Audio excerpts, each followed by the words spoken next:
This was Hai Chi-Chi's only form of entertainment, so Northgate Gang had no choice but to slip away. He would rather go to dangerous places than stay with Hai Chi-Chi. Lu Yin and the rest quieted down. Almost all of the various powers had a stable place to mine pyrolite, and there were many spacecraft flying back and forth in outer space every day, either transporting pyrolite or cultivators. In short, planet Pyrolite was like a mine that had been covered in a mechanical shell. Zhuo Day Night rested for a few days, and her condition improved considerably. Shamrock Enterprises' special medicines were very powerful, and Lu Yin had bought a bunch of them. They had all been reimbursed by the Sea King's medallion at the Sea King's dome. Now that her injuries had improved, Zhuo Day Night planned to visit the Day Night clan. "You're not planning on revealing that you comprehended Night's End, Daybreak," Lu Yin said. Zhuo Day Night shook her head. "Of course not. You're not stupid. If you reveal Night's End, Daybreak, you'll probably be exterminated by the Night King clan." Zhuo Day Night looked at Lu Yin. "You seem to know a lot about the Day Night clan." "What?" Lu Yin casually answered, "I'm just curious. The first time I heard you talk about the cage technique, I was curious. I never thought that the Night King clan would be so cruel." Zhuo Day Night's gaze was sorrowful, but she did not speak. "How many members of the Day King clan are left?" Lu Yin asked. Zhuo Day Night replied, "I don't know. Nobody knows." Lu Yin's eyes flashed. "Is it because they all have their own masters?" Zhuo Day Night's body trembled and she fell silent. "If you want the Day King clan to regain their freedom in the future, then Night's End, Daybreak might be your only hope. If I'm not wrong, gray hair is the symbol of the Night King clan, and the symbol of the Day King clan's descendants is silver hair." Zhuo Day Night stared at Lu Yin warily. "You're guessing too much about the Day Night clan. I'm very grateful that you saved me, but it's best that you don't touch the Day Night clan. They have a foundation that you can't even imagine." Lu Yin laughed.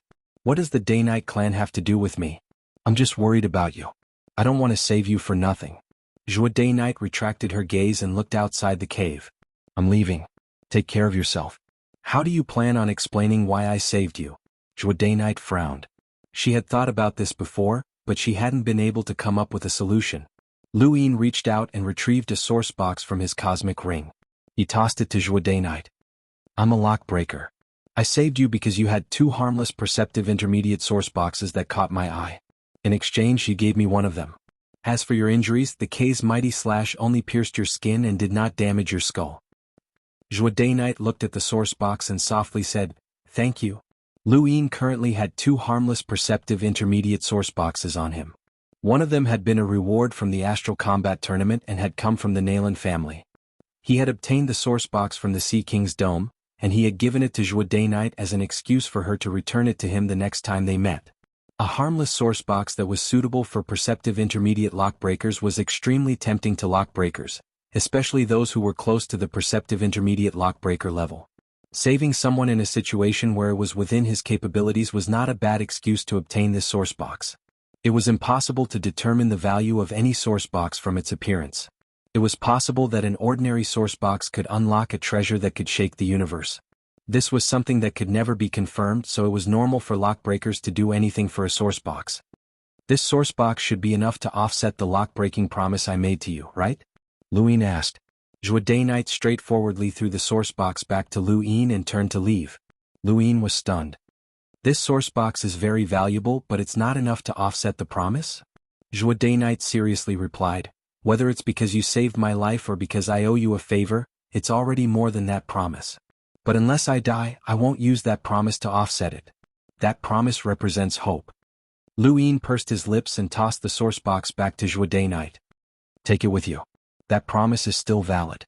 Zhuo Day Night's eyes flashed, and she thanked him again before leaving the mountain range. Hai Chi-Chi stood outside the cave and watched Zhuo Day Night leave. When she saw Lu Yin walk out, she smirked. "Hey, you're quite bold. You're actually looking for a mistress in front of the first wife." Lu Yin rolled his eyes. "Don't talk nonsense. How can there be a first wife?" Hai Chi-Chi pointed at herself proudly. "I'm the first wife. Hurry up and let me go out to play, or I'll tell father that you're a scumbag." Lu Yin was speechless. "Don't talk nonsense. I have nothing to do with you. I still have to meet people." "What do you mean? Am I not good enough for you?" "I don't know how to lie. You're despicable." With Zhuo Day Night's current strength, she was able to protect herself, so Lu Yin did not need to worry about her. The next step was to find Zhanlong Day-Night and ask him about the Shenwu continent. In the sky, spacecraft constantly formed words to guide the cultivators below. Ever since the One family had set a precedent, everyone's imaginations had been stimulated, and all sorts of strange guidance methods had appeared. There was even one power that had created a huge detector in an attempt to scan the entire planet. Of course, it had ended in failure. Over the past few days, another huge pyrolite mine had been discovered, and it was located northwest of the mountain range. If nothing unexpected happened, this place would definitely be occupied by the Day-Night clan. Northgate Gang returned with a solemn expression. He immediately went to find Lu Yin and told him a terrifying truth. Many powers had even forced the older generation of explorers to lower their strength and come to planet Pyrolite to compete for the pyrolite mines. Lu Yin's expression turned serious. The various powers had no lack of explorers. Once these powerhouses lowered their strength and became Limeters, their average power level would be higher than a normal Limeters. This was a price they were willing to pay. It seemed like planet Pyrolite contained more pyrolite than expected. Thank you for your continued support. The second volume is about to be released. Welcome aboard. Stay tuned and subscribe to Han Li's Wuxia Adventures for more thrilling content. Chapter 501. Right now he was worried about the Day-Night clan, the Sword Sect, and other powerful organizations. They had no lack of outstanding explorers, and once these people appeared, even Lu Yin would have to be cautious. Quantity could make up for the difference in quality, and Ling Ke had almost been knocked unconscious by the Day-Night clan's attacks. Has anyone mentioned the research progress on the method for explorers to enter planet Pyrolite? Lu Yin asked. Northgate Gang solemnly replied, no, but based on the Northline flow zone's current progress, it's almost impossible. However, we don't know what methods the other great powers have, especially the Ross Empire, which is technologically advanced. They might have found an unimaginable method. Lu Yin looked up. Even if the great powers weakened their explorers to the Limeter realm, he was not worried as it would not affect him. He was invincible, and even if he was, the great powers would not be willing to sacrifice their top 100 rankings experts to compete for Pyrolite. However, if explorers could enter planet Pyrolite, then things would be different. The top 100 rankings experts would appear one after another, and the situation would change completely. It seemed that he had to find Zhanlong Day-Night as soon as possible and ask him about the Shenwu continent before leaving. This matter had nothing to do with him, and he did not want to compete for Pyrolite. In outer space, many powers discovered a strange phenomenon. Pyrolite Mountain, Pyrolite Lake, and the recently discovered Pyrolite Plains formed an equilateral triangle. This discovery surprised many people, but they did not delve too deeply into it as they thought it was just a coincidence. In outer space, in the Ross Empire's warship, a dozen researchers were excitedly watching a screen. They were geologists from the Ross Empire, and the moment they had arrived on planet Pyrolite, they had scanned the entire planet and deduced the changes in the planet's geology over the past tens of thousands of years. They wanted to use this method to deduce the location of the pyrolite mines. Now, after continuously supplementing the data, the results were finally about to be revealed. Many maps of pyrolite mines appeared on the screen, and they constantly combined and changed. The time of the calculations went from hundreds of thousands of years to tens of thousands of years, then thousands of years, and finally to the present. On the screen, a dot of light flashed. Everyone stared at the screen. The flashing dot of light overlapped with the current map of planet Pyrolite, revealing a location. Why is it there? Someone exclaimed. The others stared at the map, looking at the place with the most pyrolite ore. That place was a mountain range, and outside of the mountain range were Pyrolite Mountain, Pyrolite Lake, and Pyrolite Plains. As the light screen reassembled, a clear map of the pyrolite or distribution appeared. The most eye-catching part of the map was an inverted cone-shaped map with Pyrolite Mountain, Pyrolite Lake, and Pyrolite Plains as the points. These cone-shaped maps contained the most pyrolite ore and went deep into the ground. I understand now. Pyrolite Mountain, Pyrolite Lake, and Pyrolite Plain were all formed by a gigantic pyrolite mine. That gigantic pyrolite mine was actually under the mountain range and it hadn't moved at all. No wonder we couldn't find it. It's so close to the core of planet Pyrolite that our detectors couldn't detect it. We've finally found the location of the largest pyrolite mine. This information has to be kept a secret. No one can leak it, shouted someone. Suddenly, a beeping sound was heard. Everyone looked towards the corner and saw a man with an ashen face taking off his gadget. Blood was dripping from the corner of his mouth. He had committed suicide. The others were shocked and hurriedly picked up their gadgets. It's too late. The image has already been sent. Bastard, who recruited this person? No one answered. An old man suddenly appeared. No one is allowed to leave this place. He then disappeared again. Everyone was shocked. They recognized that old man as Scholar New Moon, one of the Ross Empire's most knowledgeable elders. He was also one of the few almighty enlighters. Before this, no one had known that an almighty powerhouse had arrived. To the current Ross Empire, the most important thing was to race against time. However, the image had already been sent out, and they could not monopolize the largest pyrolite mine. Thus, after sending a large group of Lemeters to planet Pyrolite, Scholar New Moon appeared in the Blaze Realm's warship. At the same time, he sent a message to the dire barbarian clans Lei Long. The biggest problem was that they did not know who the image had been sent to. It would be fine if it was a power from a small flow zone, but that possibility was too low. The most likely possibility was that it was a power from one of the 8 great flow zones. They hoped that it was not the Sword Sect, the One Family, or the Day-Night Clan. Otherwise, they would not even have the right to compete. On planet Pyrolite, Lu Yin was just about to leave with Hai Chi-Chi when over 100 spacecraft flew towards the mountain range. Northgate Gang and the others were shocked. Why were there so many people trying to seize the mountain range? Lu Yin could not leave, as Northgate Gang and the others would not be able to defend the mountain range. Boom, boom, boom. Spacecraft after spacecraft crashed into the mountain range, and many of them headed straight for Northgate Gang and the others. Their actions were rather tyrannical. Northgate Gang and the others did not hesitate and immediately attacked. Suddenly, the sound of spacecraft explosions reverberated throughout the mountain range. At the same time, Lemeters charged out and attacked Northgate Gang and the others. Rays of light shot into the ground. These were technological weapons. Lu Yin was shocked. These were not Lemeters, but rather modified humans who had combined cultivation and technology. Only one power could create such modified humans, the Ross Empire. The Ross Empire wanted to seize this mountain range, and it seemed that they were determined to do so. The various powers on planet Pyrolite avoided using technological weapons for fear of triggering a chain reaction from the Pyrolite mine. However, the Ross Empire had acted out of the norm and attacked with all their might. This abnormal scene caused many powers in outer space to feel strange. The reason given by the Ross Empire was simple. The son of an important person had been killed in this mountain range and they wanted revenge. Although the various powers did not believe this, there was too little pyrolite in this mountain range, and there was no value in seizing it on a large scale.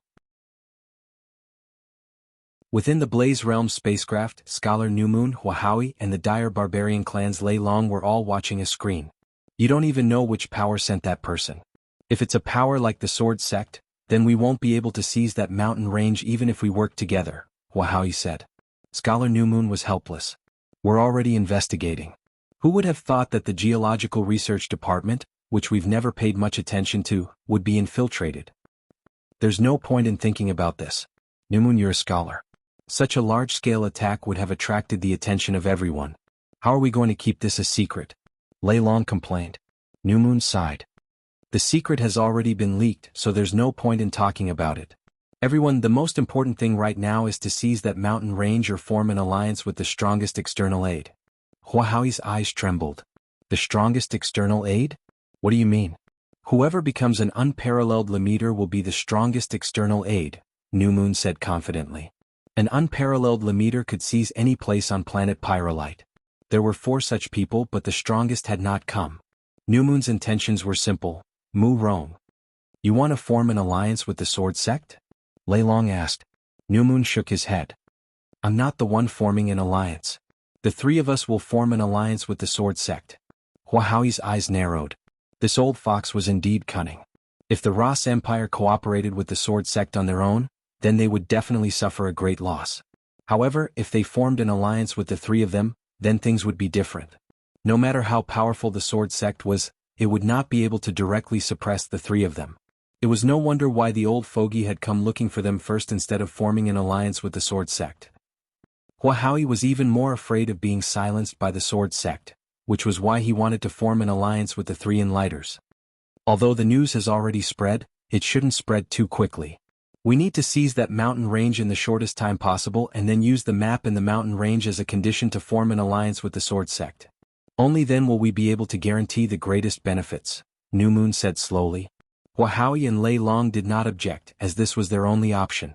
Half a day later, they had thought that the mountain range would be quickly seized by the Ross Empire's cyborgs, but reality was the exact opposite of what they had expected. Those cyborgs had been crushed by a single girl.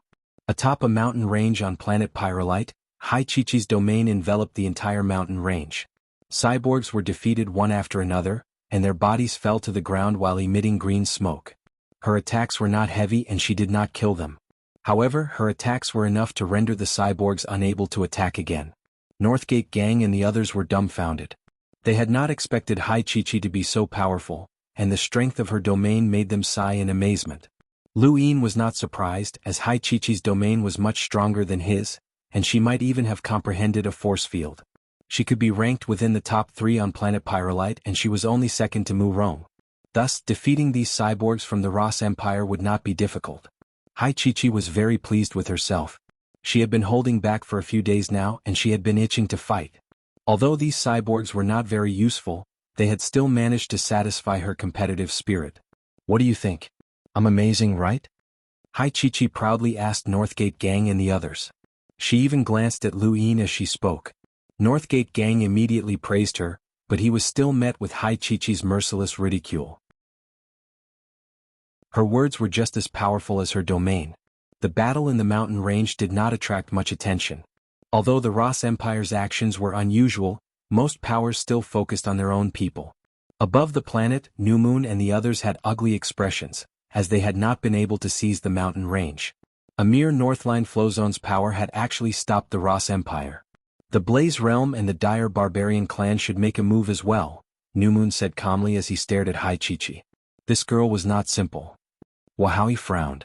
If all 3 sides make a move, it will definitely attract attention. It's not wise. The Ross Empire alone won't be able to take it. That girl is very powerful, New Moon said. Huahui stared at Hai Chi-Chi on the screen, and the more he looked at her, the more familiar she seemed. Suddenly his eyes widened. I remember now. This girl was with the youth who killed Jared. The other 2 looked at him. Huahui coldly asked, do you still remember the battle at Pyrolite Lake? That person caught the K's mighty slash with 2 fingers? That scene had been a classic, so how could the other 2 forget it? That youth killed a disciple from my Blaze Realm. This girl is with him, and that youth is in this mountain range, Huahui said. Lei Long lowered his voice. If that's the case, then the Lemeters from our 3 forces won't be able to take this mountain range. Let's confirm it first. If that youth is really in the mountain range, then we'll immediately hand over the map to the Sword Sect so that they can seize the mountain range, New Moon said.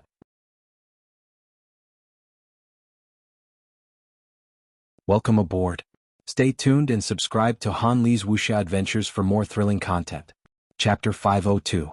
The 3 parties quickly reached an agreement, and the Ross Empire sent another batch of androids to planet Pyrolite. This time, their goal was not to seize the mountain range, but rather to search for traces of Lu Yin. As long as they could confirm that Lu Yin was there, they would immediately contact the Sword Sect. No matter what the reason was, the fact that this person had caught the K's mighty slash with 2 fingers proved that he was nearly as strong as Ling Quebec.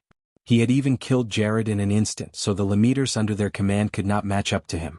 They had to rely on the Sword Sect. However, man proposes, God disposes.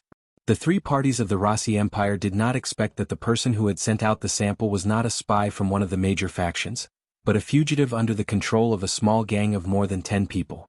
This small gang used all sorts of methods to manipulate the fugitive to obtain confidential information from certain factions, then sold it for money. This small group had originally only wanted to obtain information about the Ross Empire's geological research, but they had coincidentally participated in the geological analysis of planet Pyrolite and obtained the map. That person had not died of his own accord, but had been forced by the small group and his family. He had no choice but to send out the map, but he had also been afraid of being interrogated by the Ross Empire, so he had chosen to commit suicide. The Ross Empire's attention was focused on the various major powers, so they had not expected such a daring group to covet their information. The small group was short-sighted, and they did not have the ability to cooperate with the major powers to obtain Pyrolite.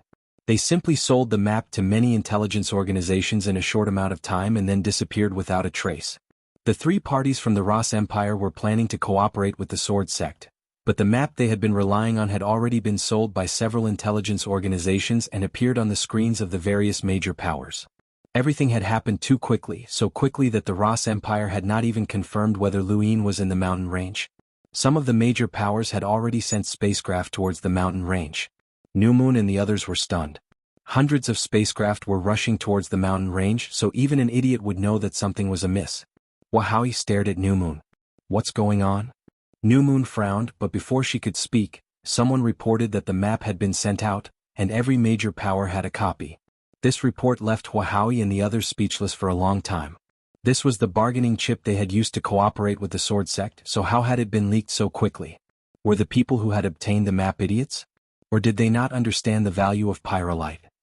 They had assumed that the powers who had obtained the map would secretly try to seize the mountain range like them. Who would have thought that they had no plans to take the pyrolite and simply sell it for a good price?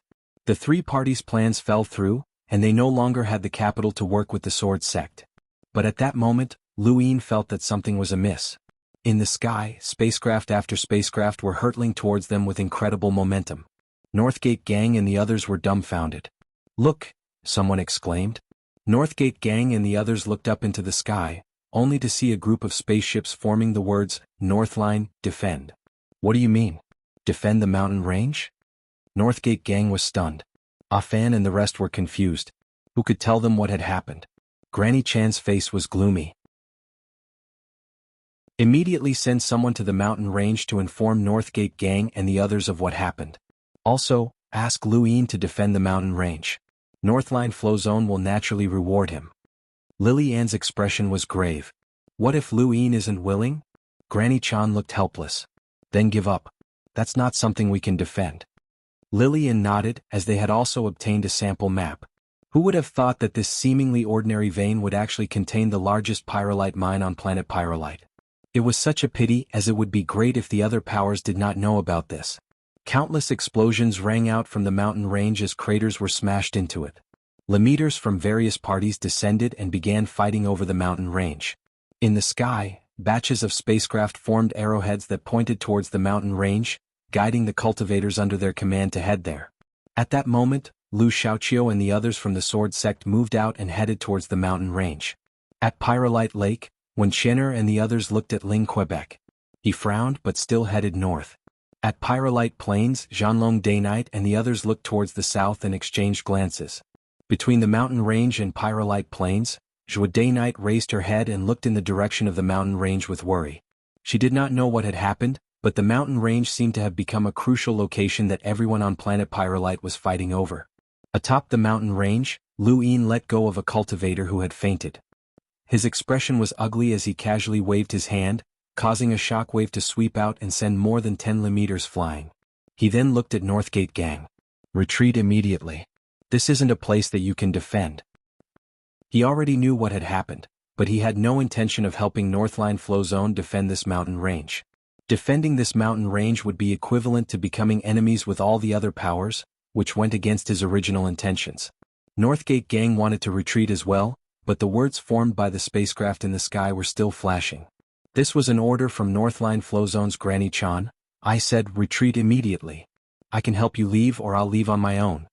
Hai Chi-Chi could feel the cruelty of the battlefield, especially since more and more people were arriving. The air was already filled with the stench of blood. She had just killed someone and it had been her first time killing someone. She felt terrible, but she did not have time to think about it. The feeling of killing someone left her in no mood to speak. Suddenly, her body trembled and she looked up at the sky in disbelief, her eyes flickering. Northgate Gang's expression changed and he shouted, "Everyone retreat." Luin heaved a sigh of relief, raised his hand and struck out. The shockwave from his space render palms swept out and opened up a path. In outer space, Granny Chan and the rest had ugly expressions. Luin was planning to leave. Scholar New Moon and the rest helplessly looked at the screen. From the moment that the sample map had been leaked, this mountain range had no fate with them. The most likely outcome was that it would be controlled by the Sword Sect because they had Mu Rong. Within the mountain range, Luin shouted, "Chi-Chi, let's go." Hai Chi-Chi appeared beside Luin in a flash and grabbed his arm. "We can't leave." Luin frowned. "What do you mean?" Hai Chi-Chi's gaze was complicated, and there was a trace of apology in it. She was no longer as lively as before and she whispered, "My second brother is here." Lu Yin was stunned, and then a thought flashed through his mind. His body trembled and he glared at Hai Chichi. "You tricked me." Hai Chichi looked at Lu Yin with an apologetic expression. "I'm sorry, I didn't know." When Hai Chichi had mentioned Hai Dashao's appearance, Lu Yin had figured it out. The Sea King's dome really wanted to obtain pyrolite, and Lu Yin was a pawn that the Sea King's dome wanted to use to obtain the pyrolite. The Sea King's dome must have considered this by allowing Hai Chichi to follow him. As long as Lu Yin entered planet Pyrolite, he would no longer be able to make any decisions. It was no wonder why Hai Dashao had so readily used his name to support the Great Yu Empire. The Sea King's dome only wanted Lu Yin to enter planet Pyrolite, and as long as he did, Hai Chichi would definitely be able to expose his identity. At that time he would have to help the Sea King's dome obtain the pyrolite, as the Great Yu Empire was under the Sea King's dome's protection. Right, those battle videos on the internet had been deliberately shown to him by Hai Chichi. No, those battle videos might have even been filmed by the Sea King's dome. From the very beginning, Lu Yin had been part of the Sea King's dome's plans. The only thing they had missed was the fact that this mountain range was the largest pyrolite mine. However, this made it easier for them to compete for it. Hai Dashao had appeared when Lu Yin had wanted to withdraw from the competition, and there were probably even stronger experts from the Sea King's dome. But why hadn't the Sea King's dome forced Lu Yin to come to planet Pyrolite? Why had they used such a method to lure him in? With the Sea King's dome's strength, as long as the Sea King said the word, Lu Yin would have to come regardless of whether he wanted to or not. There was no way for him to resist, so why had they made things so complicated? Was it because of his status as a prospective son-in-law? Lu Yin stared at Hai Chichi in a daze as his mind raced.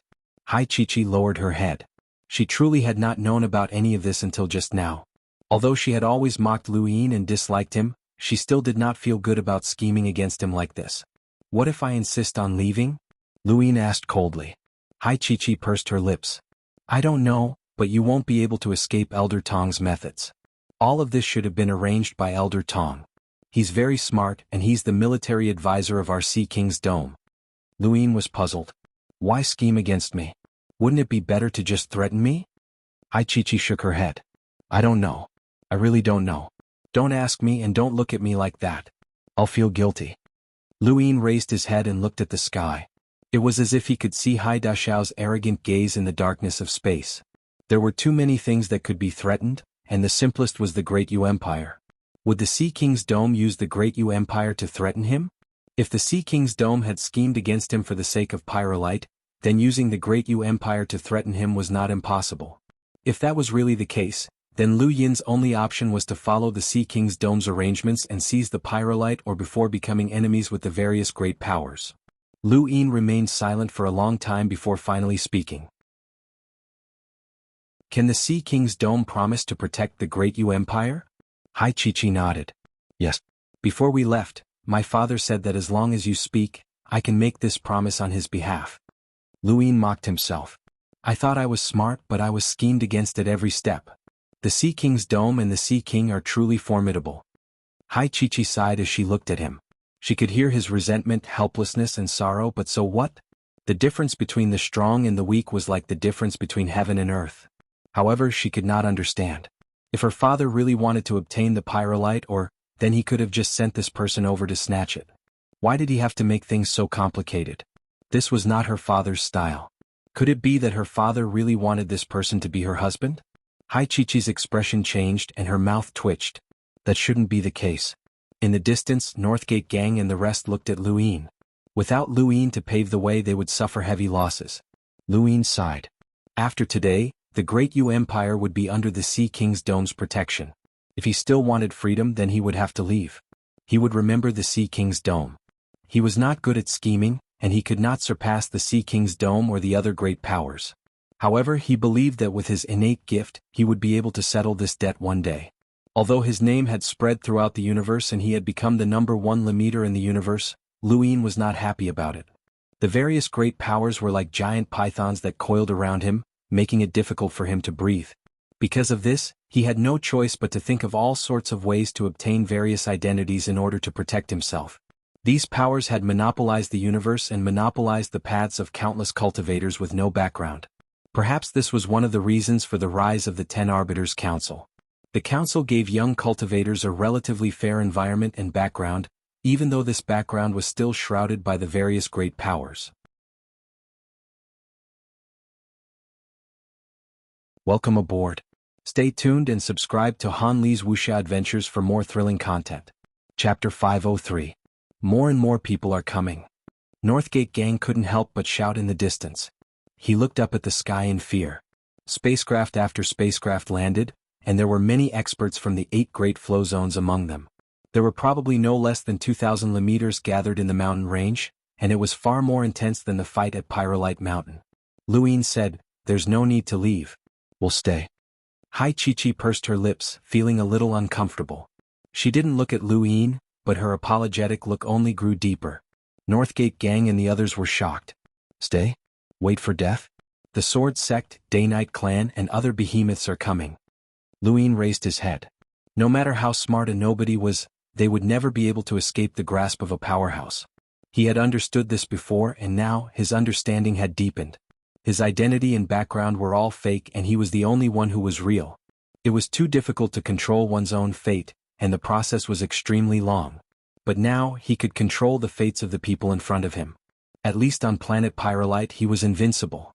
No matter what the outcome of the fight for Pyrolite was, he was bound to become an enemy of the various great powers.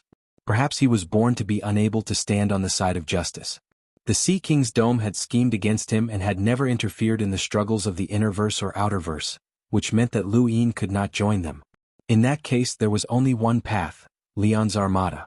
Luine smiled bitterly, as he had never thought that he would have to travel to the Cosmic Sea in such a manner. He wasn't worried about whether or not he could reach the Cosmic Sea safely. Although he didn't know how strong Mr. Mu was, it shouldn't be a problem for him to send him safely to the Cosmic Sea.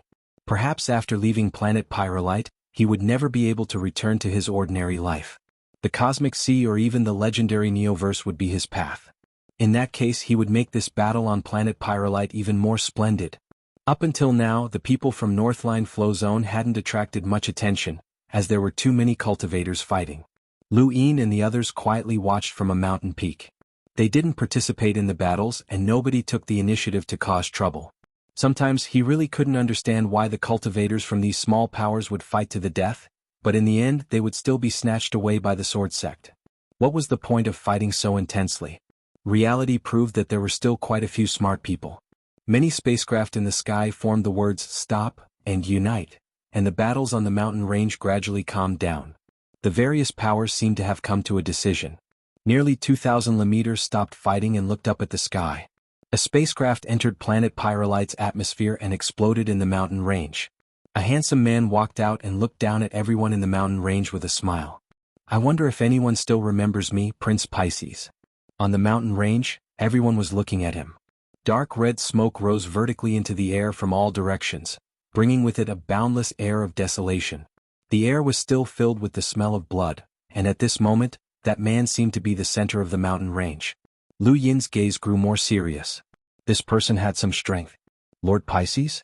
100 years ago, there was a super genius who defeated a cruiser as a Lemeter, and he was able to join the 10 Arbiters Council. He was one of the counselors. Someone exclaimed. As soon as he said this, many people suddenly remembered who he was, and they all looked up at the sky in shock. It was rumored that this person had become an explorer a long time ago, but he still hadn't become a cruiser. Why had he appeared here? Furthermore, he seemed to be a Lemeter? Lord Pisces raised his head proudly. At least someone still remembers me. In the mountain range, someone hesitantly said, "It's not the 10 Arbiters Council but the Youth Council." Many people looked at him. That person looked at Lord Pisces fearfully, but he still replied seriously, "Only the 10 people from this year's council have the qualifications to be called the 10 Arbiters. The previous council members were only counselors, so they couldn't be called the 10 Arbiters." That's right. This year's 10 Arbiters Council is completely different from the previous ones. They've truly given power to the younger generation, and they've also created 10 monsters. The previous counselors were at most realm breakers, and they couldn't compare to the current 10 Arbiters. I've heard that Arbiter Jinwu once defeated several counselors from the previous councils on his own. He's truly separated this council from the previous ones. In the sky, Lord Pisces' face sank, and the void around his body distorted. An enormous aura swept across the area, shocking everyone. Let's cut the crap. I've been hired by the various great powers to unite everyone and resist the powerful sword sect, One Family and Day-Night Clan, Lord Pisces announced loudly. Within the mountain range, many cultivators looked up at the sky. Countless spacecraft had formed words that represented the various powers' attitudes. There was no point in a chaotic battle, and only by working together would they be able to stop the monopolies of the other powers. At this moment, the second grade hall's experts arrived. Kwang Wang was at the front, and his injuries from the battle with Ling Ke had mostly recovered. Although the second grade hall was the weakest power in the Beast Tamer's flow zone, it was still an organization below the Divine Grade Hall. The entire Beast Tamer's flow zone could be considered a single power, which was the Divine Grade Hall.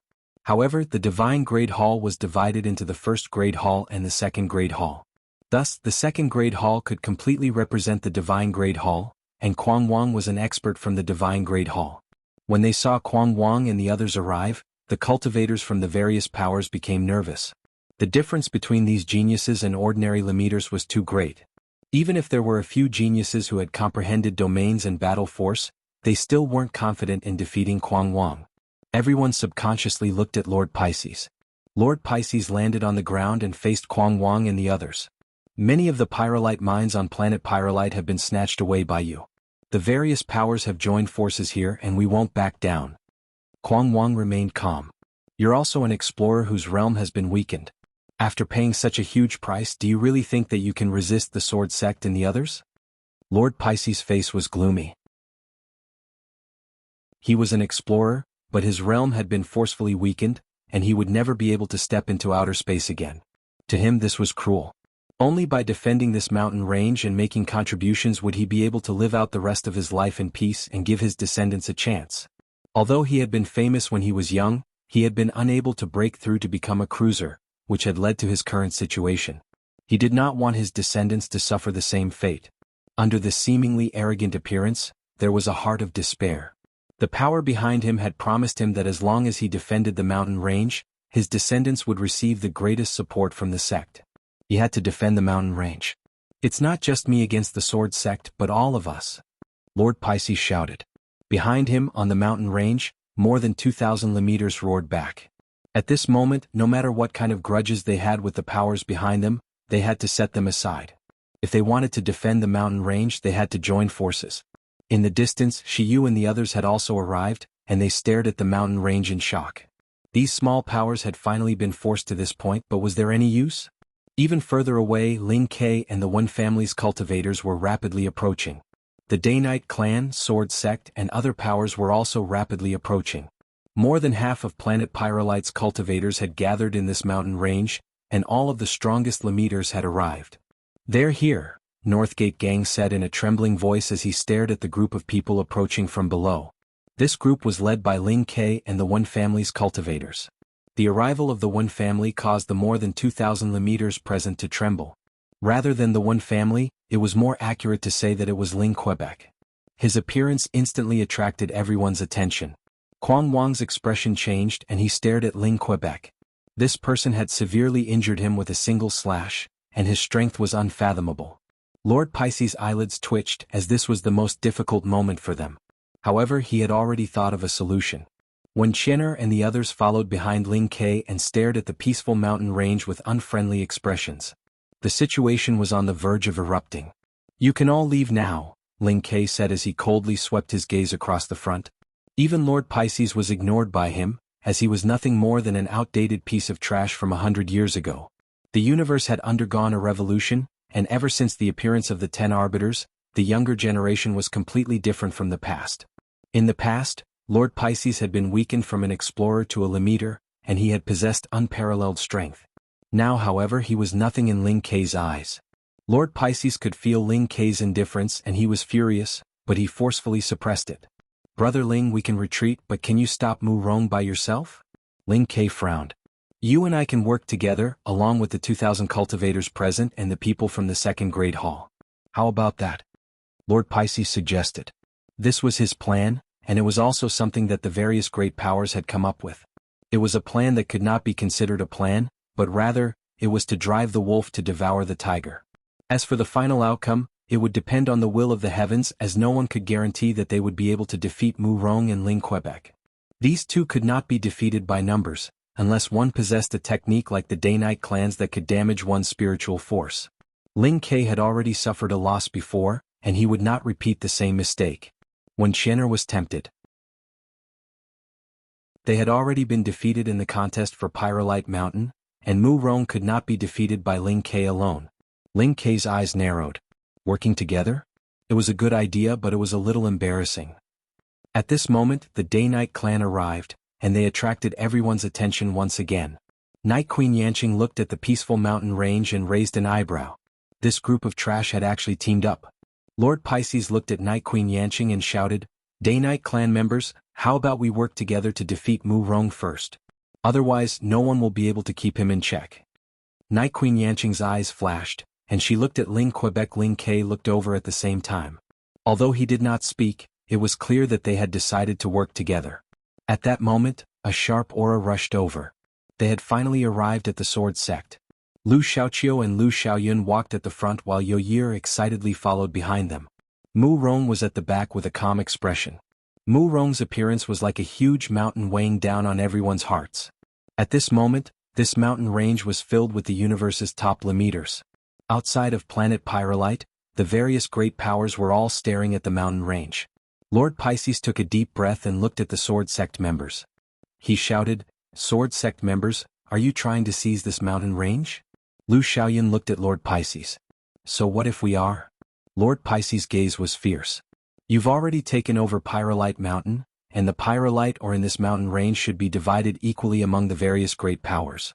If the Sword Sect still wants to seize it, then isn't that too much?" Lu Xiaoyun ignored Lord Pisces as the current situation was clear to her. She turned back to look at Mu Rong.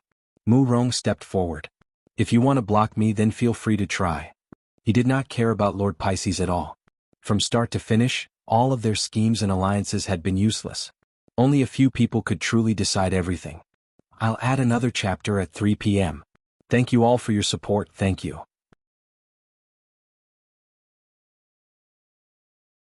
Welcome aboard. Stay tuned and subscribe to Han Li's Wuxia Adventures for more thrilling content. Chapter 504. He did not care about this so-called alliance. Lord Pisces had thought that all of the Lemeters would be able to resist Mu Rong and divide the Pyrolite or between them, but his actions were laughable.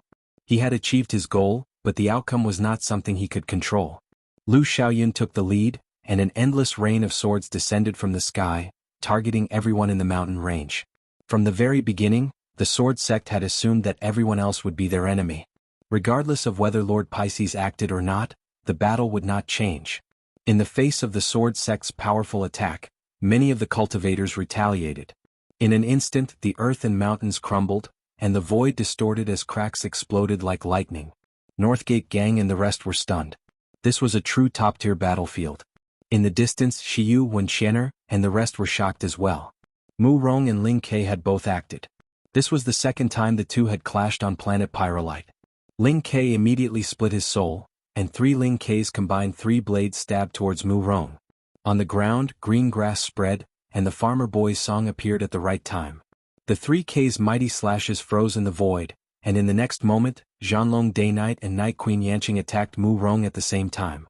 Lu Xiaoqiu raised his sword, and sword light flashed, illuminating planet Pyrolite with a cold light. A top-tier battlefield was not something that ordinary people could participate in. Lord Pisces stared blankly. He had thought that he had the situation under control and could unite everyone to resist the Sword Sect, but when the battle truly began, his plan seemed laughable. He realized that even without him, the battle would not have changed at all. Everyone would have joined forces to resist the Sword Sect because Mu Rong was too strong. The scale of this battle far exceeded that of Pyrolite Mountain. Not only were Mu Rong and the other strongest Lemeters participating, but there were also many older explorers who had weakened their realms to participate. There were no longer just 1 or 2 people who were qualified to approach Mu Rong and Ling Ke's battle. There were nearly 10 people from the Day-Night clan, the Wen family, and the Sword Sect. One of them had even released a powerful astral beast. He was from the Divine Grade Hall. If they did not defeat Mu Rong, they would never be able to seize this mountain range. This was what everyone agreed upon. Above the planet, the various great powers stared at the mountain range. Perhaps this would be the biggest battle since the start of the Pyrolite or. Countless spacecraft descended like shooting stars, and Lemeters appeared one after another to join the battle. The shockwaves sent hundreds of Lemeters flying, and they all lost their ability to fight. Mu Rong's farmer's song had controlled countless people. Even Lu Yin had almost harmed himself in the past, let alone others. Mu Rong's farmer's song had severely injured a third of the cultivators and shocked the universe. Lu Xiaoqiu raised his eyes and the second sword descended. Countless people were dumbfounded. Was it really wise to make an enemy of the sword sect? This was not a battlefield that they could join, even if everyone joined forces. Lord Pisces clenched his teeth and attacked Lu Xiaoqiu. Two strange fishes formed a strange diagram in an attempt to suppress Lu Xiaoqiu, but Lu Xiaoqiu cut them apart with a single slash. You're already past your prime. Lu Xiaoqiu's second slash caused Lord Pisces to vomit blood and crash into the mountain range. Zhanlong Day Knight appeared behind Lord Pisces and punched at Lu Xiaoqiu. Lu Xiaoqiu raised his sword to block, but his body was sent flying into the ground. Most of the Lemeters in the mountain range had been heavily injured by Lu Xiaoyun and Lu Xiaoqiu's sword techniques. Only a small portion of them could still walk, but they did not intend to participate in the battle. Night Queen Yanqing was definitely powerful, and as long as she was prepared, Yo Year's battle techniques would be useless against her. Even Hai Chi-Chi's domain was no match for her. The two girls were chased by Night Queen Yanqing, and they soon arrived where Northgate Gang and the others were. Northgate Gang was stunned, and he knew that something was wrong the moment he saw Hai Chi-Chi excitedly rush out. Sure enough, she had provoked a powerful enemy and returned. Everyone felt the pressure suddenly increase when they faced Night Queen Yanqing, and they could not resist at all. They could only look at Lu Yin. Hai Chi-Chi shouted, "Help! This old auntie is killing people." Yo Year also shouted, "Who can save us?" Night Queen Yanqing's eyes were filled with a cold, murderous intent. Even if it was the Yo Court princess, she would still kill her first. The Night King clan did not fear anyone. Hai Chi-Chi pulled Yo Year past Lu Yin and suddenly stopped. "We're safe." Yo Year blinked. "How are we safe?" Night Queen Yanqing raised a hand and grabbed at the two girls. As for Lu Yin, she completely ignored him and did not even look at him. Suddenly, when Night Queen Yanqing passed by Lu Yin's side, she felt her scalp go numb and a chill run down her spine. Based on her many years of battle experience, she could sense danger and instinctively dodged to the side. However, her shoulder was firmly grabbed by a hand. "Night Queen Yanqing, long time no see." This one sentence caused Night Queen Yanqing's eyes to shrink. When she heard this voice, she turned around in a daze and looked at Lu Yin. Lu Yin looked up and saw that he was still in his disguise. Night Queen Yanqing was confused as she recognized this person. He had used 2 fingers to clamp down on her K's mighty slash, which had indirectly saved her life. She had been looking for him all this time, but she had never expected to find him here. But why did this voice sound so familiar? Wasn't that him? The next moment, Lu Yin's appearance changed, and he returned to his original appearance. Night Queen Yanqing's pupils shrank to the size of needles, and she was in disbelief. Lu Yin? Less than a meter away, Hai Chi-Chi patted her chest. Beside her, Yo Year also looked at Lu Yin in shock. Was him? "Thank you for taking care of me all this time," Lu Yin said calmly. He was currently in a bad mood as he had been forced to fight over pyrolite ore. In the end, he might not be able to obtain anything, and he might even have to leave the cosmic sea. To him, this was bad luck, and whoever appeared at this moment would be unlucky. Night Queen Yanqing felt an intense pain in her shoulder as a majestic force pushed through her shoulder and into her organs. A trace of blood trickled down the corner of her mouth. "Lu Yin, how dare you appear here? Aren't you afraid of implicating the Frostwave Weave?" Lu Yin's gaze turned cold. "Yes, everyone is sure to take care of me. However, from now on this threat will no longer exist. Help me tell Elder Yuanjing that I, Lu Yin, will always remember his care." He then flung Night Queen Yanqing away. Night Queen Yanqing was suppressed by Lu Yin's strength and was unable to move. Her entire body smashed into the ground like a cannonball, and her Night King's body and battle force collapsed as she fainted. Everyone was shocked by Night Queen Yanqing's miserable state, and they all looked towards the mountain range. Was there someone who could defeat Night Queen Yanqing? Ling Ke also looked towards the mountain range in shock. Although Night Queen Yanqing was not a top-tier powerhouse, she was still one of the powerhouses who had been qualified to participate in the siege against Mu Rong. She was one of the top 5 powerhouses present, but she had been beaten so badly. In outer space, Night Queen Chuyu was so angry that her entire body trembled. She glared at the screen. "It's actually him. This brat is looking to die. How dare he attack my day-night clan? Contact Karthika immediately and have him destroy the Great Yu Empire. In the Sword Sect, Elder Viletree frowned. That's Luin? Why did he appear? In the One Family spacecraft, Mira was also staring at the screen in shock. Luin couldn't be that stupid, right? Why would he attack the day-night clan? He should have stayed out of this. In the second grade hall, Karthika clenched his fists. Luin had still come, but he had actually attacked the day-night clan. Was he not afraid of implicating the Frostwave Weave? Or did he really think that he would be safe with Hai Dashao's personal promise? As long as it wasn't the Sea King's promise, they would not care if Luin violated everyone's interests. In the Northline flow zone, Granny Chan and the others were pleasantly surprised. Was Luin going to help them seize the mountain range? But why? The situation had changed too quickly. The various powers were all attracted by Luin. Previously it had been Mu Rong, but now Luin was the greatest barrier. Below planet Pyrolite, everyone looked at Luin. They were all familiar with this person, as he was the strongest Lemeter who had surpassed Mu Rong. He was an invincible powerhouse. Mu Rong and the others stopped fighting.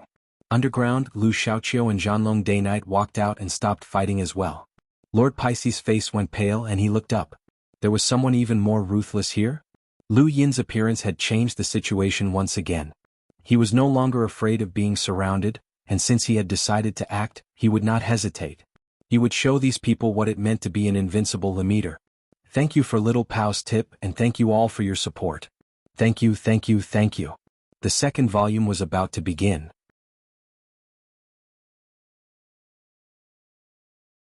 Welcome aboard. Stay tuned and subscribe to Han Li's Wuxia Adventures for more thrilling content. Chapter 505. Outside the mountain range, Zhuo Day-Night looked at Luin with a complicated expression. Are you going to make a move? All of your previous concealment will be meaningless. He alone was like a tall mountain. His shadow seemed to envelop everyone. At this moment even Mu Rong's shadow was dim. High up in the sky, a group of spacecraft suddenly formed words that read, "Join forces to kill Lu." These were simple words, but they displayed an unparalleled determination. These were the Day-Night clan spacecraft. The next moment Zhanlong Day-Night was the first to attack. He raised his right fist and gathered all the strength in his body before striking out with a majestic might that distorted the void. Luin, it's been a long time. Lu Yin's gaze turned cold as he watched Zhanlong Day-Night's fist approach. Everyone watched as Luin slowly raised his right palm. Boom. There was a loud explosion and dust flew everywhere. The shockwave transformed into visible ripples that pushed Hai Chi and the rest away. The mountain range split apart and a horizontal crack appeared in the void. Countless people were shocked by this scene. With a whoosh, the dust settled, revealing Lu Yin's calm face.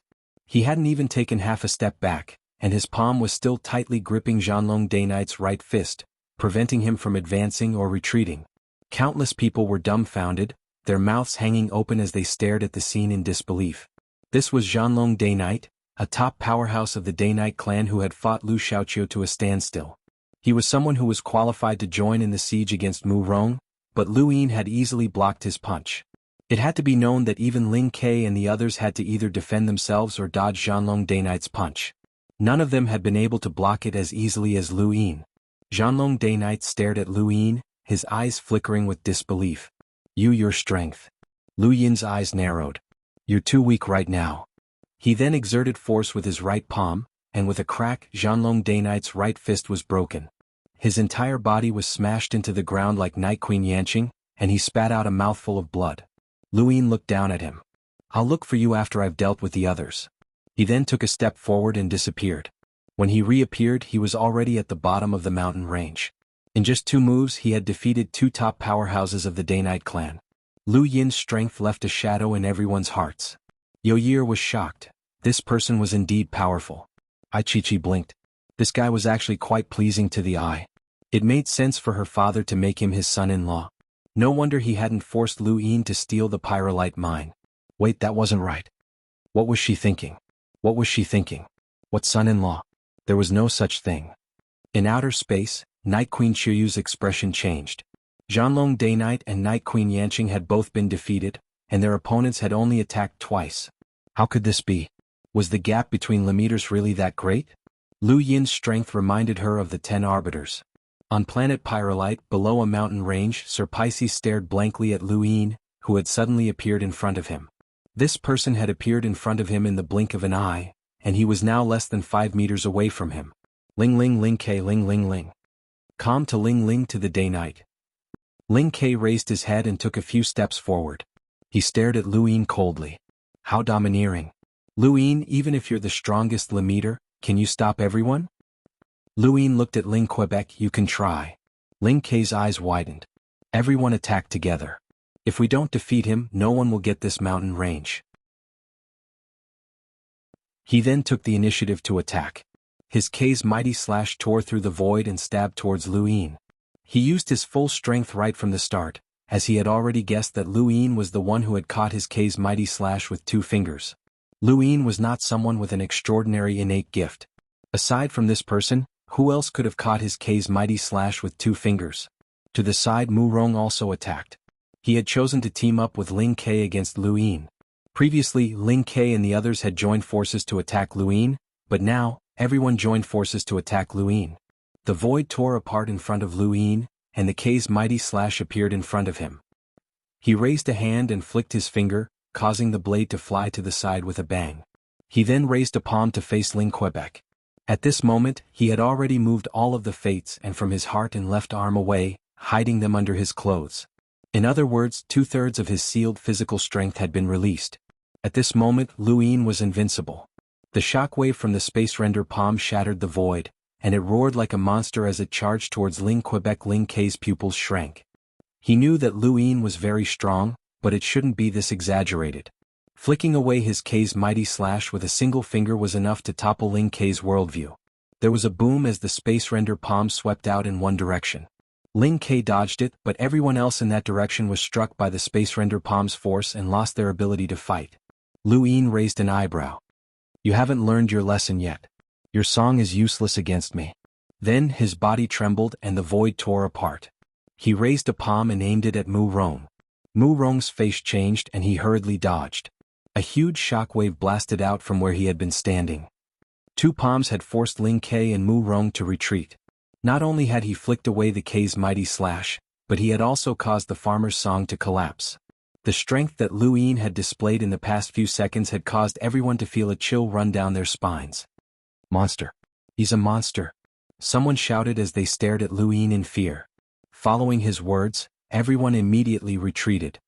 This person is a monster. He's invincible. Monster. Against Mu Rong, everyone could still fight if they joined forces with Ling Quebec. However, against Lu Yin, even with Mu Rong's help, they felt like ants trying to shake a tree. This was not a battle that could be won by numbers. Wen Qian'er stared blankly. This was the strength of an unequaled Lemeter. She had overestimated herself and wanted to experience it for herself, but even Ling K was far from being able to match up to Lu Yin. Ever since Mr. Mu had raised Lu Yin's physical body to its limits, he had reached the realm where his battle soul could be in a domain with his eyes closed.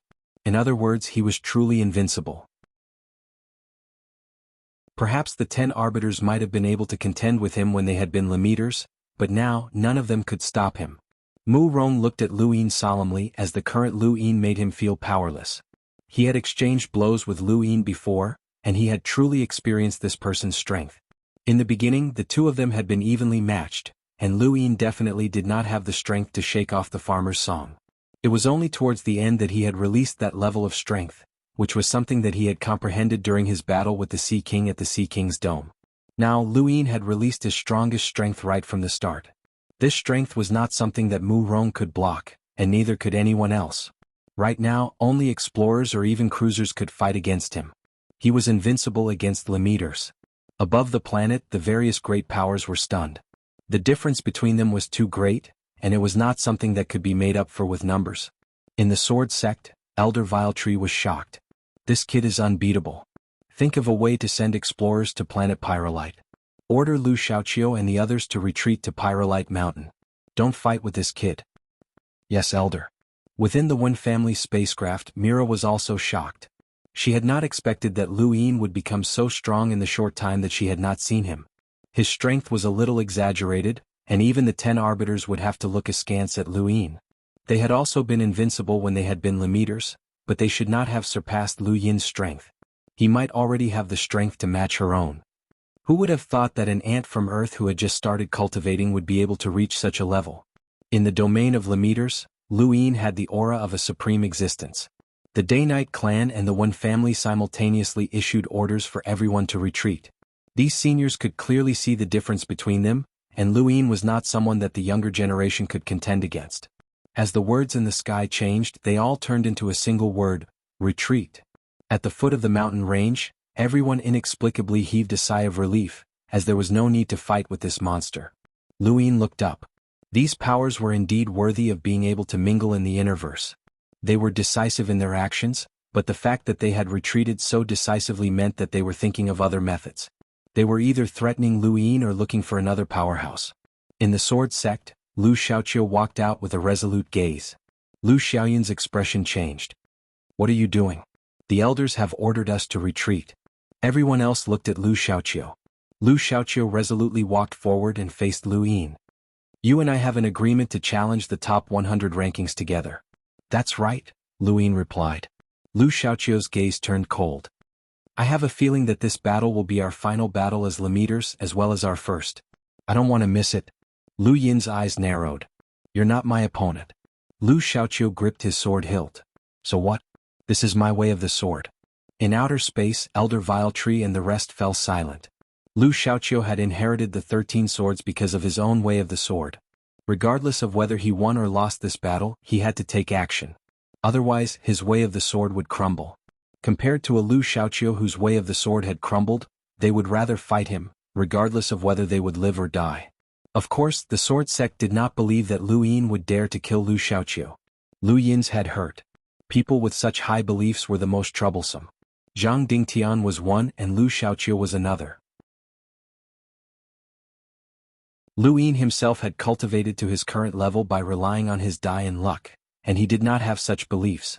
At this moment, when he saw Lu Xiaoqiu's resolute gaze, Lu Yin felt that he lacked something. He himself should have some sort of belief.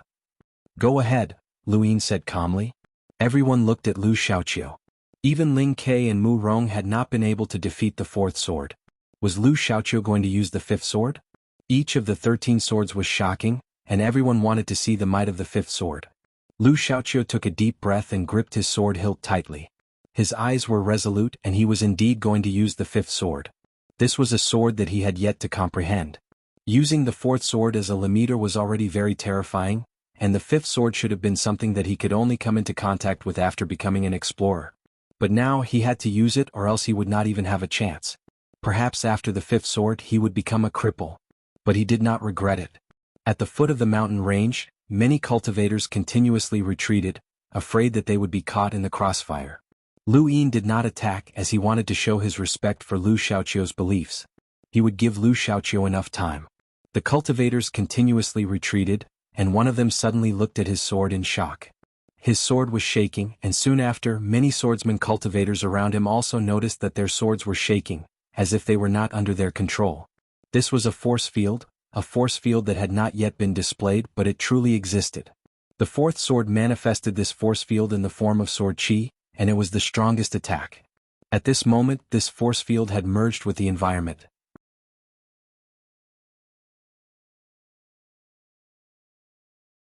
Welcome aboard.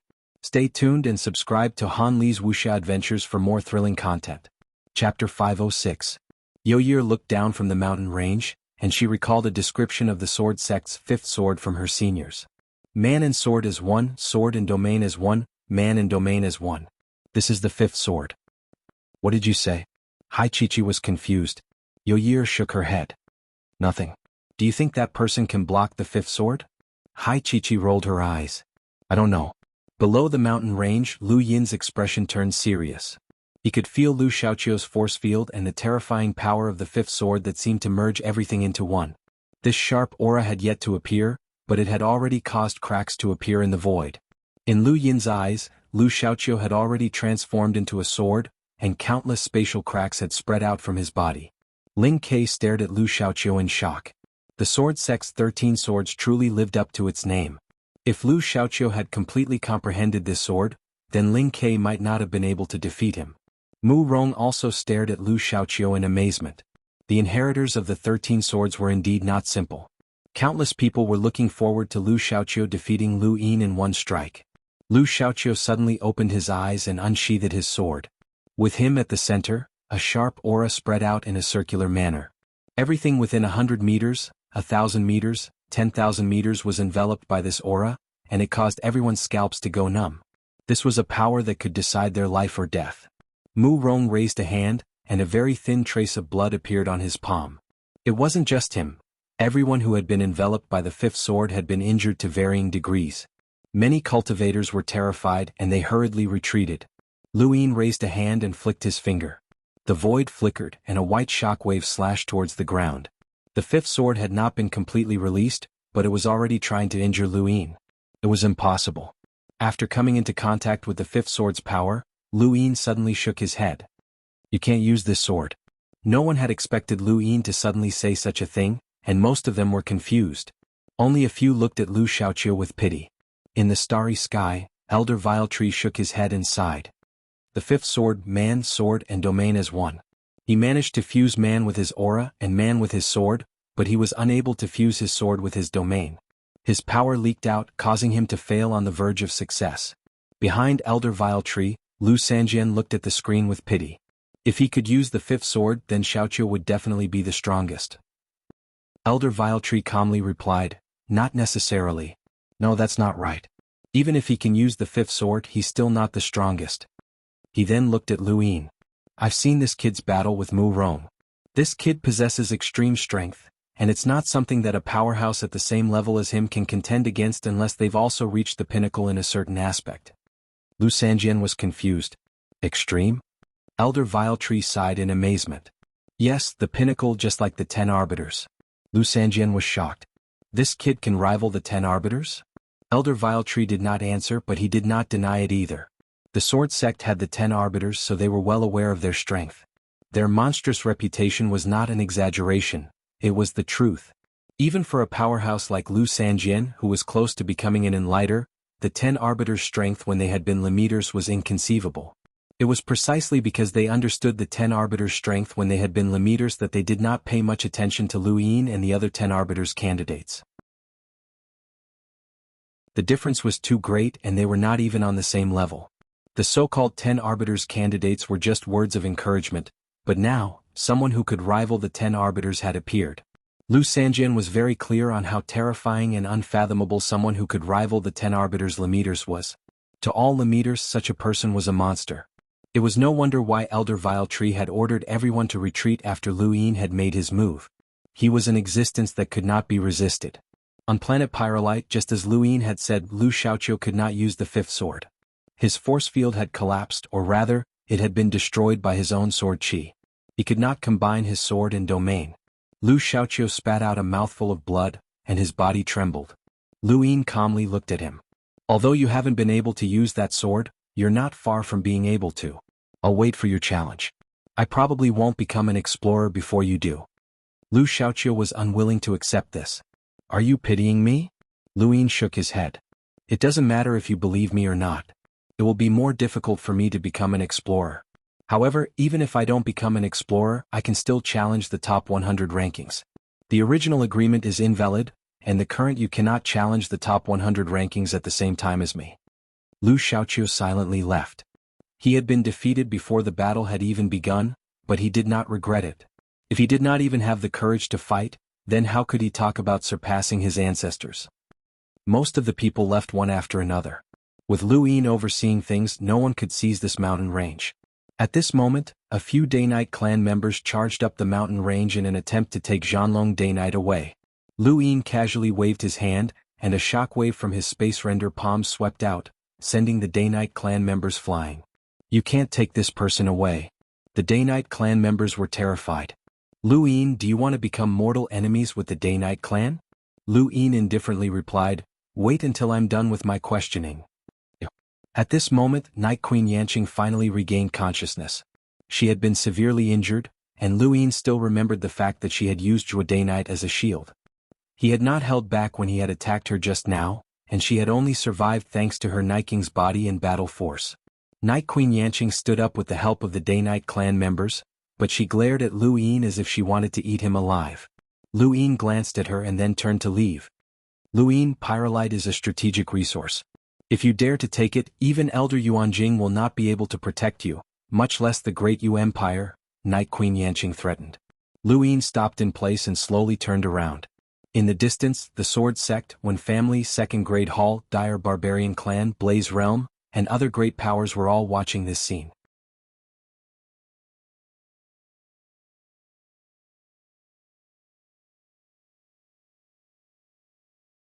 Welcome aboard. Stay tuned and subscribe to Han Li's Wuxia Adventures for more thrilling content. Chapter 507. Night Queen Shuyu was the first to appear, and she stared coldly at Hai Dashao. Senior Sea King has never interfered in the struggle for hegemony in the innerverse or outerverse. Second Young Master Hai, are you going to break this tradition? Hai Dashao faced Night Queen Shuyu and spoke in a tone that was neither servile nor overbearing. Senior, you've misunderstood. The Sea King's Dome has not interfered in the struggle for supremacy of the innerverse or outerverse, and the Sea King's Dome will not interfere in the struggle for planet Pyrolite either. However, Frostwave Weave will be protected by the Sea King's Dome, as this is a promise that Father has made to his future son-in-law. Night Queen Chuyu's eyes flashed with anger. Future son-in-law? That Lu Yin? That's right, Hai Dashao replied firmly. To the side, the Sword Sect's elder Vile Tree walked out of the void and looked at Hai Dashao with a rueful expression. How many years has it been since the Sea King's Dome interfered with the struggles of the innerverse and outerverse? Who would have thought that a youngster would make an exception? Hai Dashao raised an eyebrow. Senior, I've already said that the Sea King's Dome will not interfere with the struggles of the innerverse and outerverse. We're only here to protect our future son-in-law. A mere border weave is not enough to catch your attention. That's easy for you to say. That brat has now stolen the largest pyrolite mine on planet Pyrolite, and he's affected the fundamental interests of the various powers.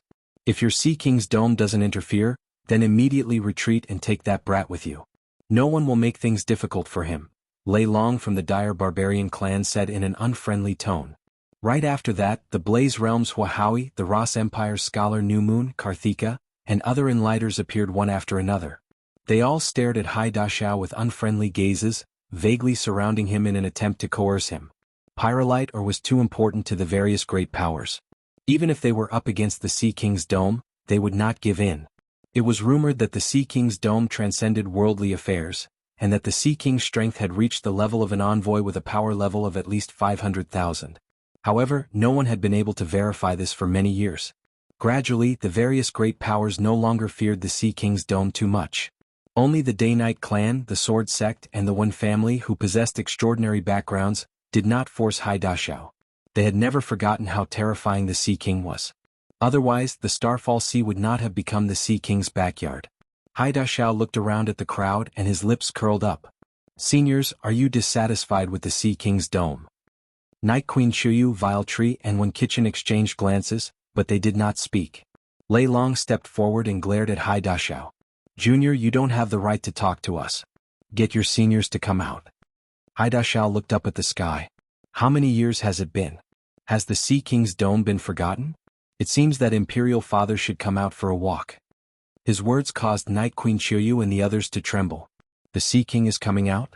That would not be a simple matter, and it was possible that the clan's powerhouse, who was overseeing the destiny, would show himself. That would be a storm that would sweep through the innerverse and outerverse. Suddenly, Night Queen Choyu and the rest felt their hearts sink as an indescribable pressure swept over them like an invisible storm. Everyone felt as if they had been grabbed by an invisible hand, and they found it difficult to breathe. Viletree's pupils shrank. They were all enlighters, so anyone who could give them such a feeling was definitely an old freak who had yet to show himself. After thinking about it, he immediately asked, I wonder which senior from the Sea King's Dome has arrived? Please show yourself. Lei Long and the others turned pale. Did this pressure come from the Sea King's Dome? Hai Dashao smiled as he looked at Lei Long, Huahaui, and the others. Beside him, an old figure slowly appeared.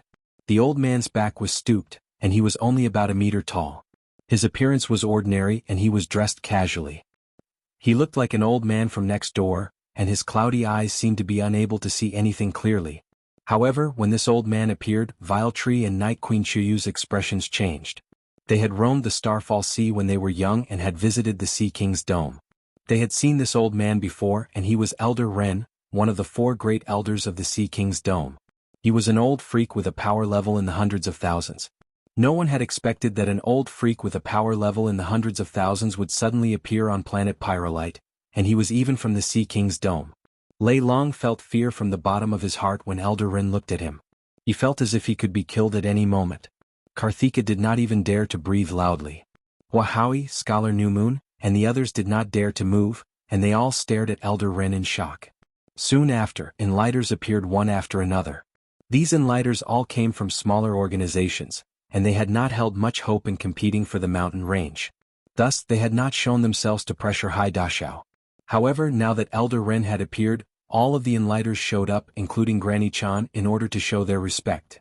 If someone uploaded this scene to the network, it would definitely shock countless people. It was rare for even one enlighter to appear in the Outerverse various weaves, but here more than 10 of them had appeared at once, which caused even the heavens to tremble. Elder Ren looked around and slowly said, "It's been a long time since I've been out and about. I've almost forgotten what the astral wilderness is like. How nostalgic." The Sword Sect's Vile Tree stepped forward and bowed respectfully. This junior greets Elder Ren. Does Elder Ren still remember this junior? Elder Ren looked at Vile Tree with his weathered eyes, and a faint smile appeared on his face. "So it's you, kid. You've grown old as well." Vile Tree respectfully replied, "I didn't expect Elder Ren to still remember this junior." Elder Ren smiled. "You're a genius from the Sword Sect. Of course I remember you." He then looked at Night Queen Shiryu with a flash of astonishment. "Young lady, you're here as well." Night Queen Shiryu stepped forward and bowed. "Greetings, Elder Ren." Elder Ren nodded, but then he suddenly thought of something. "Where's that kid?" Night Queen Shiryu's body trembled, and a bitter look appeared in her eyes. "He's not here." Elder Ren sighed and looked at Night Queen Shiryu. "In the end we still separated. This is fate and you can't blame anyone else." Night Queen Shiryu closed her eyes to hide the pain in her eyes. When Northline Flowzone's old monster, Northgate Taisui, whose power level was in the hundreds of thousands, had appeared, the various great powers had not been too alarmed. The main reason was that Northline Flowzone was too weak. Even if Northgate Taisui's power level surpassed Elder Ren's, his status in the universe was still low. This was the power of the Sea King's dome. Even the Day-Night clan and the Sword Sect had no choice but to lower their heads. Hai Dashao spoke up and pointed at Lei Long. "Elder, that person said that our Sea King's dome is not qualified to manage Frostwave Weave." Lei Long's expression changed when he heard this. "Hai Dashao, don't spout nonsense. I never said that." Elder Ren looked at Lei Long, and his turbid eyes suddenly changed. Lei Long felt as if the heavens had become unfamiliar, and his power had completely escaped his control. He spat out a mouthful of blood and his face turned pale. Everyone was shocked as this was too terrifying. Lei Long was an enlighter with a power level in the hundreds of thousands, but he had not been able to retaliate at all. Elder Ren did not attack a second time. "Out of respect for your clan's elders, I'll let you off this time." Lei Long lowered his head with a venomous look in his eyes, but he did not dare to speak again. Those who could cultivate to the enlighter realm were geniuses among geniuses, and those who could cultivate to power levels of 300,000 to 400,000 were even more geniuses. Furthermore, Elder Ren was from the Sea King's dome, and even someone at the same level as him would find it difficult to defeat him, let alone Lei Long, who was much weaker than Elder Ren. Challenging a realm breaker was not too difficult for a powerhouse from the Sea King's dome. The surrounding enlighters subconsciously distanced themselves from Hai Dashao, not daring to approach him. Wen Kitchen stepped forward and bowed to Elder Ren. Junior Wen Kitchen from the One family greets Elder Ren.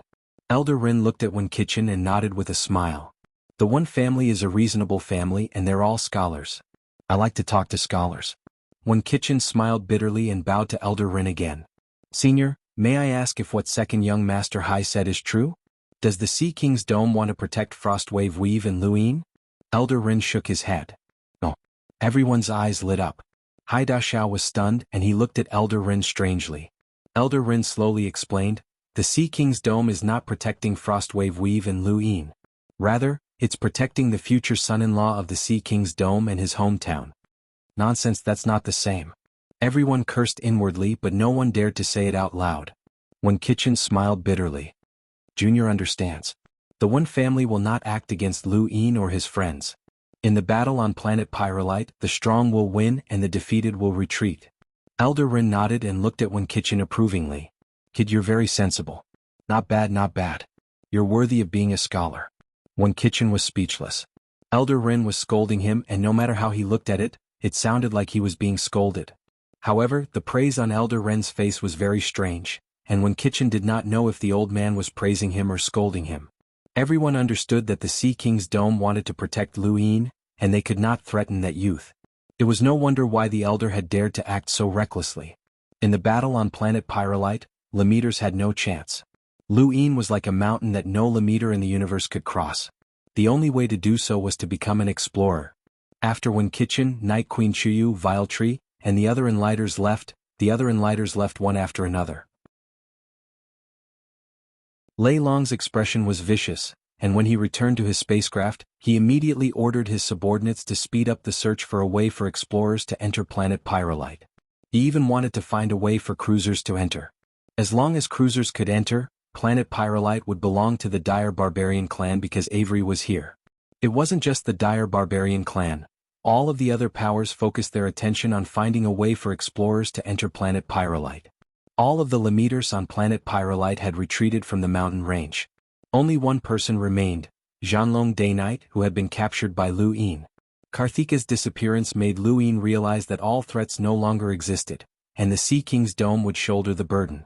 However, he was not happy, as this meant that from now on, Frostwave Weave would belong to the Sea King's dome, and as long as he did not withdraw, he would also belong to the Sea King's dome. He was not naive enough to believe that the Sea King was protecting him out of kindness. However, that was a matter for the future.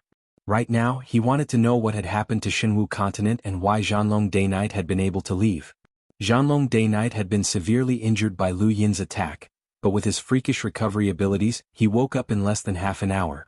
The injuries on his body had even healed considerably, which made Hai Chi-Chi rather curious. Zhanlong Dayknight crawled up with great difficulty and looked at Lu Yin before spitting out a mouthful of blood. Long time no see. Lu Yin looked at Zhanlong Dayknight. You know why I kept you here? Zhanlong Dayknight grinned. Do you think I'll tell you? A cold glint flashed through Lu Yin's eyes. You can choose not to tell me, but I can also choose to kill you.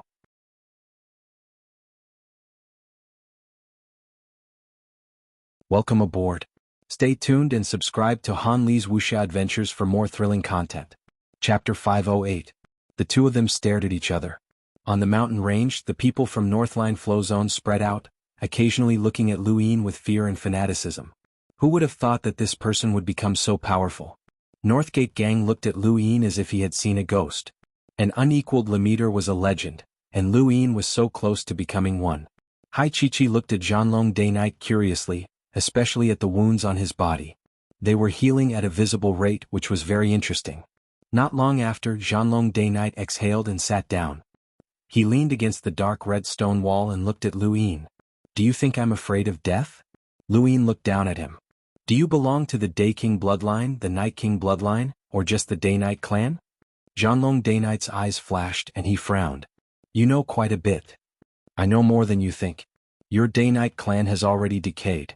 Since you were able to leave the Shinwu continent, you must want to do something. Are you willing to die like this? Don't think that I don't dare to kill you. I have the Sea King's dome behind me, and the Dayknight clan won't risk their lives for someone who isn't even a Night King. Zhanlong Dayknight sighed and smiled bitterly. You're right.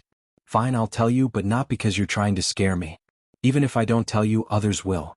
I'm not the only one who left the Shinwu continent. All the foreigners who were captured by the Reverend King Ming Zhaoshu have escaped. Lu Yin's gaze turned cold. What do you mean? Zhanlong Dayknight shrugged. The Shinwu King Ming Zhaotian was heavily injured by the 10 Arbiters scholar, and the Reverend King Ming Zhaoshu betrayed the Shinwu Empire and declared himself king. He even cooperated with the foreigners. The current Shinwu continent has changed, and the foreigners are no longer scurrying rats. They're now Ming Zhaoshu's collaborators. Lu Yin was shocked. Ming Zhaoshu was able to withstand the attacks of the Shinwu Empire's martial sovereigns? Zhanlong Dayknight sneered. You're underestimating Ming Zhaoshu too much. His ability to endure is the most ruthless I've ever seen. While Ming Zhaotian was heavily injured, he stole Ming Taizheng's inheritance and broke through to the martial sovereign realm, which is equivalent to becoming a cruiser. Then he fought Ming Zhaotian to a draw. He comprehended a domain and even a force field. Lu Yin was shocked. He knew that Ming Xiaoshu's forbearance was terrifying, but he hadn't expected it to be to this extent. A force field was definitely not an ordinary power. Even the geniuses that Lu Yin had met in his generation had only comprehended a few force fields, but Ming Xiaoshu had actually comprehended one without anyone knowing about it beforehand. Scenes from Xinwu continent replayed in Lu Yin's mind. The grudges between the Crown Prince and the Reverend King, the Demon Hunters Society, the Ming Constables, the 5 sealing planets, and so on. Now that he thought about it, the ones that had left the deepest impression on him were the Reverend King Ming Xiaoshu and his most beloved Ming Yan. Ming Xiaoshu had once told Lu Yin that he wanted to ally with the outsiders and that he would wait 10 years to help Xinwu continent escape its current predicament. At that time, Ming Xiaoshu had not only used this forbearance on himself, but also on Lu Yin. Because of Lu Yin's achievements in the Astral Combat Tournament, Ming Xiaoshu had been willing to use Ming Yan as bait and even told Lu Yin about the secrets of the Tower of Resonating Light. Ming Xiaoshu's ability to read people was admirable. If not for Ming Xiaoyan's sudden injury, Ming Xiaoshu definitely would not have rebelled, and Lu Yin would not have had the chance to obtain the inheritance of the Tower of Resonating Light. It seemed that he could not wait much longer. Even if he used Darkstar Gorge to divert the threat of external enemies away from the Xinwu continent, the internal situation would become increasingly unstable. Ming Xiaoshu was a cruiser, and he could fight evenly with Ming Xiaotian while he was heavily injured. But once Ming Xiaotian recovered, Lu Yin would be in trouble. He would definitely do his best to prevent Ming Xiaotian from recovering, but for how long? Ming Yan would not be safe in the chaotic Xinwu continent. Should he head to Xinwu continent after the battle on planet Pyrolite ended? With his current strength, what could he accomplish if he went to the Xinwu continent? What a headache. That person's injuries healed so quickly. Did he take any medicine? Hai Chi asked curiously. Lu Yin fell silent. Hai Chi looked at Lu Yin and pouted. I've already explained. I really don't know. Don't you believe me? Lu Yin glanced at her and then said, his name is Zhanlong Day Night, and he cultivates the day-night restoration technique. His recovery speed is several times or even dozens of times that of a normal person. Hai Chi was shocked. There's such a powerful technique? The day-night restoration technique sounds very powerful. He's a professional punching bag. Lu Yin turned around. Everything that came out of Hai Chi's mouth had changed. No enlighters appeared to threaten them, and when a cultivator from Northline Flow Zone arrived to explain the situation, Northgate Gang and the others finally relaxed. This mountain range had already been confirmed to be theirs. No, it was Lu Yin's. No, it was the Sea King's. No one was stupid, so why would Lu Yin want Pyrolite? Even if he obtained Pyrolite, he would not be able to use it. Once Frostwave Weave was branded as the Sea King's Dome, it would no longer be able to participate in the struggle between the Innerverse and Outerverse. Only the Sea King's Dome would be able to obtain Pyrolite. Northline Flow Zone was currently vexed over whether or not they could get a share of the loot from the Sea King's Dome. Granny Chan was even considering whether or not she should invite Northgate Taisui over to have a chat with Elder Ren. Planet Pyrolite was temporarily stabilized, and with Elder Ren overseeing it, no one dared to threaten Lu Yin. The video of the battle at the mountain range was circulated and spread all over the internet, causing countless people to be shocked. In Frostwave Weave, Hua Qingshan, Hua Xiaoling, and the others watched the video with expressions of shock and pride. This was their royal regent. In Yu Academy, Schutz, Jerbach and a few others were stunned. Behind them, Jerlin, Geraldine, Varen, Parlai, Eddie, and the others who had participated in Earth's trial were all stunned. This was too terrifying. Was this the power of an unequaled Lemmeter? This completely surpassed their understanding. In their minds, even explorers could not reach this level. The people from Earth who had joined Yu Academy also watched the video, including Fu Xiaoshu, Zhentong, Song Shi, Zhaoyu, Huansha, Qin Xian and the others. Most of them watched the video fervently. Indeed, Earthlings were not weaker than humans and they could also produce unequaled powerhouses. In the Anna family, Jenny Anna stayed in a dark room and calmly watched the video. You're getting stronger and stronger. You're so much stronger than when you were in San Dios. In prison, Sigmund Mathers watched the video excitedly. In front of him was Wukai Mathers, who had participated in Astral 10's entrance exam and lost an arm, but had obtained a battle technique. Now his name had spread throughout Frostwave Weave. Not only had he joined Yu Academy, but he had even surpassed Jerbach and the others to become the only person who could fight against Schutz. In the Blademaster Mercenaries, Dina was drunk and had one arm around Ian as she watched the video. Isn't that the royal regent? You fought him before, haha. Ian smiled. Yes, that's my proudest memory. Back then, he had lost to Lu Ian and had been ridiculed by the academy for joining the Blademaster mercenaries. Now, however, those humiliating memories had changed. Not everyone had the experience of fighting against a legend.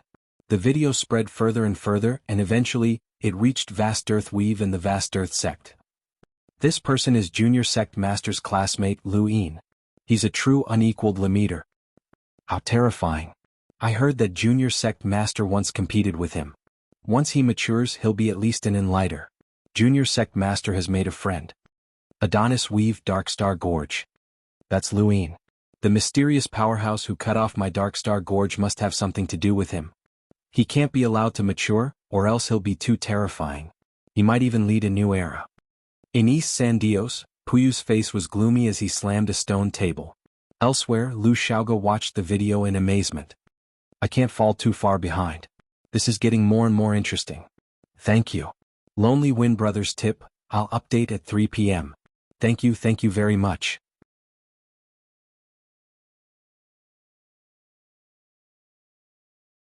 Welcome aboard. Stay tuned and subscribe to Han Li's Wuxia Adventures for more thrilling content. Chapter 509. At Wendy Yushan's residence, a girl tripped and got up. She looked around in confusion. Where am I? Why am I here? After a while, the girl cried out, so that's how it is. Oh no, I have to deliver tea to the counselor. She hurriedly stood up. Her name was Zhao Ran and she often lost her memories. In outer space, a luxurious spacecraft was cruising through space. Inside, the alluring Madame Naylan was watching a screen with a strange glint in her eyes. If you can lead an era, then so what if you become enemies with the 10 arbiters? In a dark corner of umbral butterfly weave, Amu watched the screen with a cold expression, but there was a trace of anticipation in the depths of his eyes. He had changed too much from when he had first met Lu Ian. In North Castle Weave, on a bustling planet that was close to the astral wilderness, there was a place known throughout the universe, the Mavis Bank. Universal currency floated down like leaves, showcasing the Mavis Bank's extravagance. A man walked into the Mavis Bank and took a deep breath before finding the bank manager. Half an hour later, the man walked out with the manager's shocked gaze behind him. All of the star essence in their branch had been exchanged for. The same thing was happening at other banks as well. Every bank or family that had star essence had been exchanged for by a mysterious person. This incident did not attract much attention until a month later, which was exactly 1 month after Lu Ian and the others had occupied the mountain range. The Ross Empire's warship exploded, and Scholar New Moon tried to intervene, but he was stopped by a mysterious enlighter, and a fierce battle broke out in outer space. The battle was short, but it attracted the attention of all the powers. Soon after, a piece of news was revealed. More accurately, it was not news, but rather a method to allow explorers to enter planet Pyrolite. The Ross Empire had always been at the forefront of technology, and they were the most likely to allow explorers to enter planet Pyrolite. Thus, the other powers had been keeping an eye on them. No one knew who the enlighter who had attacked the Ross Empire was, and even if they did, they would not interfere since the benefits would be split evenly. The method developed by the Ross Empire was simple and crude. It was to cover the outermost layer with another layer of skin, similar to clothing. An explorer's body would undergo a transformation that resonated with the universe. If they wanted their body to function, they would need to absorb star energy, or else they would enter a period of exhaustion. In fact, this was the price that explorers had to pay in order to wander the universe with their physical bodies. If they didn't want to absorb the energy from the outside world, they would have to put on another layer of skin, and this layer of skin had to be made of star essence. Otherwise, an explorer's physical body would still unconsciously absorb the energy from planet Pyrolite, which would cause the Pyrolite to enter their body and cause them to self-destruct. When this method was exposed, the various great powers immediately began researching its feasibility. At the same time, they ordered people to search for all the star essence in the nearby weaves. However, when they made their move, they discovered that regardless of whether it was North Castle Weave, Grand Top Weave, Lars Weave, or any of the other weaves, the star essence in the nearby weaves had almost all been used up. They were not stupid, and they immediately realized that the Ross Empire must have been the one to redeem the star essence. They had no choice but to set their sights on even more distant weaves as well as gather star essence from the innerverse. They had also considered Frostwave Weave, but Frostwave Weave had been isolated from the outside world due to Lu Yin's orders. Since Elder Ren was still around, none of the great powers dared to do anything to Frostwave Weave, so they could only give up. In a month's time, a third of the pyrolite ore on Pyrolite Mountain had been harvested. It was about the same in other places. Pyrolite ore had long since been harvested, and battles were constantly breaking out on planet Pyrolite. As for the mountain range that Lu Yin occupied, it had already been dug deep into the ground, and pyrolite was being mined there as well.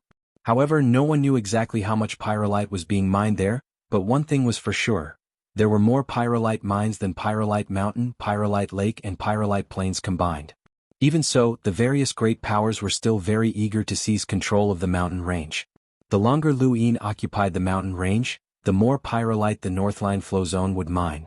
Although the pyrolite had been taken over by the Northline Flow Zone, even a fool would know that it would eventually end up in the Sea King's Dome's hands.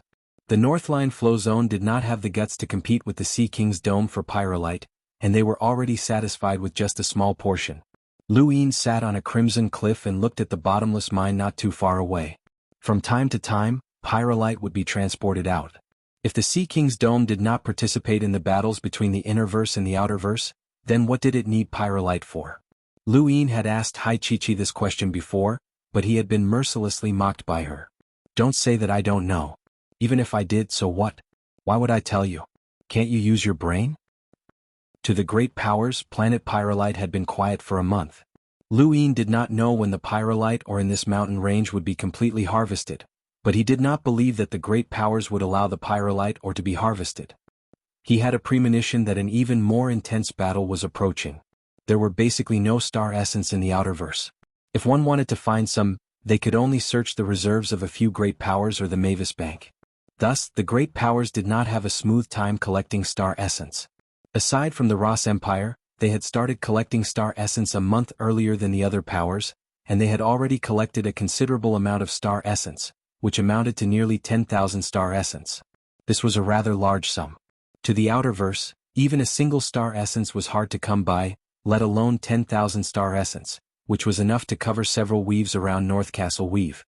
Such a large amount of star essence had successfully given one person a second skin. This person was called Kaze, and he was an explorer from the Dire Barbarian clan. Although he had not left his name on the top 100 rankings, that was because the Dire Barbarian clan was afraid of attracting too much attention. In Avery's words, Kaze's true strength was comparable to the top 80. If it had been because of Kaze's strength, then the Ross Empire might not have been willing to hand over their hard-earned star essence to someone from the Dire Barbarian clan. This was because Lu Yin had not been at a disadvantage against Faceless during the Sea King's son-in-law selection, so Kaze might not have been his match. However, Kaze's true purpose was to test Lu Yin's strength. He had an innate gift that enhanced his hearing, which allowed him to sense a person's physical strength and even hear the fluctuations of their star energy. It was precisely because of this that the Dire Barbarian clan's Lei Long had convinced Scholar New Moon to let Kaze take action. Based on Kaze's assessment of Lu Yin's strength, they could then decide who would be the next to attack. To prevent wasting star essence, they had to ensure that the second person to attack could truly defeat Lu Yin. Of course, Kaze himself was not weak, and he could lead the Dire Barbarian clan, the Ross Empire, and the Blaze Realm to seize Pyrolite Mountain, Pyrolite Lake or Pyrolite Plains. The Dire Barbarian clan did not hide Kaze's situation, as they could not do so even if they wanted to. Kaze would definitely appear on planet Pyrolite, and at that time he would be noticed by the various great powers. Thus, the Dire Barbarian clan generously exposed Kaze, and under everyone's watchful eyes, Kaze boarded his personal spacecraft and flew towards planet Pyrolite. On the mountain range, Hai Chi-Chi cried out, "Someone's coming." Northgate Gang, Ah Fan and the rest all looked up at the sky.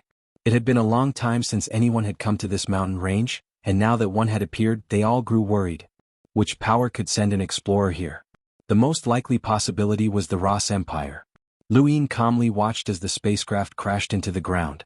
There was a loud boom and shockwaves shot out in all directions as a giant crater appeared on the dark red ground. As the dust settled, an ugly-looking man slowly rose into the air. He faced the mountain range and stared directly at Lu Yin.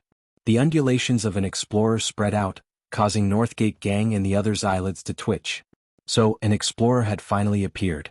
The price of sending an explorer to planet Pyrolite was not small, so every explorer who entered Planet Pyrolite was not weak. Hai Chi-Chi's eyes widened and she pointed at Kay's in an exaggerated manner. He's so ugly. He's way too ugly. Luin, he's even uglier than you. Luin sighed as Hai Chi-Chi's venomous tongue could not be changed. She was the type of person who would scold anyone she saw and he was already used to it. He ignored her and slowly stood up to face Kay's. In outer space, everyone was watching this scene, and Kay's information was quickly sent to the various great powers. The various powers had not expected that the dire barbarian clan had hidden such a character who was comparable to the top 80s of the top 100 rankings. He was definitely an expert, and it was no wonder why the Ross Empire was willing to use all of the star essence they had collected on this person. Kay stood in the air and stared at Luin. His ears twitched as he listened attentively to the sounds coming from Lu Yin's body. The vibrations of Lu Yin's muscles, the rumbling of his heart, and the flow of his blood were all transmitted to his senses in a way that others could not comprehend. This allowed him to understand the strength of the person in front of him. Lu Yin was not careless, and his eyes filled with star energy as he looked at Kay's. In an instant, numerous rune lines appeared in his eyes, which surprised him. This person had a lot of rune lines, surpassing Northgate Lies, who was at the bottom of the top 100 rankings. This person should be able to rival Faceless. This was an expert, and Lu Yin subconsciously shifted the fates and from his heart and left arm, unsealing most of his physical strength. Meanwhile, Kay's expression was incomparably solemn, as he had just heard something incredible. Originally, he had not paid much attention to this mission, as someone who was comparable to the top 80s of the top 100 rankings would be able to easily crush a Lemeter. Even an unequaled Lemeter would not be of much help. However, at this moment he truly understood how abnormal this so-called unequaled Lemeter was. This youth's physical strength was a little exaggerated, and only Avery was stronger than this person in the entire dire barbarian clan's younger generation. Even Kay's was left in the dust. Kay's had heard of many people before, including explorers, cruisers and even hunters, but none of them were as complicated as this person in front of him. He did not know how to describe it, but it was very complicated and he could not understand it. The mountain range was silent as everyone watched this strange scene unfold. Kay's did not make a move and neither did Lu Yin. It was Hai Chi-Chi who broke the silence. "Hey, don't tell me you two have taken a liking to each other." Kay's eyes trembled and his ears twitched again. He stared at Lu Yin but his mouth did not move. He was using his star energy to vibrate the air to produce a sound. This was to prevent the pyrolite from entering his body through his mouth and nostrils, so not only could Kay's not speak, he could not even breathe. "You know my goal. I want to leave this place." Lu Yin raised his right arm and clenched it into a fist. "You try." "Seventh bro, this guy isn't weak," the monkey reminded him. "Third update, thank you for your support, please subscribe, please send me a gift. Thank you."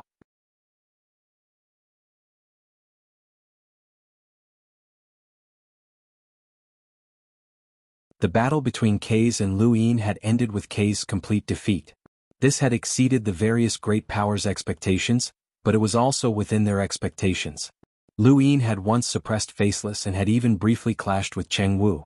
His strength was comparable to the top 70 of the top 100 rankings, so it was not strange for him to defeat Kay's. However, the fact that he had been able to defeat Kay's so quickly could only mean that Kay's defenses against Lu Yin's attacks were too weak. The dire barbarian clan's sound attacks were impossible to defend against, and they could win by surprise. However, Lu Yin's physical strength was so powerful that it was unique to him. Anyone who faced his physical attacks would not be able to defend against them. Fortunately, Kay's had run away quickly. Otherwise, he would have been heavily injured by Lu Yin, and he might not have been able to breathe. At that point he might have self-destructed. In outer space, the dire barbarian clan's warship was completely silent. Lei Long stared at the screen with a gloomy expression, as Kay's had still been defeated. Not long after, Kay's returned to outer space with a deathly pale face. Everyone looked at him. Scholar Newmoon and Huahui also appeared and looked at Kay's. They desperately wanted to know Lu Yin's strength so that they could find a powerhouse who could defeat him. They did not want to experiment one by one as that would consume too much star essence. Even if they could transfer star essence from the Blaze realm, they could not afford to waste it. "Speak. How strong is that kid?" Lei Long asked in a low voice, his tone rather unpleasant. Kay's replied in a low voice, "According to my hearing, one needs to be at least in the top 70 of the top 100 rankings to defeat him. No, maybe even in the top 60. Wahowi's expression changed. Is that kid really that powerful? Kaze bitterly replied. His physical defenses are too powerful, and they're also very complicated. With his strength, he might not be able to defeat someone in the top 70 of the top 100 rankings, but it won't be easy for someone in the top 70 to defeat him either. Everyone fell silent. This meant that kid's defense surpassed his offense. Interesting. Elder Lei, let me go accumulate star essence. I want to play with him, a voice rang out from a corner. Everyone looked over and Kaze's expression changed. Avery? Avery smiled as he looked at the screen. Was his physical defenses strong? Coincidentally, Kaze was the same. He liked people like that and he liked to tear apart those with strong physical bodies. Lei Long was put in a difficult position. Avery, with your strength, if you want to coat your skin with a layer of star essence, you might need 10 times more than Kaze or even dozens of times more. Even the family would find it difficult to come up with such an amount of money. Coating one's skin with star essence was not always the same. Otherwise, even a hunter would be able to step onto planet Pyrolite. The density of star essence would vary according to each person's physical body. Kaze had used up more than 1,000 star essence, which meant that more than 1,000 star essence had been processed to correspond to the amount of energy a human body could absorb and increase its density. The 1,000 star essence had been compressed into a thin layer that formed a new type of skin tissue. If Avery wanted to coat Kaze's skin with star essence, then the amount required would not be just 1,000. It might even be 3,000, 4,000, or even 10,000. After all, Avery was not just a cruiser but also a freakish genius who was ranked 4th on the top 100 rankings. For a powerful clan, they could afford to take out 10,000 star essence, but it also depended on how they used it. At present, they had not reached the point where they needed Avery's help. The Blaze Realm and the Ross Empire also had their own experts, and if the three of them worked together, they would be able to contend with any power. Avery disdainfully replied, "It's because of you conservatives that the clan has been unable to do anything." Anger flashed through Lei Long's eyes, but he did not argue with Avery. This kid was already the pride of the Dire Barbarian clan, and he was the clan's greatest genius in the past 10,000 years. He was publicly recognized as the powerhouse who would stabilize the clan's fate for the next 10,000 years, and he was not someone who Lei Long could criticize. Although Kaze had been defeated, he had successfully logged onto planet Pyrolite and had even fought a battle. This had caused the various powers' desire for star essence to grow even greater.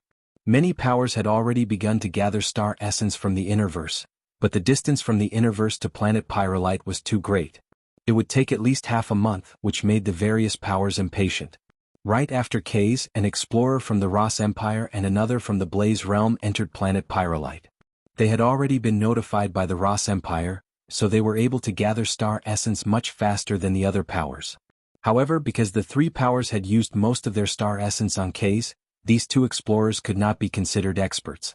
They were just elites among explorers. Their goal on planet Pyrolite was not to compete with Lu Yin over the mountain range, but rather to steal the Pyrolite mines of the other powers. Kaze teamed up with two explorers, and aside from Pyrolite Mountain and Pyrolite Lake, they could rob anywhere else, including Pyrolite Plains, which was controlled by the Day-Night clan. Of course, they did not dare to make a move on Pyrolite Plains as the Day-Night clan was too powerful. They could only rob other powers such as the Soul Dream tribe. Shiyu had been warned by the words formed by the spacecraft, and she had led the Soul Dream tribe out of the Pyrolite mines early on to avoid being completely annihilated by Kaze. It had to be said that Myra's idea had prevented many deaths, and it had also caused the skies above planet Pyrolite to become more lively. When Hai Chi-Chi was bored, she would look at the sky and look at the words formed by the spacecraft. She would also make guesses, and she had actually guessed correctly a few times. "Hey look, the ugly man tribe is facing off against the beautiful woman tribe." Hai Chi-Chi excitedly shouted as she pointed at the words formed by the spacecraft in the sky.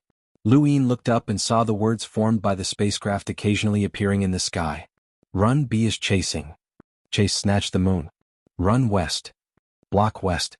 Run north. Block north." The sky was very lively. Lu Yin was speechless as he watched the scene unfold, but Hai Chi-Chi was very happy. Suddenly, another batch of spacecraft appeared in the sky and crashed into the Soul Dream tribe spacecraft without hesitation, destroying all of them. The Blaze Realm or the Ross Empire had taken action to help the Dire Barbarian clan intercept Shiyu and the others. The Soul Dream tribe could not help Shiyu and the others in the sky, so it was only a matter of time before they were blocked by the Dire Barbarian clan. Even with Ling Kei's help, the other two explorers could still slaughter the entire Soul Dream tribe. Lu Yin frowned as he had heard quite a bit about the dire barbarian clan and the Soul Dream tribe. If Shiyu was captured, she would suffer a fate worse than death. At that moment, a spacecraft crashed into the mountain range. Everyone could not help but look over, including the various great powers in outer space. The mountain range had become a point of interest for all of the great powers. A woman appeared from within the spacecraft. She was beautiful and dignified, and her clothes had a dark blue musical symbol on them. This was the insignia of the Soul Dream tribe. She walked out of the spacecraft and immediately flew towards the mountain range, heading straight for Lu Yin. In outer space, the dire barbarian clan members' expressions changed. This woman was Lan Yu of the Soul Dream tribe, and she wanted to seek Lu Yin's help. Lu Yin quietly watched as the woman approached. Hai Chi sized up the woman and she was not bad looking. "Brother Lu, I'm Lan Yu. Do you still remember me?" The woman asked with an apprehensive expression. Lu Yin nodded. "I do. What's the matter?" Lan Yu bowed to Lu Yin. "Please help save my Soul Dream tribe compatriots." "Lan Yu thanks you." Lu Yin raised a hand and helped her up, but he did not immediately reply. Instead he fell into deep thought. "Thank you. A few words have arrived. Thanks for your tip, I'll update at 3 p.m.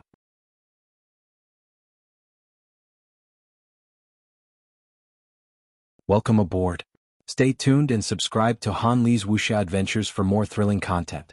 Chapter 511. Lan Yu pursed her lips. "Brother Lu, once Shiyu is captured by the dire barbarian clan, her fate will be extremely miserable. I hope that Brother Lu can save Shiyu for the sake of her former classmate." Shiyu once told the clan that she had met Brother Lu before. Lu Yin's eyes flashed. "Where are they?" "Pyrolite Lake. It's currently heading east." Lan Yu was overjoyed. Lan Yu was right. He had interacted with Shiyu before, and he did not want to see her die in vain. As for the dire barbarian clan, the Blaze Realm, and the Ross Empire, they were all enemies, so why should he care about them? Previously, he had been hesitant because the Soul Dream tribe had tried to deceive him and use him to participate in the contest for the Pyrolite mine. However, this had nothing to do with Shiyu. That washboard was quite interesting. Back in space, the dire barbarian clan was enraged. Lei Long's eyes turned cold as he immediately ordered his men to launch a spacecraft towards planet Pyrolite. Not long after, Lu Yin looked up and saw a warning from the dire barbarian clan. "Lu, retreat." Lu Yin sneered. He had already become public enemy number 1, so why should he be afraid of the dire barbarian clan? The Blaze Realm and the Ross Empire were both enemies, and the dire barbarian clan was not a threat to them. In the worst-case scenario, he would take Ming Yen to the Cosmic Sea after the battle on planet Pyrolite and join Leon's armada. That way, the dire barbarian clan wouldn't dare to go to the Cosmic Sea to look for him. In the south, Shiyu led a group of Soul Dream tribe members towards the east. In the sky, the arrowhead formed by the flying ships was aimed at them. Even if the Soul Dream tribe sent a flying ship to crash into the arrowhead, it was useless. The arrowhead would still appear. A personal spaceship appeared in front of everyone's eyes. Everyone was overjoyed. "Shiyu, you should return to outer space. Run. Don't let the dire barbarian clan catch you." One of the Soul Dream tribe women shouted. "Shiyu, let's go. There's only one ship and only you can go." "Shiyu, don't worry about us." Shiyu was sad.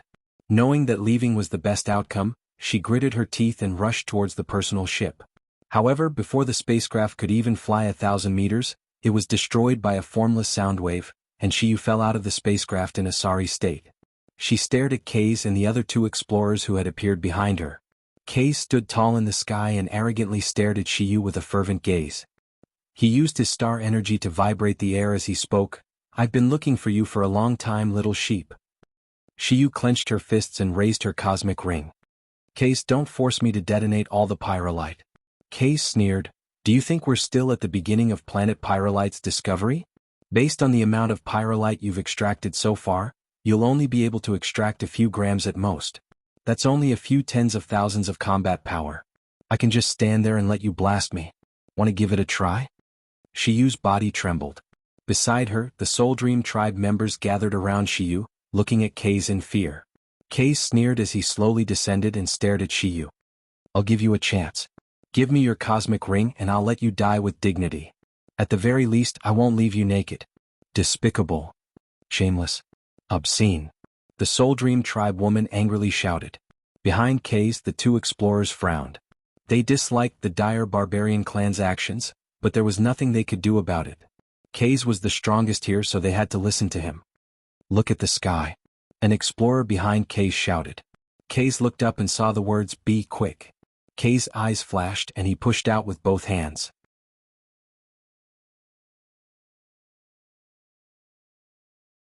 The next moment he appeared in front of Kaze. "I heard that there's a lot of star essence outside your skin." On the way here, Luin had suddenly thought of this. His goal in saving Shiyu was no longer as simple as it seemed. He had seen countless amounts of money converging towards him, and he would not let any of it go. After rolling his die at the Sea King's dome, he only had 120 star essence and 800,000 star crystals left. It was too little, and he had not dared to roll the die again. Rolling the die was the best way to increase his strength. When Kaze heard Lu Yin's words, his face went pale. "What are you doing?" Lu Yin's lips curled up and he grabbed at Kaze. Kaze gritted his teeth and used Berserk Fury once more in an attempt to force Lu Yin back. However, Lu Yin's strength increased once more when faced with money. 5-lined battle force enveloped his body, and a single palm pierced through the black soundwave flames. He grabbed Kaze's hair and smashed him to the ground. There was a thump, and the ground shook as a huge crack spread across the surface. Everyone was dumbfounded. Kaze, an expert from the dire barbarian clan, had been heavily injured by Lu Yin like a club. Against Lu Yin, whose physical body had reached the pinnacle, anyone who was slightly weaker could face a tragic end. Kaze was one such example. Even if his true strength was very strong, he would be finished as soon as Lu Yin grasped the opportunity. Ling Kei's eyelids twitched when he saw Kaze's miserable state, and he turned to leave without a second thought. The other two explorers paled, and they endured the pain as they tried to leave. However, they were crushed by Lu Yin's space render palm, and they were both pressed to the ground. The members of the Soul Dream tribe looked at Lu Yin with fear and admiration. He was just too powerful. Shiyu had a complicated expression on her face. The gap between the two of them was like a chasm between heaven and earth. During the Astral combat tournament, she had still been determined to catch up to Lu Yin, but now she no longer had the slightest bit of hope. This kind of freak was not someone who could catch up to. In outer space, Lei Long roared angrily, eager to charge onto planet Pyrolite and slaughter Lu Yin. The other powers all had ugly expressions as this kid was incomprehensible. Not many explorers could defeat him, and this kid was already giving everyone a headache. Elder Ren and Hai Dashao stood in outer space and looked at Lu Yin in admiration. "This kid is pretty good. After so many years, he's definitely one of the top few in the younger generation that I've seen." Hai Dashao did not deny it, as the strength that Lu Yin had displayed was overwhelming. Lu Yin stepped on Kaze and looked around. He then looked at Shiyu. "Are there any spacecraft nearby?" Shiyu shook her head. Lu Yin's domain extended further and further into the distance. Finally, he discovered a spacecraft that had been hidden underground in the southwest. This was the only time that the value of a foldable spacecraft could be seen. If Shiyu had one, she would have escaped long ago. It was very fast to ascend from the ground into outer space, and Kaze might not have been able to react in time.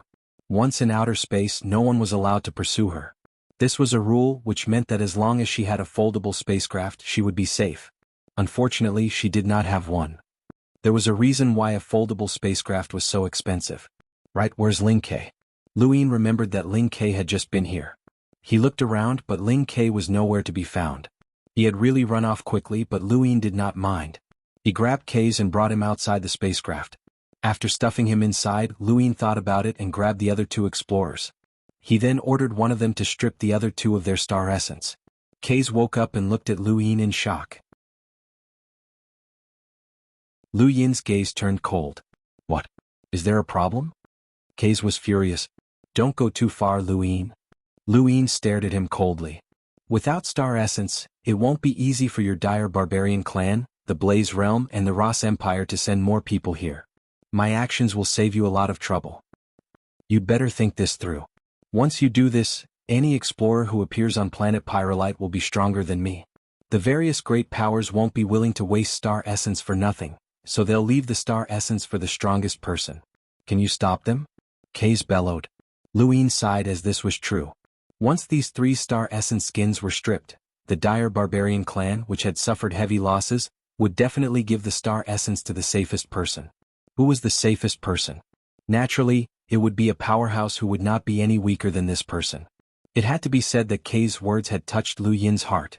However, there was one thing that Lu Yin had not revealed. His fates and even the fates and on his right leg had not moved. The various great powers did not know his true strength. Strip them. Lu Yin barked, his tone resolute.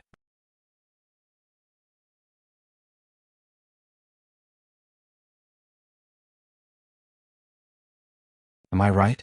Lan Yu's face paled.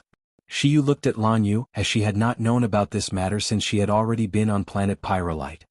Brother Lu, I think you've misunderstood. Our Soul Dream tribe is sincere about forming a marriage alliance with the Great Yu Empire. If you don't believe me, we can immediately arrange it once we leave planet Pyrolite. We can also provide you with financial support and do our best to bring the Great Yu Empire into the Innerverse. How about that? Lu Yin did not believe her, as the Sea King's dome had already clearly stated that it would protect Frostwave Weave. The Soul Dream tribe was eager to form a marriage alliance and establish a relationship with the Sea King's dome. There's no need to say anything more. I understand your intentions. I still have 2 star essence skins left, and I'll give this one to you for 1000 star essence. Lu Yin gave Lan Yu another star essence skin. As for Kei's star essence skin, he kept it for himself. Lu Yin was no fool. Kei's was clearly much stronger than the other 2, and the star essence skin's production cost was completely different as well. The 2 star essence skins could only be used by elite explorers at most, and explorers who could rival the top 100 rankings would not be able to use them unless they were reforged. However, Kei's skin was different. His skin could be directly used by the top 100 rankings experts. Lan Yu actually wanted Kei's skin the most. Although the Soul Dream tribe did not have any experts on the top 100 rankings, that list only referred to the younger generation. Among the older generation, there were explorers who could rival those on the top 100 rankings, but Lu Yin had no intention of giving them to her. Helpless, Lan Yu could only accept these 2 skins. Fortunately, she had not made a loss, as these 2 skins would definitely cost more than 1000 star essence to make. Brother Lu, how do you want to trade? Do you want me to transfer the money to your Mavis bank account or give it to you directly? Lan Yu asked. Lu Yin replied, give it to me directly. Send someone to deliver it to the mountain range. Lan Yu nodded and glanced at Shiyu. She also wanted to obtain Kei's star essence skin, but Shiyu pretended not to see it. She was not that close to Lu Yin. Lu Yin left and returned to the mountain range. Above the planet, the various great powers all had the same opinion about this matter. They could not send anyone weaker than Lu Yin to provoke him. Otherwise, not only would they fail to obtain the Pyrolite, but they might also lose their star essence skins. The Dire Barbarian clan, the Blaze Realm, and the Ross Empire had all suffered a great loss, and many powers were gloating over their misfortune. Who asked you to rush out? Now your retribution has arrived. However, Lu Yin's bad habit of plucking off other people's star essence skins was a headache. No one wanted to spend so much effort to create these skins to be gone after a trip to planet Pyrolite. The loss of star essence was acceptable, but the time spent transporting and creating these skins could not be made up for. This was the greatest loss. The next day, Lu Yin sat on the mountain range as usual, occasionally looking up at the sky as he waited for the Soul Dream tribe to send someone to deliver the money. Hai Chi rushed out of the mine and sat down beside Lu Yin in boredom. Hey, we can't go anywhere before the Pyrolite is completely mined, right? Lu Yin nodded. In the distance, a spacecraft rushed into space. This was the ship used to transport Pyrolite, and it would arrive once every few days. Over the past month, the Northline flow zone had already transported quite a bit of Pyrolite. Father has that much confidence in you? Does he think that you can defend this place? Hai Chi was puzzled and she tilted her head to size up Lu Yin. You're just a limiter. Go ask your father, Lu Yin replied. Hai Chi pouted. Father was wrong to scheme against you, but he didn't harm you. He even promised to protect your hometown. What are you unhappy about? Lu Yin did not say much to Hai Chi as she would not understand even if he did. He would rather become a pirate than join the Sea King's dome and lose his freedom. A red light fell from the sky, heading straight for the mountain range. Lu Yin looked up and squinted. His eyes filled with star energy, and he saw the rune lines that represented the spacecraft. There were many of them, but they were only at the level of an elite explorer. There was also a dark blue symbol on the outside of the spacecraft, indicating that it was from the Soul Dream tribe. There was a loud boom as the spacecraft crashed outside the mountain range, creating a crater in the ground. From a bird's-eye view, the surroundings of the mountain range, including the interior of the mountain range, were filled with craters caused by the spacecraft's crash. Hai Chi-Chi's eyes widened in curiosity as she looked at the spacecraft. The door opened and a young woman walked out. She was beautiful, but her eyes had a weathered look that did not match her appearance. She was clearly not a member of the younger generation. The woman walked up to Lu Yin and waved her hand. 2,000 star essence glowed with a faint light as Lu Yin stored it in his cosmic ring. The Soul Dream Tribe thanks Brother Lu for your help, the woman said courteously. Lu Yin nodded. She quickly left. Hai Chi-Chi looked at Lu Yin. Not bad. Others are fighting for their lives but you're making money. Lu Yin's lips curled up as he was rather proud of this fact. He also admired himself for always being able to come up with ideas to make money, and he had even managed to come up with so many at once. 2,000 star essence was an unimaginable amount in the past. Even when he had robbed Blackbeard's tribute, he had only managed to obtain 1,000 star essence. As expected of a large organization, they were able to take out so much money so easily. Right, there was also another 1,000 star essence, which was the price he had paid for selling K's star essence skin to the Northline Flow Zone. He had only asked for 1,000 star essence as a token of his gratitude. Hey, let me leave this place. I'll go grab some star essence skins for you. Don't worry, I won't take a single cent. I'll give them all to you. Hai Chi-Chi looked at Lu Yin expectantly, as she felt that it was more useful to talk with him with money. However, she was disappointed as Lu Yin did not agree. What? You can get 1,000 star essence for any one of them. That's 1,000 star essence. Think carefully. Hai Chi-Chi shouted. Lu Yin sighed. You won't be able to get them. Hai Chi-Chi was unconvinced. You're looking down on me? Let me tell you this seriously, if we really fight you won't be my opponent. Do you believe me? Lu Yin did not reply. Hai Chi-Chi ran in front of him. Do you believe me? Lu Yin was helpless. Let's put it this way.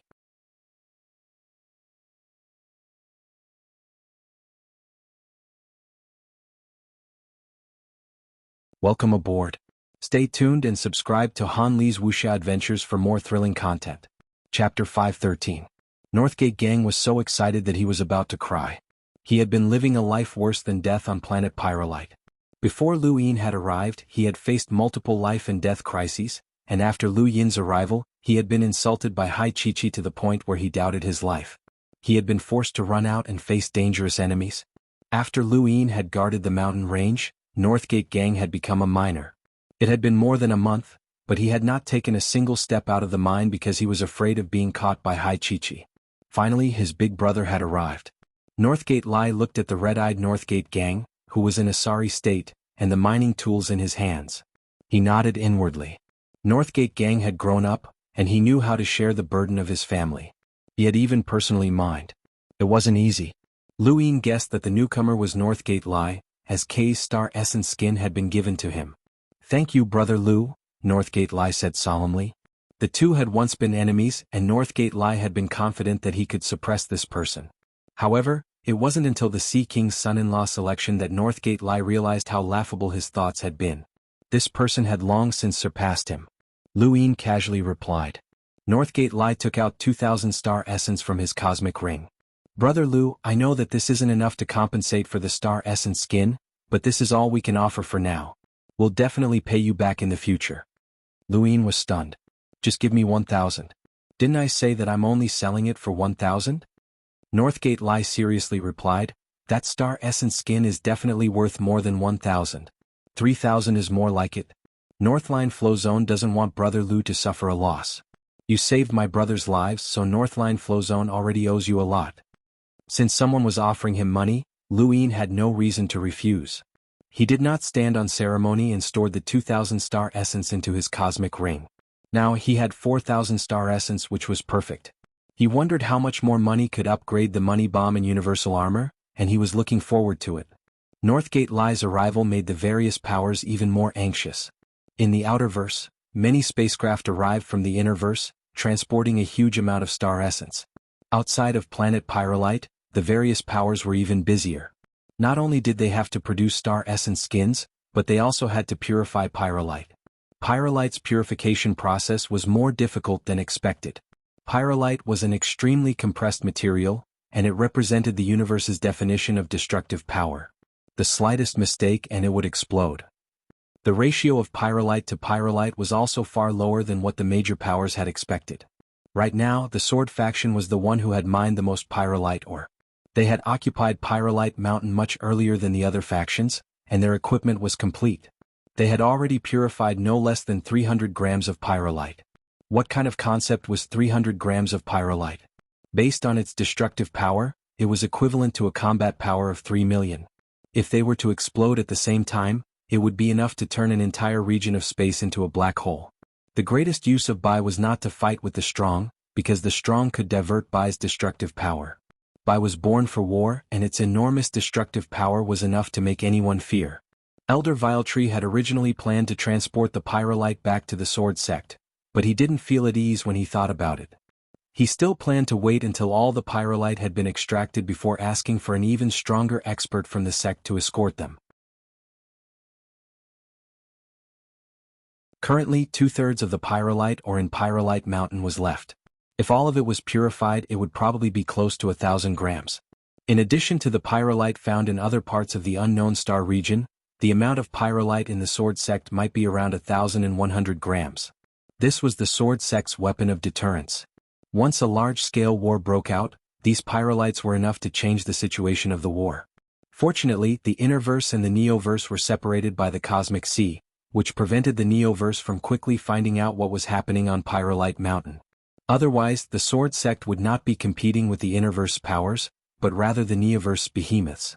A few days after Northgate Lai entered planet Pyrolite, an enormous beast roared as it charged into the planet from outer space. It smashed apart a spacecraft that had just taken off and snatched the pyrolite ore that was about to be sent to outer space. It then galloped across the mountain range and headed northwest. This scene shocked the various great powers. That's Zaylin? He's ranked 67th on the top 100 rankings, and he's a genius from the Divine Grade Hall. That's right, it's Zaylin. That's an oolong horse that's famous throughout the universe. The second Grade Hall actually managed to gather enough star essence for Zaylin to enter planet Pyrolite so quickly. It should be the Divine Grade Hall's doing. They've always been rich. I never thought that Zaylin would enter planet Pyrolite. Luin is in trouble now. Can he stop an expert ranked 67th on the top 100 rankings?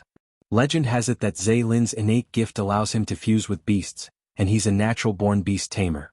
The Divine Grade Hall even fought with other powers to obtain him. His strength is unquestionable.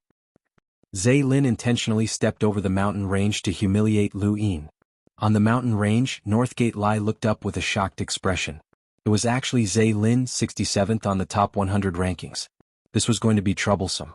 Luin watched as the oolong horse disappeared into the northwest, and his expression turned solemn. This person had intentionally stepped over his head. Was this a show of force? Hey, you were trampled by a horse, Hai Chi mocked as she happily pointed at Luin. Lu Yin's expression darkened and he stood up. Then I'll trample it back. Hai Chi's eyes lit up. Really? Let's go train the horse. Northgate Lai's eyelids twitched. Brother Lu, please reconsider. Zaylin is very strong, and his oolong horse can devour planets. His innate gift allows him to fuse with his oolong horse, making it even stronger. He also avoids the weakness of all beast tamers, which is their own defense. Don't be rash. Luin calmly replied, even if I don't go looking for him, he'll still come looking for me. Northgate Lai fell silent. Based on Zaylin's attitude, he would definitely come looking for trouble. The Divine Grade Hall would not let this mountain range go, and Zaylin was a hurdle that they had to cross. I'll go with you. Northgate Lai looked at Luin solemnly. Luin shook his head. No need. You take care of the mountain range. He then soared into the sky and flew towards the northwest. 67th on the top 100 rankings? Luin wanted to see if this person could force him to use his full physical strength or even his fates, and Luin had too many trump cards such as his universal armor, money bomb, and so on. Although the various great powers were rich, they did not have an ability like Luin who could use Enhance to infinitely increase his strength. Thus, they did not have any external items that could help them defeat powerful enemies. Luin had plenty of such items. Hai Chi excitedly followed behind Luin, her face full of joy. In outer space, within the second Grade Hall's warship, Karthika's expression was extremely ugly. Before Zaylin had entered planet Pyrolite, he had instructed Zaylin not to provoke Luin. It was not that he was worried that Zaylin would not be able to defeat Luin, but rather that there was no need to do so for the time being. He had allowed the other powers experts to exhaust Luin first, as the other powers experts would soon be able to enter the planet. Whoever expended more energy would easily be at a disadvantage in the following battles. However, this brat had not listened and even dared to provoke Karthika. Zaylin was helpless as well. How could he have imagined that Luin would attack him just by passing by the mountain range? In his mind, Luin should be doing his best to avoid fighting him. Where did this brat get the confidence to challenge an expert ranked 67th on the top 100 rankings? However, this question was already meaningless. Luin had already arrived, and there was even a little girl beside him who was staring at him provocatively. This made Zaylin very depressed, but he could not show it. He had only just arrived at planet Pyrolite, and he did not know what had happened before. The Pyrolite mine that the second grade hall occupied was not too far from the Day-Night clan's Pyrolite plains. The second grade hall had robbed several powers of Pyrolite mines, and they had barely been able to mine until now. Outside the mine, Quang Wang looked up at the sky.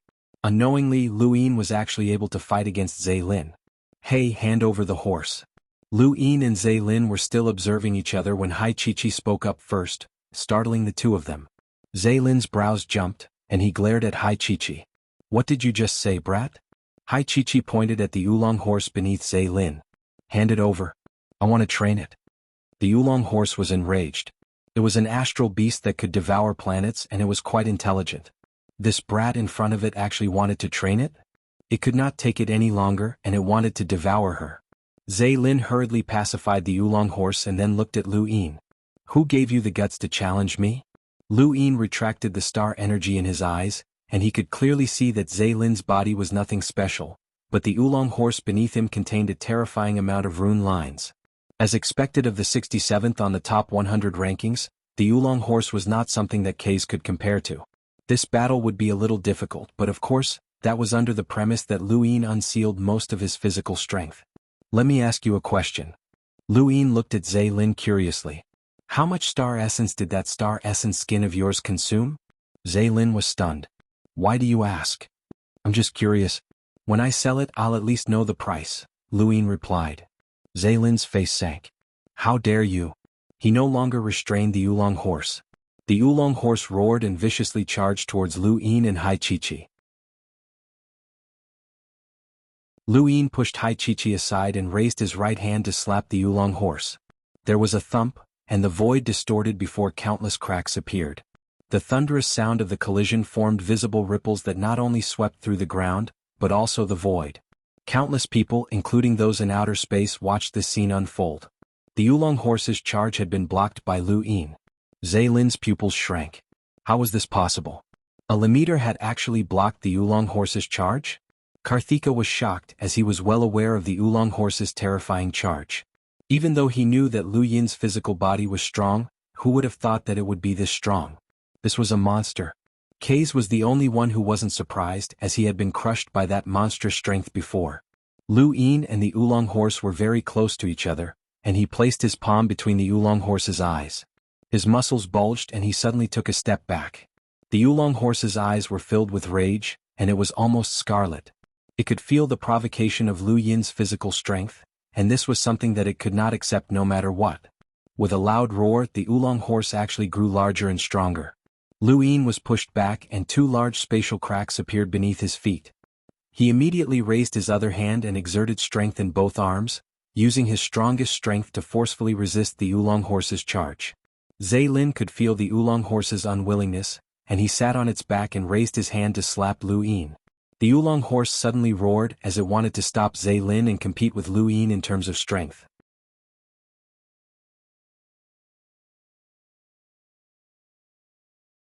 Welcome aboard. Stay tuned and subscribe to Han Li's Wuxia Adventures for more thrilling content. Chapter 514. Lu Yin's gaze turned cold. The fates and in his heart and left arm had already been transferred. He had unsealed most of his physical strength, but he was still unable to suppress the oolong horse. As expected of the powerful beast that had brought Zaylin to 67th place on the top 100 rankings. The fact that it could devour a planet meant that it had yet to display its full strength.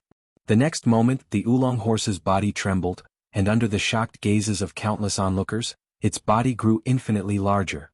It went from a normal horse to the size of a mountain, and its enormous strength spread outwards, shaking the void, the earth, and even the entirety of planet Pyrolite. Zaylin looked down at Lu Yin from above. You can't compete with the Oolong horse in terms of strength.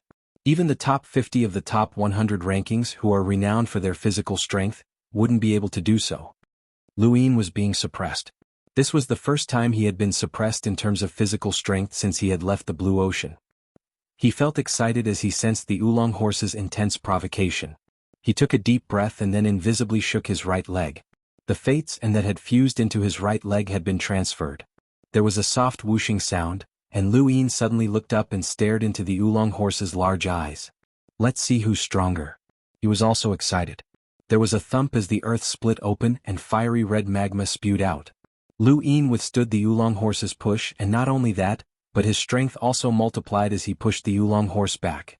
At this moment, even Karthika and the other enlighters were stunned. No matter how strong a Lemmeter was, there should still be a limit to his strength. What was this? Some people who were too strong would be labeled as monsters, just like the 10 arbiters. Their strength was unimaginable, so there was no way to compare them. After Lu Yin displayed all of his strength was no longer comparable, as it had already surpassed everyone's understanding. Even Elder Rin, an old monster with a power level in the hundreds of thousands, could not understand how Lu Yin had managed to achieve this. How had he cultivated his strength? In outer space, Avery suddenly appeared, and he looked at Lu Yin with excitement and fanaticism. Interesting. This is true power. Kid, I'll wait for you. I'll wait for the day that you become an explorer. I'll wait for you to challenge me.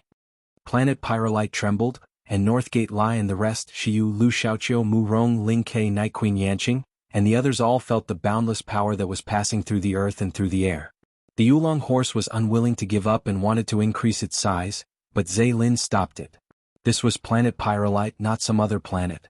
If Planet Pyrolite was damaged, the Pyrolite would explode and everyone would die. However, even Zhe Lin could not appease the Oolong horse. Left with no choice, Zhe Lin could only use his innate skill to merge with the Oolong horse. The next moment, the Oolong horse's gaze changed. Lu Yin could feel that the one controlling the Oolong horse was Zhe Lin. The Oolong horse was no longer competing with him in terms of strength. Lu Yin immediately dodged and used Flash to appear on top of the Oolong horse's head. He pressed a hand on its back, 30 stacks, 50-fold shockwave palm. Bunga violent tremor tore through the void. The Oolong horse was so large that Lu Yin's palm could not penetrate its body and affect the ground. However, it was reflected back into space by the horse's body, which tore through Planet Pyrolite's atmosphere. It even caused a few spacecraft that had yet to leave the planet to explode. Not only was the Oolong horse strong, but its body was also quite strong. Lu Yin's palm did not cause much damage to it, and because it was so large, it was like being stabbed by a needle. The Oolong horse turned around and rammed its huge body into Lu Yin, but he still managed to dodge. Being too large had its disadvantages, and it was helpless against nimble people. Lu Yin retreated 1,000 meters and panted slightly as he looked at the Oolong horse. His attacks were not very effective, and it was indeed difficult to deal with. The Oolong horse stared at Lu Yin, but its attacks were also useless against him. Both of them felt like they had nowhere to attack.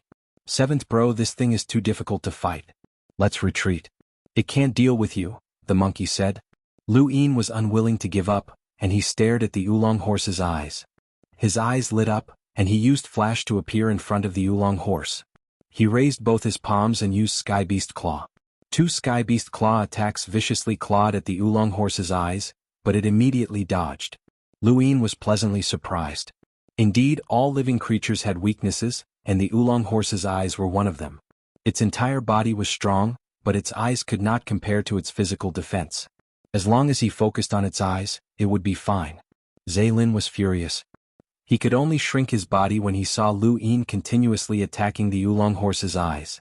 However, unless he shrunk to a normal size, the Oolong horse's eyes would still be Lu Yin's target. If he shrunk to a normal size, he would lose his advantage. This was a dilemma. In the end, Zhe Lin shrunk the Oolong horse to a normal size. Lu Yin's lips curled up as he used Flash to appear behind the Oolong horse and pressed down with his palm. However, the scene of the Oolong horse being hit did not occur. Instead, a humanoid creature appeared in front of him.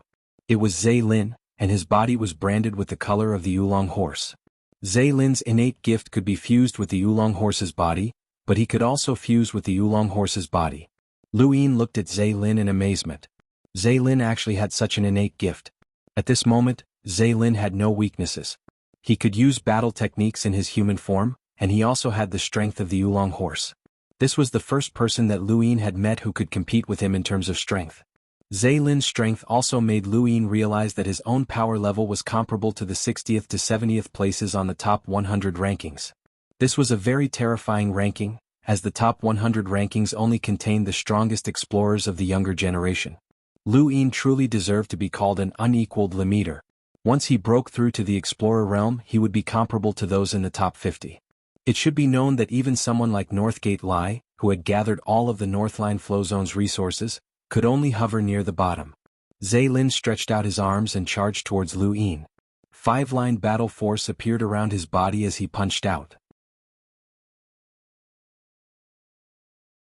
With the physical strength of the Oolong horse, he was not afraid of facing Lu Yin head-on.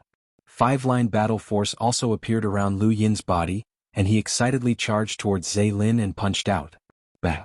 There was another thunderous collision that shook the heavens. The shockwaves from the collision distorted the void and spread out into outer space, tearing apart planet Pyrolite's atmosphere. The two punched out 100 times at the same time and did not retreat a single step. The violent shockwaves from the collision forced Quang Wang and the rest to continuously retreat. In the distance, above Pyrolite plains, Zhanlong Day Knight, Night Queen Yanqing and the rest were all shocked. This was Lu Yin's strongest attack, and he had only displayed it at this moment. There was another bang and the two simultaneously retreated. Lin's eyes flickered. A limiter had actually been able to fight him to a standstill, which somewhat toppled his worldview. Lu Yin panted heavily, as it would be difficult to suppress Lin with just his physical strength. He did not want to use his fates, and right now, as there would definitely be more powerhouses behind him, he had to think of a way. Lu Yin was anxious, but Lin was even more anxious. The fact that Lin had been able to enter this place meant that the explorers from the Sword Sect and Day Knight clan would be arriving soon. If he continued to waste time with Lu Yin and allowed others to take advantage of him, he would become a sinner of the Beast Tamer's flow zone. He then looked at Lu Yin with a resolute gaze. I'm not going to play with you anymore. I admit that in terms of true strength, it will be difficult to determine a victor between us. However, in this universe, one's own strength is not the only thing that matters. Lin then took out a dagger that had a strange gray luster circulating around it. The moment it appeared, it actually tore through the void. Lu Yin's eyelids twitched as the dagger gave him a sense of danger. The monkey cried out, "Not good. It's a power vessel." Lu Yin was puzzled. What is it? 7th bro, do you remember when you tried to kill that Lu Xiaoga in East Sandios? Do you remember the power he used? The monkey asked solemnly. Of course Lu Yin remembered. With his strength at the time, he should have been able to deal with Lu Xiaoga. However, Lu Xiaoga had used a power that Lu Yin could not understand to evade the attack. That power had been black and white, and it had definitely been the Day Knight clan's power. I wanted to say it back then, but I forgot about it later. I remember reading in a powerhouse's autobiography that some people can transfer their own power. Lu Xiaoga should have received the power of a powerhouse, which gave him the ability to protect himself from you, the monkey said. So you're saying that this dagger has also been fused with a powerhouse's power? Lu Yin found this somewhat inconceivable. Lu Xiaoga was still a human and this dagger was just a cold weapon. The monkey sternly replied, that's right. In fact, there are very few powerhouses in the universe who are capable of fusing their own power into another person's body. It can be said that the number of powerhouses who are capable of doing so is infinitely close to zero. It has little to do with one's own strength, and it might be related to one's cultivation technique, destiny, or even one's innate talent. However, in this vast universe there will always be some monsters. The person who fused their own power into Lu Xiaoga's body is a monster, and such monsters have appeared since ancient times. Lu Yin looked at the dagger in Lin's hand and narrowed his eyes. This was troublesome as he did not know what kind of power that dagger possessed. It felt like he was facing off against a powerhouse with an unknown innate gift. It seems like you know about the existence of power vessels. Lin saw Lu Yin's serious expression and stared at him. I don't want to use the power vessel against you. Leave that mountain range on your own or else you might die to it. Lu Yin's eyes flickered as he was caught between a rock and a hard place. 7th bro, power vessels are scary, but you can treat them as another type of innate gift. Furthermore, most power vessels can only be used once. This guy definitely isn't being kind by not attacking you, but rather because he doesn't want to waste the power vessel. Can fates and block a power vessel's attack? Lu Yin asked in a low voice. I don't know. Nobody knows what kind of power vessel it has. The monkey was unsure. Zaylin frowned and stared at Lu Yin. I'll say it one last time. Leave the mountain range and I'll let you go.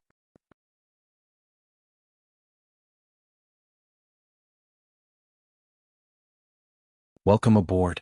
Stay tuned and subscribe to Han Li's Wuxia Adventures for more thrilling content. Chapter 515. Lu Yin's gaze turned cold. If he retreated just because of a power vessel, then the various great powers would use it to threaten him in the future. This was not his style. Besides, while a power vessel was powerful, it could not surpass a hunter's power level of 100,000. Lu Yin had his universal armor, and that armor was conservatively estimated to be able to withstand a power vessel with a power level of 150,000. You can try. Lu Yin stared at Zaylin. He was about to attack and it was better to strike first. Zaylin's heart sank as his power vessel could only be used once. Before coming to planet Pyrolite, the Elder had warned him not to use it unless it was absolutely necessary. But now it seemed that he had to use it. You're courting death, so don't blame me. He then brandished his dagger and charged at Lu Yin. Lu Yin stared at him and suddenly, Zaylin's speed increased by several times. The dagger stabbed out at a trajectory that Lu Yin could not see. This was the dagger's ability to increase one's speed to the limit, and it instantly increased Zaylin's speed by a large margin. Lu Yin's pupils shrank, and his eyes filled with star energy.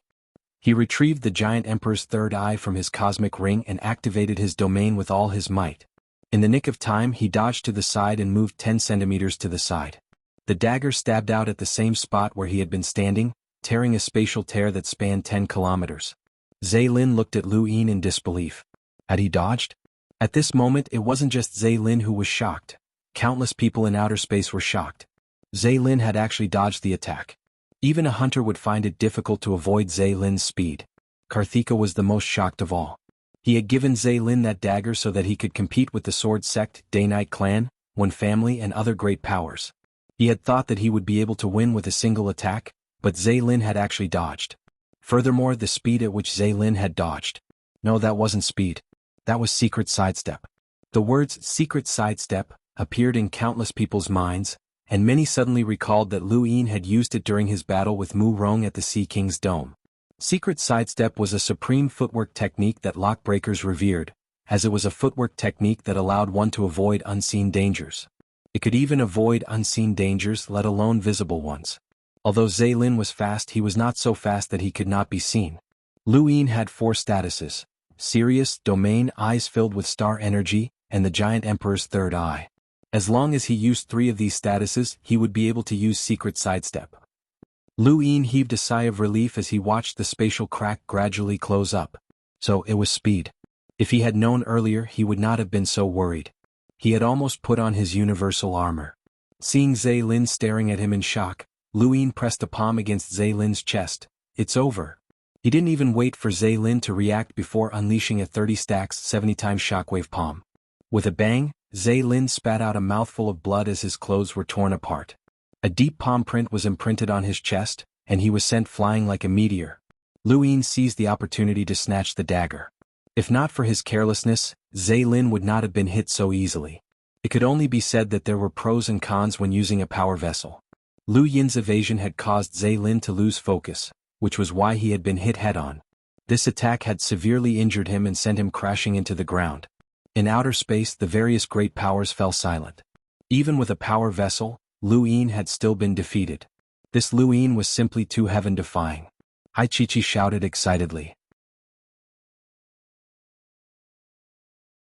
In the distance, Quang Wang and the rest were bitter, as even brother Zaylin had been defeated. Even further away, Zhanlong Day-Night and the rest had also witnessed this scene. They could only helplessly turn around as this huge mountain continued to press down on their heads. Lu Yin's eyes were still filled with star energy as he looked at the ground. The rune lines that represented Zaylin were already very few, which proved that he was seriously injured at this moment. Even his fusion with the Oolong horse had disappeared, and Zaylin's face was deathly pale as he was pressed into the ground. Lu Yin exhaled. This battle had been rather difficult, and even a power vessel had appeared. He had previously thought that the great powers definitely had their own trump cards. If a Lemeter did not use one, then an explorer would. Zaylin would not be the last. Would he have to wear his universal armor to sleep peacefully? That was a problem. Hai Chi excitedly ran over to Lu Yin and stared at the dagger in his hand. Let me see. Lu Yin grabbed the dagger and touched it. It felt like a normal dagger, and with a bit of force it broke with a crack. Hai Chi was disappointed. It's a one-time use item. Boring. You know about power vessels as well? Lu Yin looked at her. Hai Chi rolled her eyes. Nonsense. Of course I know. My Sea King's dome doesn't lack anything. Does your Sea King's dome have many power vessels? Lu Yin asked with interest. Hai Chi's lips curled up and she looked at Lu Yin proudly. That's right. Beg me and I'll tell you. Lu Yin shook his head and ignored her. You're so boring. My Sea King's dome has a power vessel that you've touched before. Hai Chi pretended to be profound. I know. It's the Sea King's trident. Hai Chi's eyes widened. How did you know? I guessed, Lu Yin casually answered. Hai Chi turned her head away. Boring. After saying that, she flew directly towards where Zaylin had landed. Lu Yin hurried over. What are you doing? Don't you want a star essence skin? I'll help you, Hai Chi said politely. Lu Yin pulled her aside. Don't cause trouble. He hasn't lost yet. Hai Chi stuck out her tongue and then ran off. The ground trembled and then it cracked open. Zaylin leapt out and stood on the ground looking extremely wretched. The deep palm print on his chest brought him endless pain, and he could not even stand properly. He was half kneeling on the ground. Lu Yin approached him step by step. Let me ask you a question. Zaylin panted heavily and looked down at his chest. Even the slightest movement caused him intense pain. At this moment, Lu Yin's shadow enveloped him and he looked up. You won. Lu Yin stared at him. How much did your star essence skin cost? Zaylin's eyelids twitched. Lu Yin, don't go too far. My divine grade haul is not to be trifled with. You should know that the Beast Tamer's flow zone is a unified entity, and offending us won't do you any good. Lu Yin shrugged. Sorry, it's too late. Actually, I wanted to coexist peacefully with you guys, but I can only blame fate for messing with me. He then grabbed Zaylin and found a spacecraft. He peeled off the star essence skin from Zaylin's body and tossed him inside. Let's go back. We probably won't meet again on planet Pyrolite. Zaylin looked at Lu Yin helplessly, as he regretted provoking this person when he had first arrived on planet Pyrolite. This person was a monster and Zaylin was heavily injured. The next time they met, Lu Yin might have already broken through to the Explorer realm, and once that happened, Zaylin would definitely not be Lu Yin's opponent. Lu Yin watched the spacecraft take off and put away the star essence skin. It was worth at least 5,000 to 7,000, but he was not sure if he should sell it. If he did, then a powerhouse who could rival Zaylin would appear while wearing it, and if such a powerhouse turned out to be an enemy, it would be troublesome. However, he would not be satisfied if he did not sell it, as it was a considerable amount of wealth. Lu Yin looked around and saw that most of the pyrolite ore had been mined by the second-grade haul. When he saw Hai Chi rushing towards Quang Wang and the others, he picked her up and left. Zaylin's defeat had given the various great powers a deeper understanding of Lu Yin's strength. Without reaching the top 60 of the top 100 rankings, there was no hope of defeating Lu Yin. This was the common understanding of the various great powers. Among the younger generation, there were not many explorers who could reach the top 60 of the top 100 rankings, and they were scattered throughout the universe. However, the various great powers did have explorers from the older generation who were at the same level of strength, and they were likely to be the next batch of powerhouses to descend. Lu Yin returned to the mountain range and was greeted by Northgate Lai's astonished gaze. Lillian had also arrived. Northgate Lai was wearing the star essence skin that Lu Yin had sold to them, and the one that Northline Flowzone had manufactured was given to Lily Ann. Brother Lu, you've shocked the heavens with that battle. From now on, you will be invincible among the Lemeters. Congratulations, Brother Lu. Lillian smiled at Lu Yin. Northgate Lai looked at Lu Yin with a complicated expression, and the shock in his eyes had yet to fade. Lu Yin smiled. The universe is too vast. It's still too early to say that I'm invincible. I've never heard of a Lemeter possessing Brother Lu's power level since ancient times. Even when the 10 arbiters were Lemeters, they might not have been able to reach Brother Lu's level of power. Brother Lu, your name will be recorded in history, Lillian praised. Everyone else was shocked. History was a heavy word and countless people wanted to leave their names in history, but they did not have the ability to do so. Lu Yin, on the other hand, had already done so. At least in the written records, No one had ever reached Lu Yin's level of power when he was a Lemeter. Lu Yin's expression changed. History? With the power that he had just displayed, had he already touched upon the level of history? The various great powers no longer dare to casually send people here, Lillian said. Lu Yin's heart trembled. He had single-handedly changed the standards of the various great powers when it came to descending on planet Pyrolite. This was his current strength. In that instant, Lu Yin felt as if he had truly reached a new level. Who in the Lemeter realm could be his opponent? Lin Ke. No, not even Mu Rong. Not even Zhe Lin, who was on the top 100 rankings. Once upon a time, he had looked up to the elites of the great Yu Empire's Yu Academy. He had surpassed them. He had looked up to the Astral Combat Academy's area masters. He had also looked up to the Astral Combat Academy's realm masters. He had also looked up to the freakish geniuses of his generation, but he had still surpassed them all. Now he stood at the peak. When he thought of this, Lu Yin felt a ball of fire rise in his chest. Green lines suddenly appeared on the surface of his body. These were the signs of six-line battle force, green stripes. Lily and Northgate Lai and the others were all stunned. What was going on? As he spoke, he actually made a breakthrough? Lu Yin stretched out his hands as the Sandmaster's words echoed in his mind. Battle force was used for cultivation, and it was also used for one's spirit. Lu Yin had never possessed the spirit to look down on the world, which was why he had been unable to break through to the next level. But now he had defeated Lin Ke, Mu Rong and Zhe Lin, shocking the heavens, and becoming an unrivaled Lemeter. He could feel this spirit, which was why his battle force had changed accordingly. However, the green stripes only appeared for an instant before quickly disappearing. His breakthrough had not been successful. Northgate Lai subconsciously heaved a sigh of relief. Lu Yin was already very strong, and if he had broken through again, Northgate Lai would not even have the courage to chase after him. Brother Lu, it's such a pity. You dash. Before Lillian could finish speaking, Lu Yin leaped up and charged towards Pyrolite Lake. Had his breakthrough failed? No, it was just that his spirit was not enough. He needed to face his own strength and use battle to strengthen his belief in being unrivaled. Right now, the most suitable people for him to strengthen his belief were Lin Ke, Mu Rong, and the other powerhouses. Lin Ke was the closest to the mountain range, so he would look for him first. Thank you. Thank you, Brother Silas, for your tip. The mountain breeze. Brother's tip, I'll update at 3 p.m. Thank you. Thank you, brothers, for your support. Thank you.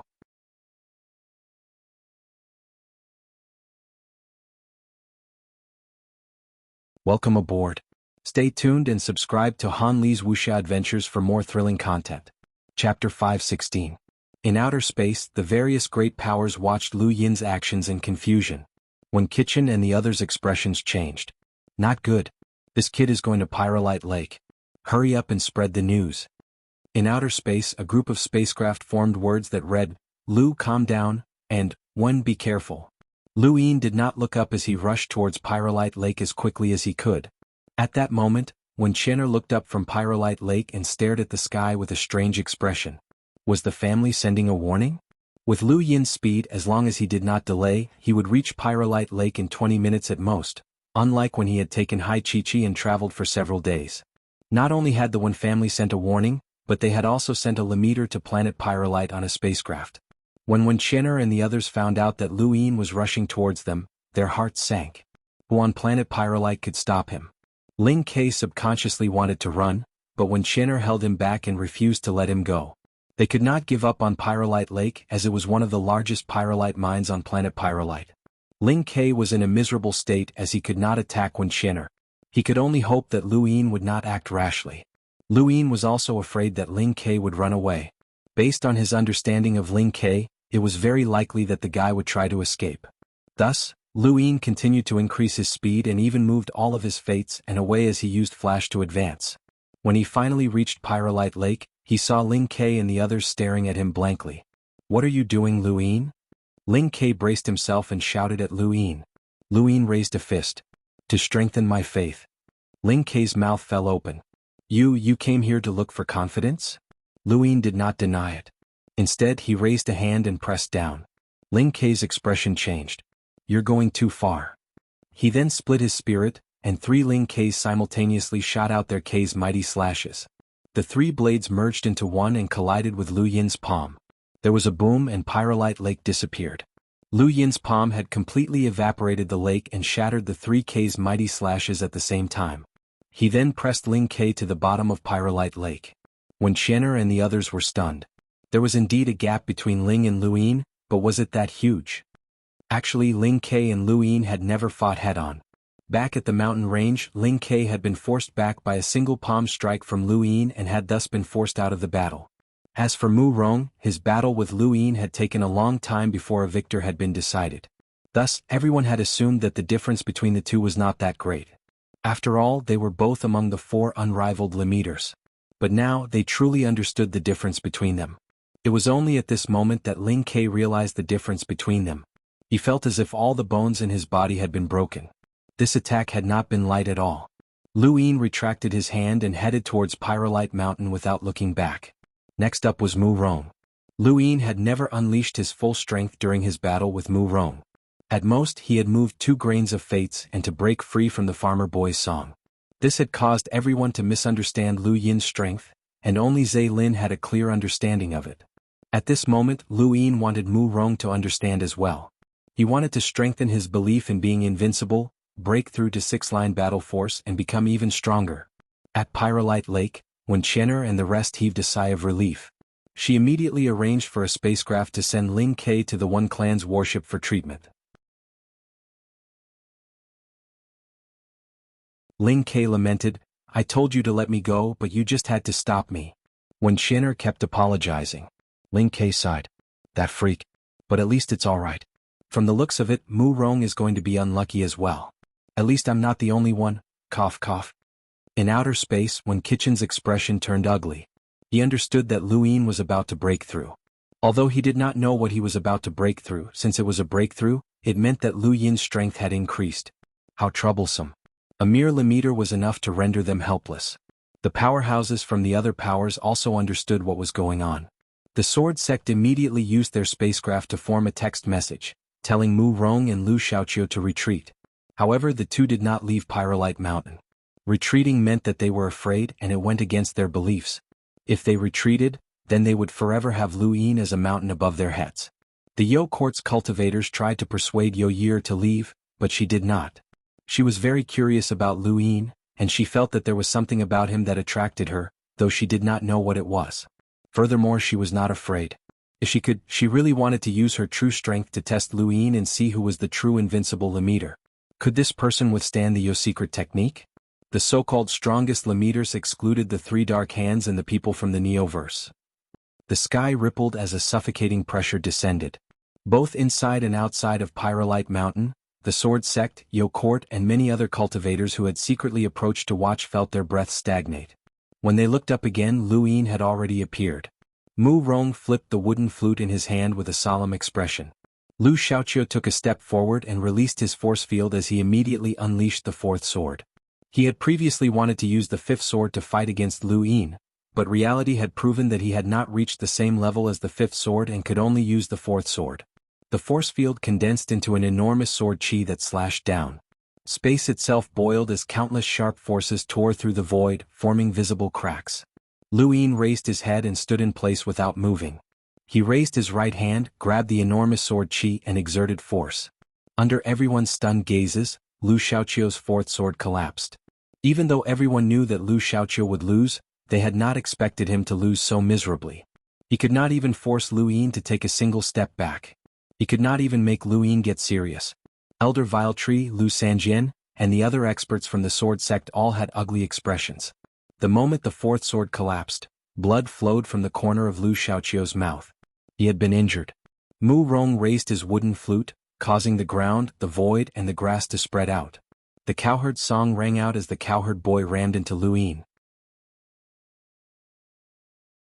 If the cowherd boy's song had been able to affect Lu Yin slightly when he had been moving 2 grains of fates and it had needed him to break free, then now that he had moved 3 grains of fates and then released all of his physical strength, the cowherd boy's song was just a song that could calm one's mind.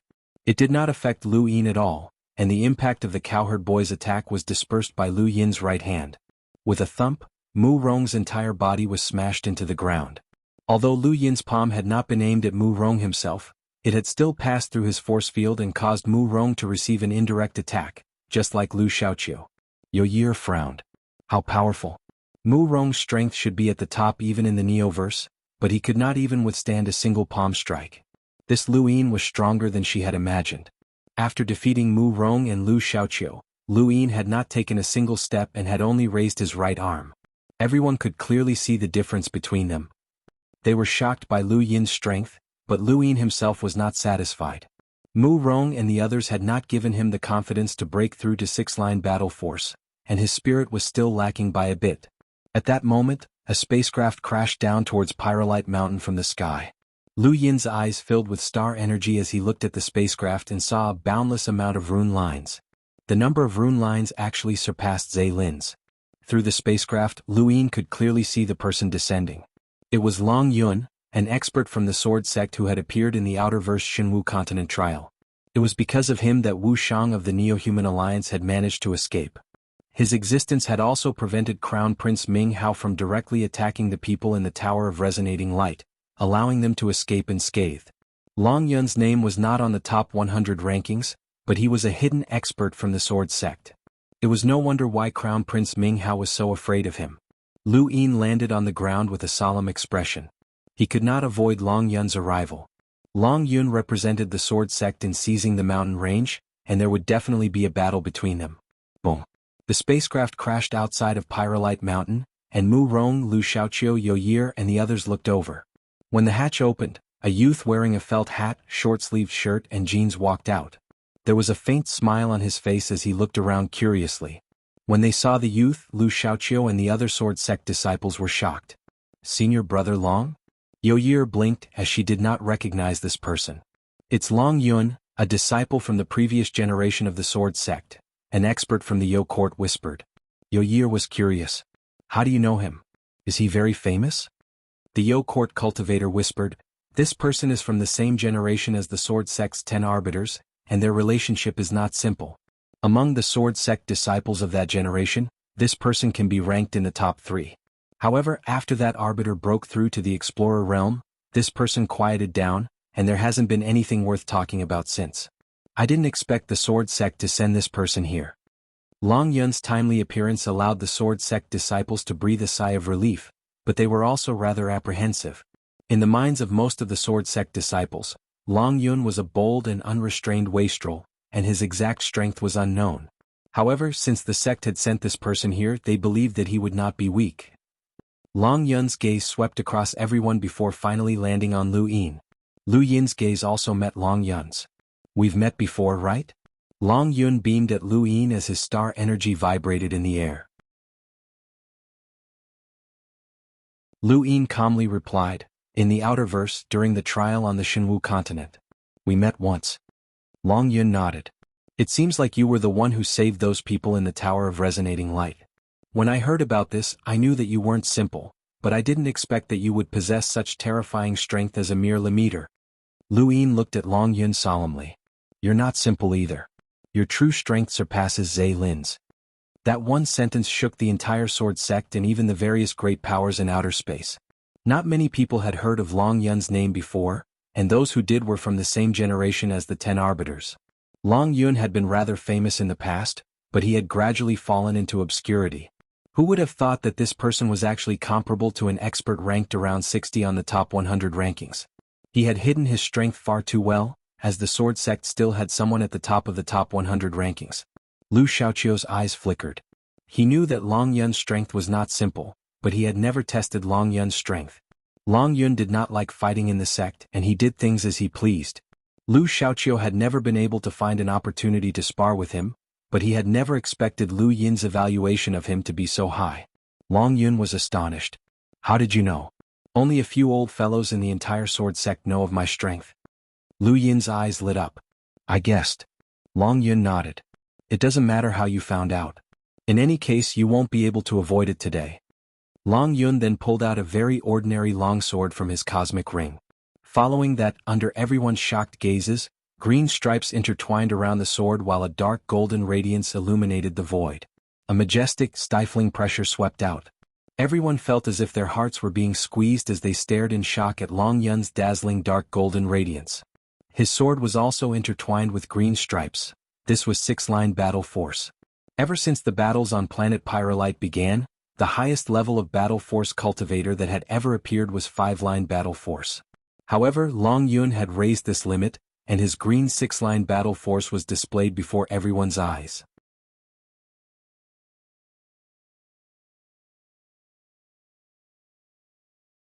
Welcome aboard. Stay tuned and subscribe to Han Li's Wuxia Adventures for more thrilling content. Chapter 517. Everyone knew that battle force was a very powerful force, but it was also very difficult to cultivate, just like a domain. At present, there were at least a few thousand outstanding disciples on planet Pyrolite, but there were less than 100 who cultivated battle force and domains. These were the elite disciples of the various great powers, which showed just how difficult it was to comprehend battle force and a domain. The moment Long Yun's 6-line battle force appeared, the hearts of the various great powers sank. This was an overwhelming strength. Lu Yin's eyes went wide as 5-line battle force coiled around his body. He had to release all of his strength just to resist Long Yun's 6-line battle force. A difference of 1 line was still very large. With a whoosh, Long Yun swiftly appeared in front of Lu Yin and slashed down with his long sword without any intention of dodging. Lu Yin's eyes filled with star energy, and he retrieved the giant emperor's third eye with his left hand. He used secret sidestep to easily dodge Long Yun's sword and struck out with a palm, just like how he had dealt with Zhe Lin. It was the same attack, but Zhe Lin had been defeated. Long Yun's lips curled up and he did not dodge. Instead, he slashed out with his long sword. If Lu Yin's palm struck him, his sword would also strike Lu Yin. This was a battle where both sides would perish together, and Long Yun was extremely confident in his battle force. Lu Yin could retreat, as his secret sidestep could guarantee that Long Yun would not be able to hit him. He believed that Long Yun could not surpass his secret sidestep speed, but at this moment, a heroic spirit rose in his heart. He did not want to retreat as he felt that if he did, his boldness would disappear. There was a thump as Long Yun's abdomen forcefully endured Lu Yin's 30 stacks, 70 tenfold shockwave palm. His clothes were torn apart, and the palm imprint was deeply embedded into his skin. Lu Yin's chest was also slashed by the sword, and scarlet blood splattered onto the ground. Both of them simultaneously retreated 100 meters. Long Yun exhaled and looked down at his abdomen. The deep palm imprint caused him intense pain, and his organs felt as if they had been crushed. His 6-line battle force had collapsed and he was shocked. A Lemmeter had actually forcefully collapsed his 6-line battle force. If such an attack was unleashed again, he would definitely be defeated. It was no wonder why Zhe Lin could not even withstand a single attack. Those able to cultivate battle chi to 6 lines, their fleshy body strength was not weak either. Even so, Lu Yin's palm nearly crippled Long Yun. However, Lu Yin was not in a good state either. The horizontal slash wound on his chest had sunk deep into his bones. Not only had it shattered his 5-line battle force, but it had also torn his physical body apart. If Mr. Mu had not helped Lu Yin raise his physical strength to the limit and transformed his body's toughness, then this slash would have cut him in two. Both of them had left an extremely deep impression on each other after just a single exchange. Lu Yin looked at Long Yun, and his lips curled up in excitement. As expected of 6-line battle force. Its strength isn't something that 5-line battle force can compare to. Long Yun exhaled and pressed down on his abdomen. You care about 6-line battle force a lot? Lu Yin's eyes flashed, but he did not reply. Long Yun stretched his neck. 6-line battle force is indeed incomparable to 5-line battle force. The higher you go, the greater the disparity.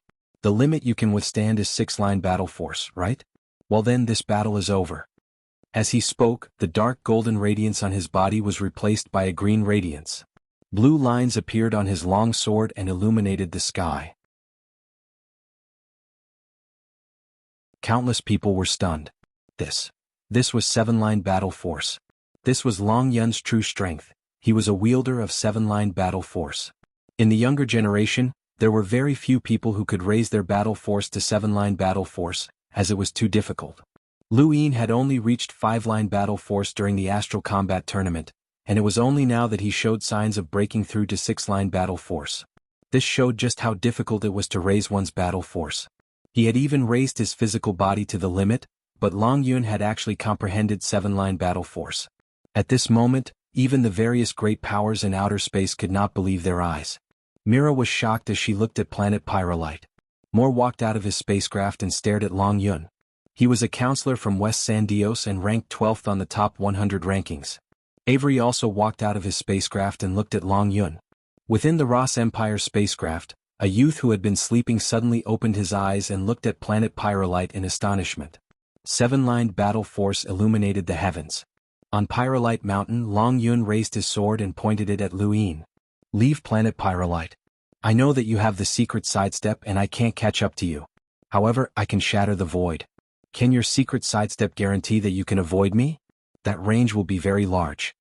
Lu Xiaoqiu and the others stared at Long Yun in shock. The current Long Yun was comparable to the top 50 of the top 100 rankings. He had hidden his strength too deeply. Once he broke through to the cruiser realm, his strength would increase even further.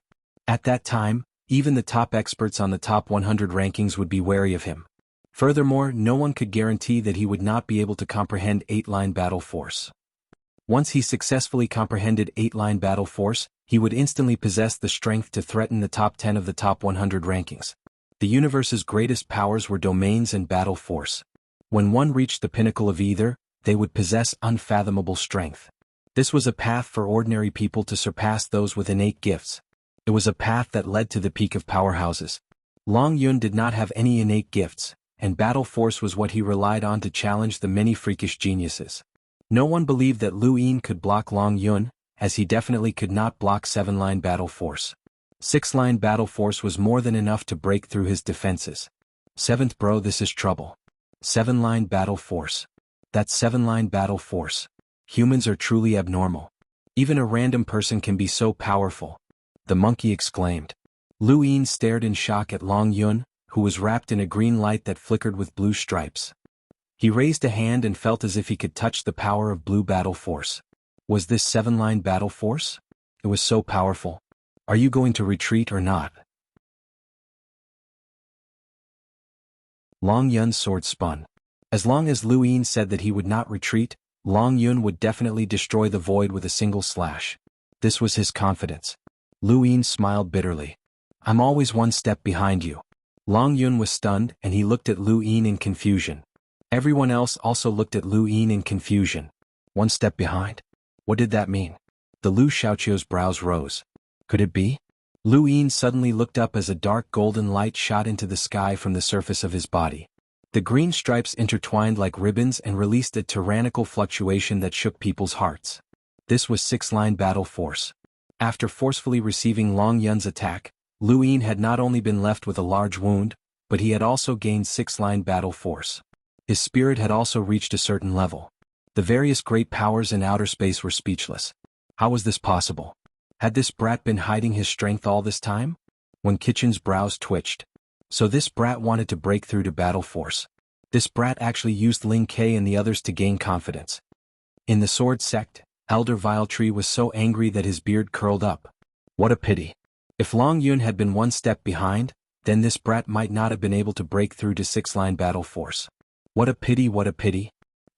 The other Enlighters had already guessed what was going on, and they all looked at planet Pyrolite strangely. Long Yun had appeared to snatch the mountain range, but in the end he had helped Lu Yin improve his battle force. Now there was no one in the Lamita realm who could be his opponent. Perhaps even no one in the Neoverse could compare to him. Long Yun stared at Lu Yin in a daze. You just broke through? Lu Yin nodded and smiled. I still have to thank you. Long Yun smiled wryly, but he quickly composed himself. The higher the level of battle force, the harder it is to cultivate. Similarly, the gap between battle force and battle force increases. 6-line battle force and 7-line battle force are two completely different levels. The same question, should I retreat or not? Lu Yin raised his hand and felt the strength of his 6-line battle force. He looked at Long Yun. If I had 5-line battle force, then I definitely wouldn't be able to stop you, but I'm not so sure about 6-line battle force. I might not be able to defeat you, but I can at least protect myself. With the speed of the secret sidestep and the defensive power of my 6-line battle force, your sword's destructive power won't be that great. However, there's no need to continue fighting. Sorry, let's call it a day.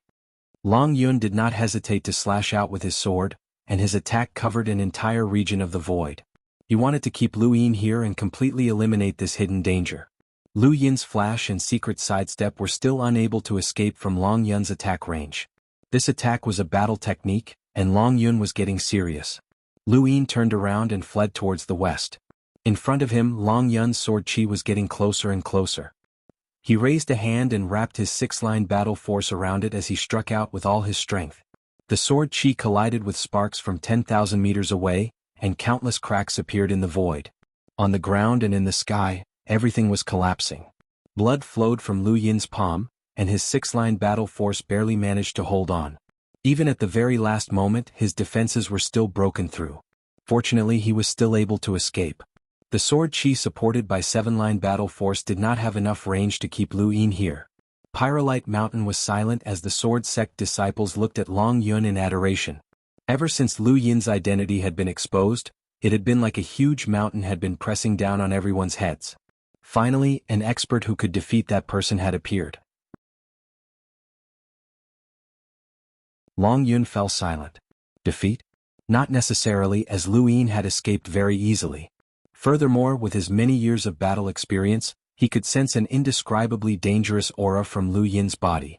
This aura made him instinctively not want to chase after Lu Yin. This person had not been defeated and he still had a trump card. How troublesome. When did a Lemaitre become so difficult to deal with? Even seven-line battle force could not deal with him. Long Yun sheathed his sword and returned to his lazy and leisurely self. He looked at his clothes and immediately changed into a new set, but it was still exactly the same. He then looked at Lu Xiaoqiu and raised a hand to greet him.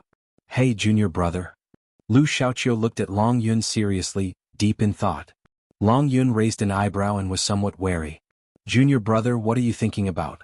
Let me tell you, your senior brother will definitely not fight with you." Lu Xiaoqiu's eyes flashed and he walked over to Long Yun and bowed solemnly. "Senior brother, please teach me how to improve my battle force." Long Yun frowned and clutched his head in distress. "Junior brother, you really don't know how lucky you are." Lu Xiaoqiu continued to bow. Long Yun turned around. "In the entire sword sect, there are hundreds of thousands of disciples, but only you and her have inherited the 13 swords. There's no need to mention her, she's a complete freak, but what about you?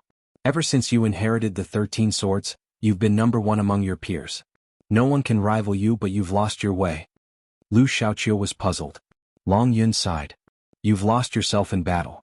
You believe that you lost to Lu Yin because of the 13 swords and not because of yourself, so you want to cultivate your battle force and use it to strengthen the 13 swords to challenge Lu Yin. You think that you can win by cultivating your battle force, right?" Lu Xiaoqiu did not deny it, as he had indeed thought so. Long Yun's battle force and Lu Yin's battle force had stimulated him greatly. Long Yun smiled bitterly and shook his head. "Actually, if you can inherit the 13 swords, who would want to cultivate battle force?"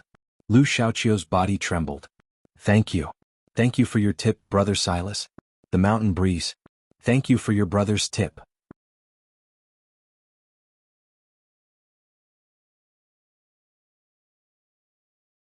Welcome aboard. Stay tuned and subscribe to Han Li's Wuxia Adventures for more thrilling content. Chapter 518.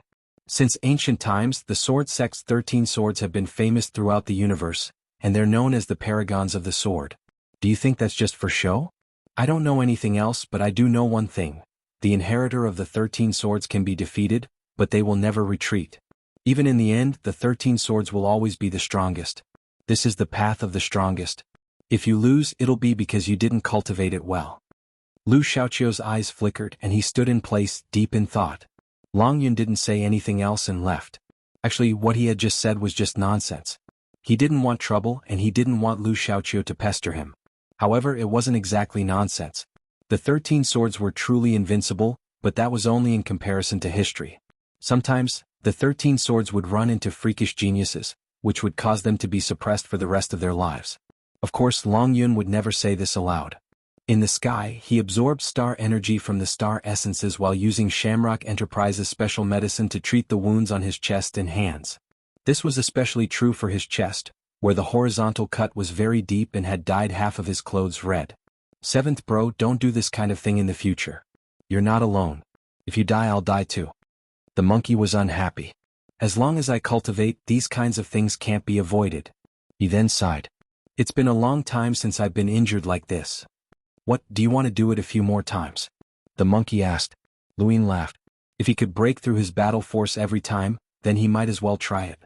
His six-line battle force had made him even stronger, but when would he be able to break through to the explorer realm? He still didn't feel like he was going to break through to the explorer realm. The 5-stage formcast model was still in his body, and he needed to upgrade it to a 6-stage formcast model before he broke through. That would be perfect.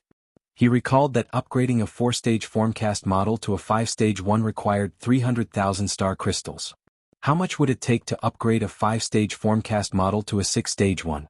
It would probably be a lot, as 6-stage formcast models were too rare in the universe. A normal formcast model could be created by a hunter, and a 5-stage formcast model could only be created by an enlighter at the very least. A 6-stage formcast model was of a different level, and it would probably involve monsters like Northgate Taisway. I wonder if there is a 7-stage formcast model. If there is, will it involve emissaries with combat power above 500,000? He didn't know if the Sea King could create a 7-stage formcast model, but he had to find an opportunity to test Hai Chi-Chi. She definitely had a formcast model in her body. The mountain range came into view, and Lu Yin took a step forward. Suddenly, his pupils shrank as he sensed an extreme danger. There was no time to retrieve the giant emperor's third eye, so he reflexively activated the Sirius technique. His eyes filled with star energy as he used the secret sidestep to move to the side. Dozens of strange weapons wrapped in green streaks pierced through the void, and a figure suddenly appeared in front of him. Lu Yin broke out in a cold sweat. He had been too careless and had been ambushed. The black-robed figure stared at Lu Yin in shock, as if he had not expected his sneak attack to fail. However, he did not stop and instead reached out to grab Lu Yin. Lu Yin was furious as this person had almost succeeded. If he had succeeded, Lu Yin would have been pierced by those weapons, and he would have died without a doubt. This person had to be killed, but Lu Yin did not act rashly. He had seen that this person's rune lines were about the same as Long Yun's, which meant that this person was another top-tier expert. In outer space, none of the great powers had noticed this person's appearance. When this person had appeared and which power he belonged to, nobody knew because he was wrapped in a black robe. The figure reached out to grab Lu Yin, but Lu Yin retreated as 6-line battle force erupted from his body. He flicked his finger, and a gust of wind that was powerful enough to injure Ling Ke Mu Rong and the others. However, a strange weapon suddenly appeared in the figure's hand that was also wrapped in 6-line battle force, and it blocked Lu Yin's attack. The figure then raised another hand and Lu Yin felt a chill run down his back. He used the secret sidestep to retreat again, but the void was pierced by numerous weapons once more. What are those things? Lu Yin was stunned. Where did these weapons come from? Seventh bro, look, the monkey shouted. Lu Yin looked at the figure, and the figure's black robe suddenly split open to reveal an unfamiliar face and eye-catching black and white hair. He was from the Day-Night clan. No one had expected the Day-Night clan to silently send a top-tier expert to planet Pyrolite, and this person had almost killed Lu Yin in a sneak attack. The Day-Night clan was too ruthless. Lu Yin's gaze turned sharp, and he used flash to rush towards the Day-Night clan man before slamming down with a palm. The man from the Day-Night clan raised his head. Celestial armor. In the next moment, many strange weapons appeared around his body and wrapped around him. At the same time, each weapon was wrapped in a green-striped 6-line battle force. Lu Yin was shocked as these weapons were transformed from his innate gift. In outer space, someone exclaimed, "I remember now. It's Zhanbing Day-Night, a top-tier expert ranked 55th on the top 100 rankings. He's a genius from the Day-Night clan." The various great powers also recognized him one after another. This person's innate gift was too unique, and he could transform anything he touched into a sturdy weapon. His battle technique did not originate from the Day-Night clan, but rather an ancient battle technique that he had inherited from the Astral Combat Academy's trial zones, celestial armament. A Day-Night clan expert who did not use any of their battle techniques was indeed very eye-catching. On planet Pyrolite, Lu Yin stared at the colossus in front of him in shock. Zhanbing Day-Night's body had absorbed countless weapons, turning him into a monster armed to the teeth. These weapons were all wrapped in 6-line battle force. In Lu Yin's eyes, Zhanbing Day-Night's rune lines were not any weaker than Long Yun's, who had displayed 7-line battle force.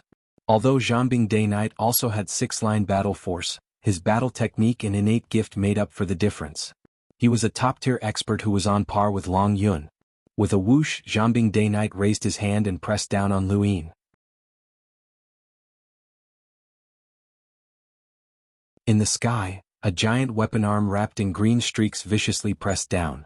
Lu Yin gritted his teeth and punched out. There was a thump as the void distorted and then collapsed. Lu Yin was pressed into the ground by Zhanbing Day Night, and half of his body was numb. This was the power of someone ranked 55th on the top 100 rankings. It was not something that K's could compare to, and it far surpassed Zhe Lin's. Zhanbing Day Night did not give Lu Yin any time to catch his breath. He slammed into the ground, intending to smash Lu Yin to death. Lu Yin's eyes went wide. He had not expected to use fates, and in the end, boom. There was a loud explosion as Zhanbing Day Night's two giant weapon arms twisted together and slammed into the ground. All of planet Pyrolite trembled, and a giant crack split the ground that stretched for hundreds of thousands of kilometers. Another violent explosion followed, but Zhanbing Day Night did not stop there. He attacked dozens of times until the ground completely disappeared, and the ground was filled with magma. In outer space, everyone watched in a daze. This was too brutal. Zhanbing Day Night had no intention of giving Lu Yin a chance to live. Elder Rin watched calmly while Hai Dashao clenched his fists. Lu Yin's chances of survival were slim against the attack of someone ranked 55th, even if he had comprehended six-line battle force. Not far from where the battle had occurred, the mountain range had completely cracked open. Northgate Lai and the rest did not dare to interfere, and they could only stare at Zhanbing Day Night in fear. No one knew where Hai Chichi had run off to, but she was no longer on the mountain range. Long Yun and the rest looked in the direction of Pyrolite Mountain and were shocked. This pressure came from a top-tier expert. Zhanbing Day Night slowly rose into the air like a giant monster overlooking the ground. He looked at the churning magma with a cold gaze. His mission was to kill this person, and he had been certain that all of his attacks had landed on Lu Yin's body. Zhanbing Day Night turned to look at the mountain range and raised his weapon-wielding arm, aiming it at Northgate Lai. Dozens of weapons then swept out. Northgate Lai was shocked, and he immediately used his phantom disc in an attempt to block all of the weapons.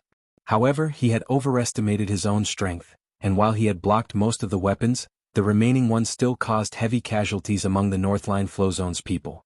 Even Lillian was heavily injured and fell to the ground. Northgate Lai had a weapon stuck in his leg, and he looked at Zhanbing Day Night in despair. Was the difference between them really that great? This was an expert ranked 55th on the top 100 rankings.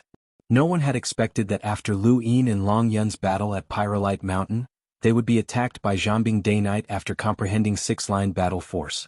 It was unknown whether Lu Yin was dead or alive, and the mountain range would soon be occupied by the Day Night clan. Zhanbing Day Night's strength was impeccable, and he was certain that Lu Yin would definitely die. Lu Yin was just a limiter, and it was impossible for him to block so many attacks. Did Lu Yin really want to defy the heavens?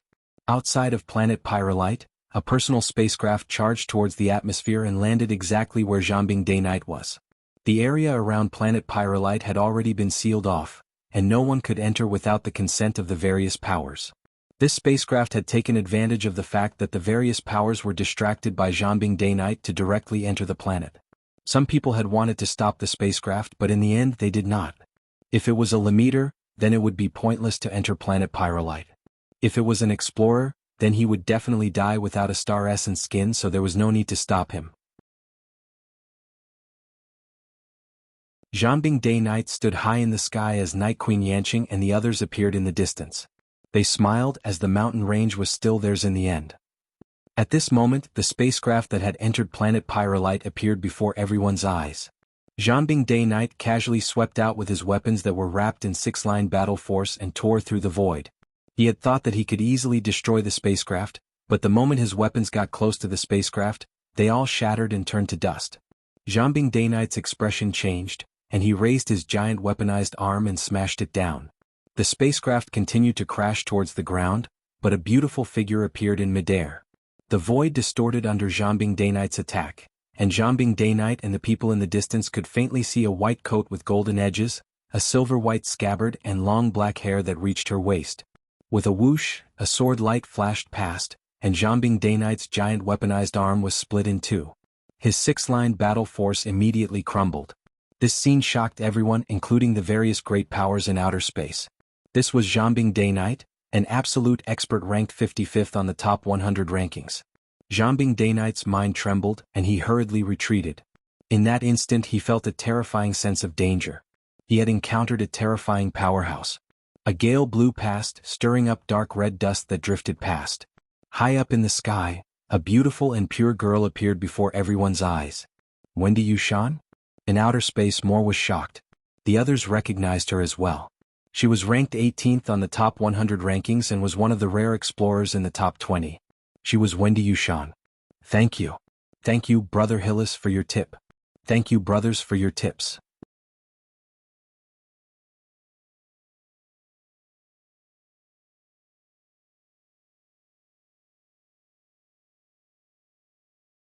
This was the astral wilderness, so where was she supposed to go? He looked at Wendy Yushan and saw the anxiety and worry in her eyes. She must have come because of him. Something stirred in Lu Yin's heart. Since he had started cultivating, how many people had risked their lives for him? How many people had worried about him? This was kinship. Wendy Yushan took a step forward.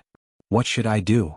Lu Yin's eyes flashed coldly as he stared at Zhanbing Day Night. Kill him. Zhanbing Day Night's actions had caused Lu Yin to want to kill him. Since the other party wanted to kill him, Lu Yin would not show mercy. So what if the other party was from the Day Night clan? Lu Yin would not let someone who wanted to kill him go just because he was afraid of the Day Night clan.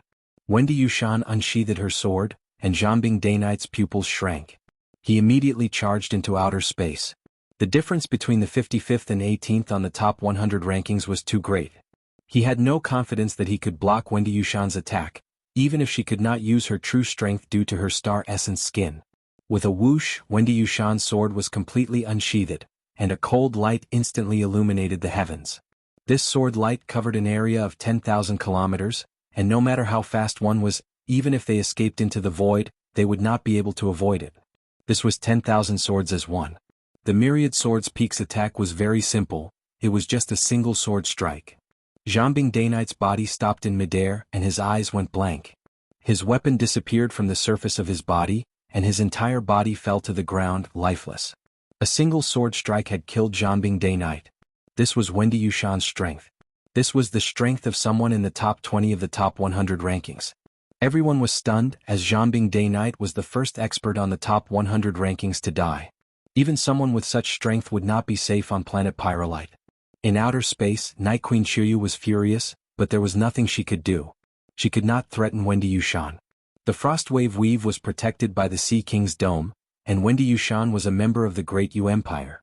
Unless the Day Night clan declared war on the Sea King's Dome, the elders could not intervene, and the younger generation could only deal with this matter themselves. With Wendy Yushan's strength, how many people in the Day Night clan could be her match? Who could possibly kill her? Wendy Yushan's appearance made her the indisputable strongest person on planet Pyrolite. There were very few explorers in the top 20 of the top 100 rankings. Unless a cruiser was sent to planet Pyrolite, Wendy Yushan would remain the strongest.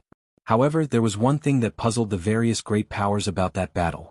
Lu Yin had blocked Zhanbing Day Night's attack without sustaining any injuries. This was very strange, but because Wendy Yushan's appearance had been too shocking, the various great powers did not have time to discuss it. However, that did not mean that they had forgotten about it.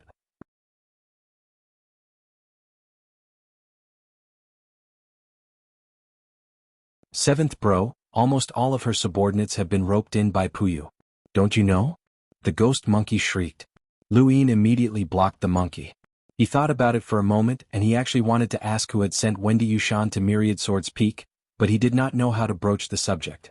From now on, you'll still be in charge of the Great Yu Empire's affairs, Wendy Yushan suddenly said. Lu Yin was about to speak when the heavens distorted, and a terrifying pressure descended like a gale that almost destroyed the atmosphere. Wendy Yushan's expression turned solemn. There's a battle in outer space. Lu Yin could sense it as well, as neither side was weak. At the very least he could not compare to them. After a long while the pressure finally disappeared. It's over, Lu Yin said. Wendy Yushan frowned and stared at outer space. Her eyes were filled with fighting spirit.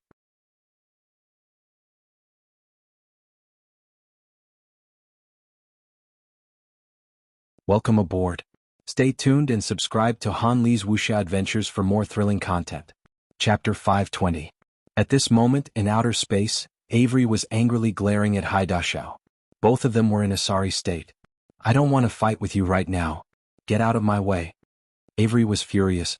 Haidashao was very serious. I want to challenge you. I want to enter the top 5 of the top 100 rankings. We'll talk about it later. No, now is the time. Haidashao, you're too despicable. You don't want me to enter planet Pyrolite on purpose. You want both of us to suffer. Hai Dashao replied seriously, Avery, what do you take me for? What do you take the top 100 rankings for? I must defeat you today and enter the top 5. Bastard, you're despicable. I'm just being hot-blooded. Let's fight. The dire barbarian clan's Lei Long was just as angry as Avery. He had just convinced the Blaze Realm and the Ross Empire to fully support Avery's entry to planet Pyrolite, but Hai Dashao had already stirred things up. He had no choice but to accept the challenge since Elder Ren was still nearby. This made him feel rather sullen. Hua Hao's expression was similarly gloomy. Avery can't go. Hai Dashao won't let him off. Then what do we do? Who else do we have that we can use? Lei Long's tone was gloomy and irritated. Hua Hao had wanted to expose Lily Rose as she was the 31st ranked expert on the top 100 rankings, but after thinking about Wendy Yushan, he decided against it. Let Sleeping Prince go, Scholar Newmoon suddenly said as he appeared. Lei Long and Hua Hao were stunned. Sleeping Prince. Scholar Newmoon nodded and smiled. Sleeping Prince is ranked 100th on the top 100 rankings, but his true power is terrifying. How do you know? Lei Long asked. Although they were in lighters, that only represented their power level. Being able to see through someone's strength had nothing to do with their power level. Scholar Newmoon replied, I know the technique he cultivates. If I'm not wrong, his power shouldn't be any weaker than Wendy Yushan's. Lei Long and Hua Hao exchanged glances. Scholar Newmoon was very knowledgeable, and since that was the case, they might as well take a gamble. They could also estimate Sleeping Prince's power through the amount of star essence skin. Alright, we'll fully support Sleeping Prince, Hua Hao said. Scholar Newmoon grunted in acknowledgement. The graceful mercenary group had been hired by the Ross Empire. Since Sleeping Prince had made a move, he naturally represented the Ross Empire. If they could occupy the mountain range, the Ross Empire would definitely get the lion's share. Hai Chi-Chi didn't return for 5 days in a row. Although he wasn't worried about her safety, it was obvious that she had gone overboard. On the 7th day, Hai Chi-Chi returned to the mountain range. The moment she returned, she made a fuss. What happened? What happened? Was there an earthquake? What's going on?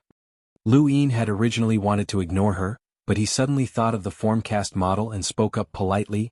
There was a huge battle a few days ago. Come, let me introduce you. This is Wendy Yushan, the actual ruler of the Great Yu Empire. Hai Chi-Chi followed his gaze and saw Wendy Yushan. Wendy Yushan also saw Hai Chi-Chi. In the past few days, she had heard a lot of rumors about Hai Chi-Chi and was curious about her. Hai Chi-Chi sized up Wendy Yushan. I know you. Bao Bao has always wanted to surpass you. Wendy Yushan looked at her in confusion. Hai Chi-Chi blinked. What do you mean by that look? Don't tell me you don't know who Bao Bao is? Wendy Yushan silently turned her head away. Hai Chi-Chi exaggeratedly said, Blue Bao Bao, 25th on the top 100 rankings. She's very close to you. Don't tell me you don't know her. Wendy Yushan still didn't speak. Hai Chi-Chi ran in front of her. Hey, say something. Wendy Yushan looked up into space. Hai Chi-Chi waited for a while and stared at Wendy Yushan for a while, but the latter still didn't say anything. She didn't even look at her. Lu Yin's eyes lit up, and he looked at Wendy Yushan with admiration. She was truly worthy of being in the top 20 of the top 100 rankings. She had a way of dealing with Hai Chi-Chi, and this sort of disregard could drive someone crazy. Sure enough, Hai Chi-Chi grew irritated and kept talking to Wendy Yushan. However, Wendy Yushan didn't say anything and even closed her eyes to cultivate. Hai Chi-Chi spoke for half an hour until her mouth was dry, but Wendy Yushan still didn't say anything. She didn't seem to be anxious at all. Hai Chi-Chi felt an intense sense of defeat, and she looked at Lu Yin for help. She only had one goal right now, and that was to get Wendy Yushan to say something to her. Just one sentence would do. As long as she could get this woman to speak, Hai Chi-Chi would have a way to retort. Lu Yin's heart skipped a beat. This brat doesn't have obsessive-compulsive disorder, does she? He waved at Hai Chi-Chi. Hai Chi-Chi ran over and looked at him expectantly. Just get her to say something to me. Just one sentence is enough. Lu Yin's lips curled up. Just one sentence? Hai Chi-Chi nodded eagerly. Lu Yin muttered to himself for a moment. Sure, but you have to answer a question of mine. Ask away. Hai Chi-Chi was very anxious. How do I know if you're lying to me? Hai Chi-Chi grew anxious. No, Sister Chi is the princess of the Sea King's dome.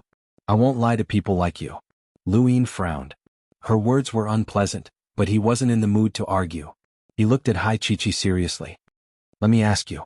How many times has your formcast model been used? Hai Chi was stunned. Why do you ask? Lu Yin replied, I have a 5-time formcast model and I want a 7-time one. Hai Chi's eyes widened. 7 times? Are you crazy? How can there be a 7-time formcast model? Lu Yin's eyes narrowed as he stared at her. You don't have a 7-time one? Hai Chi shook her head. I've never heard of one. Then how many times has yours been used? Lu Yin asked. Hai Chi raised a finger and gestured 6. Mine has 6 times. My father made it for me. 6 times? Why not 7 times? Lu Yin was puzzled. Hai Chi was even more puzzled. Why 7 times? Hey, do you know how a formcast model is formed? It's made by a super powerhouse who uses their own strength to form a formcast model to help others change their physique. My father is an emissary, but he can only make a 6-time formcast model. 7 times? Dream on. Lu Yin had originally thought that a 6-time formcast model could only be made by someone at Northgate Taisue's level, but that didn't seem to be the case. Only an emissary could make a 6-time formcast model. It was no wonder why he couldn't find anyone with a 6-time formcast model on the internet. Emissaries were probably only the heirs of superpowers such as the Sword Sect, the Day-Night Clan, and the One family. If Lu Yin didn't have his die, then he would have to steal from these heirs if he wanted to obtain a 6-time formcast model, but which one of them was weak? Even Lu Xiaoqiu probably didn't have a 6-time formcast model, only the legendary Sword Sect's 10 arbiters had one. Alright, I've already told you. Quick, get her to talk to me, Hai Chi said anxiously. Lu Yin had a strange expression. Do you have OCD? Hai Chi rolled her eyes. No. Then why do you insist that she talk to you? If she doesn't talk to you, won't you feel like there's a thorn in your heart? Lu Yin asked. Hai Chi glared at Lu Yin. You're shameless. Keep your promise. Lu Yin pursed his lips and walked behind Wendy Yushan with a pensive expression. He whispered something to her and she opened her eyes and looked at him helplessly. She then looked at Hai Chi. You're called Hai Chi? Of course. Who else in the universe has such a bright name besides me, Sister Chi? Hai Chi replied without hesitation. After finishing her sentence, she relaxed and let out a long sigh of relief. Lu Yin looked at her meaningfully. She definitely had OCD and he would have to find a way to deal with her in the future. Wendy Yushan only said a few words before losing interest. She looked up into space, wondering how long the battle on planet Pyrolite would take to end. Once it was over, where would the Great Yu Empire's future lie? How far would the Sea King's dome fulfill its promise? She subconsciously looked at Lu Yin. Leave it to him. Boom. There was a loud crash as a spacecraft crashed to the ground below the mountain range. Everyone looked over. Northgate Lai and the rest did not feel uneasy. With Wendy Yushan around, there were very few explorers in the universe who could pose a threat to them. Even the explorers of the older generation were no exception. Those who could enter the top 100 rankings were all freaks, and the older generation's powerhouses would not be able to close the gap with time. Of course, there were some very powerful explorers of the older generation, but there were too few of them. The cabin door opened and a very familiar figure walked out, Mira. The moment he saw her, Lu Yin suddenly recalled everything that had happened on that large spacecraft when he had first left Earth. At that time, Mira had been unreachable to him like a goddess. There had been an insurmountable gap between them, and he had not even been able to comprehend Mira's strength. At that time, Mira had even promised Lu Yin that as long as he made some achievements in the Astral Combat Academy, she would recommend him to the Youth Council. But now, only 4 years had passed and everything had changed. There was no longer such a huge gap between them. With his current strength, even if he could not defeat Mira, he would not lose so easily. Mira was ranked 53rd on the top 100 rankings, while Zhanbing Day-Night was ranked 55th. Zhanbing Day-Night could not break through Lu Yin's defenses and neither could Mira. In other words, Lu Yin's strength was comparable to Mira's. At the base of the mountain range, Mira looked up and met Lu Yin's gaze with a complicated expression. Who would have thought that a youth with a bit of talent would stand at the peak of the universe? And now he was even on par with her. How many years had she cultivated for? How many resources had she accumulated? This youth's talent was too terrifying. Scenes from Earth replayed in her mind, as well as the border war front in the erudite flow zone. She had known that this youth would catch up to her sooner or later, but she had not expected it to be so soon. Furthermore, he was only a Lemeter. Arbiter One had hoped that Lu Yin would defeat Mu Rong and dampen that person's spirit, But how could he know that Lu Yin had not only dampened that person's spirit, but that he might even be able to speak with the 10 arbiters in the future? Arbiter 1 had looked down on Lu Yin with arrogance and had not taken him seriously. But now Lu Yin was already standing at the peak. Once he broke through to the explorer realm, he would definitely enter the top ranks of the top 100 rankings. The second volume will be out soon. Thank you for your support, brothers. Thank you. Thanks for the Silas Brothers tip. I'll update at 3 p.m.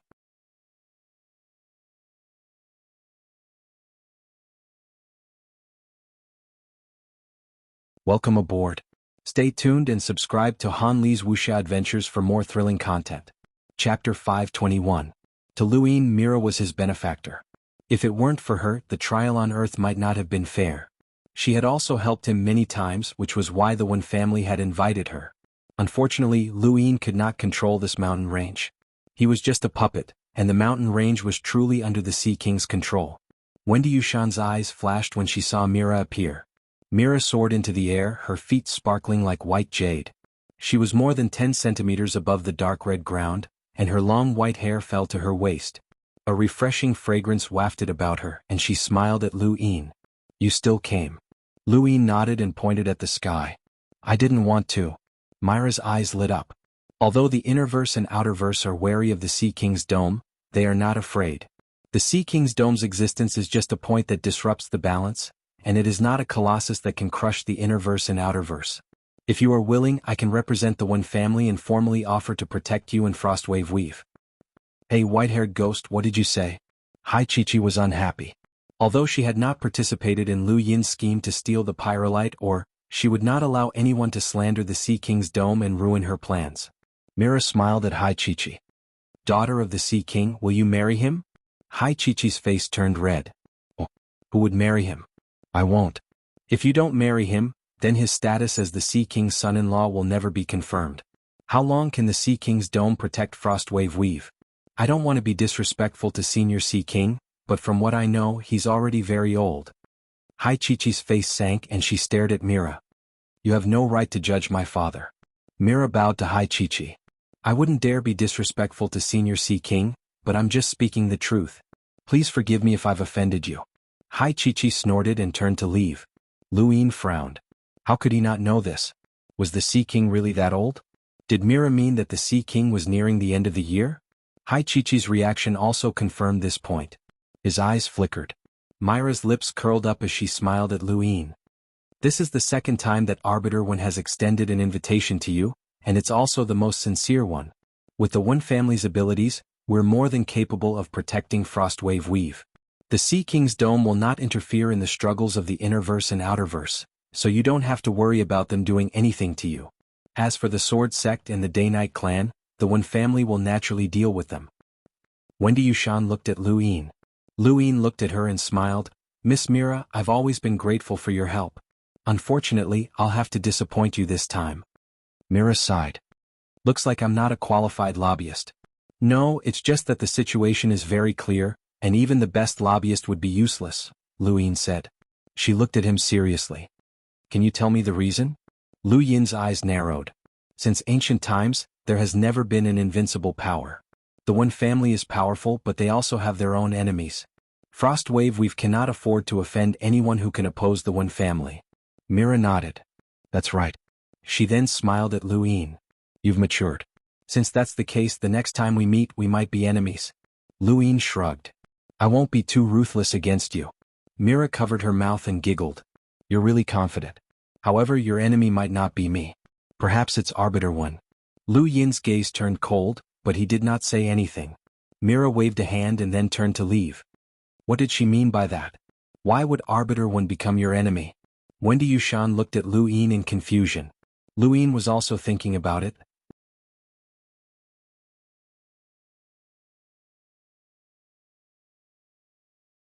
Up until now, Lu Yin had already learned the names of 4 of the 10 arbiters. Scholar Wen Sansi, Night King Jinwu, Divine Fist Lan Si, and White Knight Spirit Palace. As for the other 6, he knew of 1 from the Sword Sect, 1 from the Phoenix family, and 1 from the War King. You should know all of the 10 arbiters, right? Lu Yin asked. Wendy Yushan nodded. That's one thing, but I can't tell you. This is an agreement between the 10 arbiters. Their names can only be found through their own abilities, and it cannot be revealed by others. When you find out all of their names on your own, perhaps then you'll have the right to speak with them. Lu Yin fell silent. The 10 arbiters used this method to maintain their authority and mystery, as well as to encourage the younger generation. Of course, if you want to know, I can tell you. Wendy Yushan looked at Lu Yin, her eyes bright. Lu Yin rolled his eyes. Forget it. Wendy Yushan turned away and stopped talking. So what about the White Knight? Lu Yin finally asked, especially since the title of the 10 arbiters, White Knight, was too coquettish, and it made him feel inexplicably unhappy. Wendy Yushan looked at Lu Yin with a puzzled expression. Lu Yin coughed. That's right. What's his personality like? Also, how are you getting along with him? Wendy Yushan was still puzzled. What do you mean? Lu Yin blinked. He couldn't just ask that person if he had any thoughts about her, right? He was conflicted for a long time. Judging from Wendy Yushan's appearance, she probably didn't understand much about relationships and was only focused on her cultivation. Helpless, Lu Yin said, nothing. He then turned around and left. Wendy Yushan looked at Lu Yin's back and pondered for a moment. Then, a strange expression appeared on her face, and there was even an indescribable smile on her face. Half a month passed once again. During this time, very few explorers descended, and even if they did so in secret, not daring to be discovered by Lu Yin. The various great powers were still rather vigilant about Lu Yin's ability to strip star essence skins. During this half a month, the pyrolite mines in many places had been completely extracted, and the battles grew more intense. The pyrolite mines in Pyrolite Mountain, Pyrolite Lake and Pyrolite Plains were nearing completion, and a new round of battles was brewing. No one dared to provoke the mountain range that Lu Yin was overseeing. In outer space in the distant Starfall Sea, the Sea King's dome was as bustling as ever, and a constant stream of spacecraft docked at the harbor. On this day, an old man arrived at the harbor aboard a merchant ship from the Sea King's dome. The old man's face was ruddy, and his white beard reached his knees. He wore a long white robe without a single blemish, and he held a wooden cane in his hand that supported his hunched back as he stepped onto the land of the Sea King's dome. How many years has it been? Is this the place? My memories are blurry. The old man sighed ruefully as he looked at the Sea King's dome. Behind him, a young man impatiently pushed the old man away, almost pushing him over. Old man, hurry up and leave. Don't block the way. The old man supported himself with his cane and looked at the young man's back with a faint smile. Even on the path of cultivation, you still need to respect your elders. As a punishment for your rudeness, you're not allowed to use star energy for the next 10 years. The moment he finished speaking, the young man who had been walking in front of the old man suddenly froze, and his face turned deathly pale as he looked at his hands in horror. Where's my star energy? Where's my star energy? Why is it gone? He yelled frantically. The star energy in his body was gone, and he couldn't sense any outside star energy at all. What was going on? What had happened? The young man grabbed a passerby and yelled at him, but the passerby easily tossed him into the sea. A person without star energy would have their cultivation future destroyed. In the Sea King's dome, any random passerby could surpass this young man in terms of strength. The old man didn't look at the young man again as he walked towards the teleportation device at the Sea King's dome. At the highest level of the Sea King's dome, the Sea King opened his eyes. Earlier than expected. He then vanished. The old man entered the teleportation device, which sent people to the waist of the Sea King's dome. However, the old man did not appear at the teleportation device there. Instead, he appeared at the highest level, right in front of the Sea King. The old man was not surprised, and his murky eyes suddenly became clear. He looked at the Sea King and slowly said, "You finally made me appear."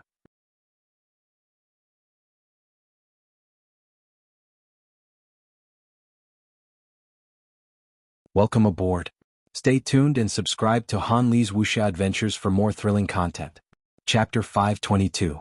The Sea King looked at the old man indifferently. I didn't invite you. Was it the head Inquisitor's idea to come to the Starfall Sea, or was it someone else's? The old man smiled. If I said that it was the head Inquisitor's idea, you would have chased me out. The Sea King sneered. He didn't dare to come himself, so he sent you here to be scolded. The old man sighed.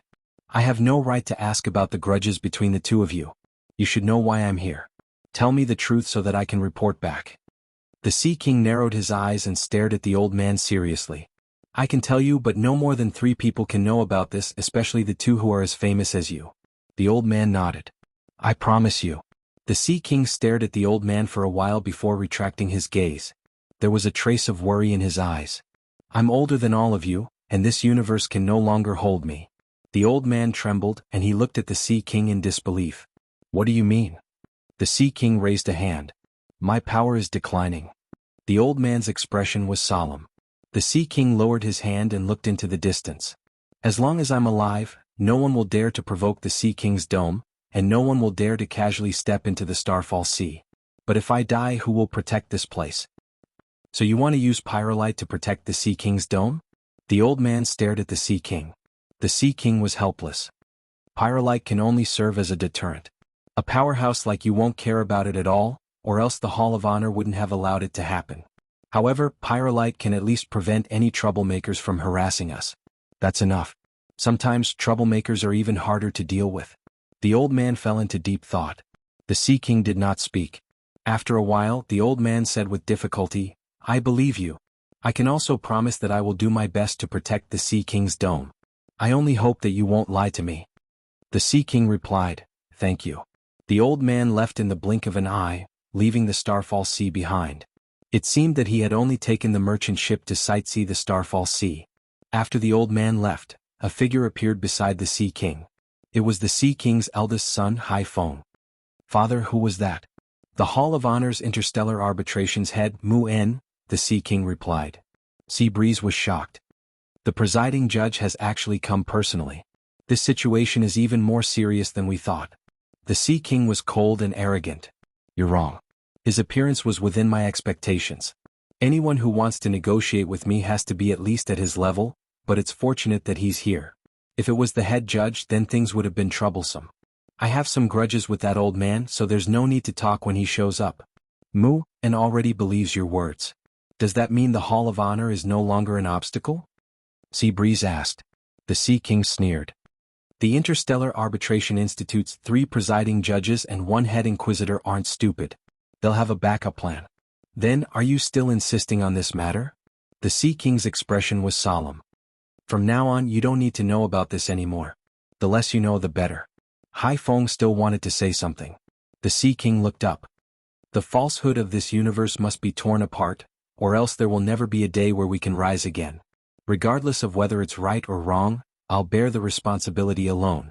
Whether I, the Sea King, will be spurned or worshipped in 10,000 years will depend on fate. In outer space, Mu En put down his gadget and looked back at the Starfall Sea. He had to give face to the Sea King. Since the Sea King wanted Pyrolite, then whether or not it was for that reason, these old fellows could not interfere. In that case, there would be no problem with a reasonable competition.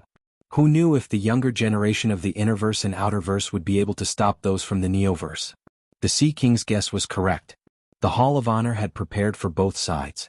They had long since selected a group of experts from the Neoverse to head to planet Pyrolite to participate in the competition for Pyrolite and prevent it from being snatched away by the Sea King's dome. However, neither the Hall of Honor nor the Sea King could have imagined that the group of experts who had headed to the Innerverse from the Neoverse were still in the Cosmic Sea. They had gotten lost. The Neoverse had to pass through the Cosmic Sea to reach the Innerverse, and most of the safe routes there were controlled by the 4 pirate lords. This time, the group of experts wanted to use Leon's Armada's route to reach the Innerverse. According to the original plan, it would take at most half a month for them to reach the Innerverse. However, it had already been a month since that group of experts had set off, which was when Luin had exposed his identity and occupied the mountain range. Now, a month had passed and they were still in the Cosmic Sea. Above the Cosmic Sea, a battleship was drifting. Lightning filled the sky as waves swept past. On the battleship, more than 10 Neoverse experts stared at the Cosmic Sea with gloomy expressions. Leon's Armada still hasn't found their way. They're definitely doing this on purpose. They're deliberately delaying us from entering the Innerverse. Those Innerverse trash are afraid that we'll appear. That shouldn't be the case. They're looking for Leon's Armada because Heizage Leon is the Pirate King. He doesn't have any connections with the Innerverse great powers, so he can't possibly help them. But how do we explain this? Leon's Armada has dominated the Cosmic Sea for so many years, but they've actually gotten lost. Even an idiot would know that something is wrong. Are you calling me an idiot? Lightning flashed past, illuminating the battleship and a sinister-looking man. Who are you blaming for jumping out? Someone across from the man lowered their head and sneered. All right, shut up.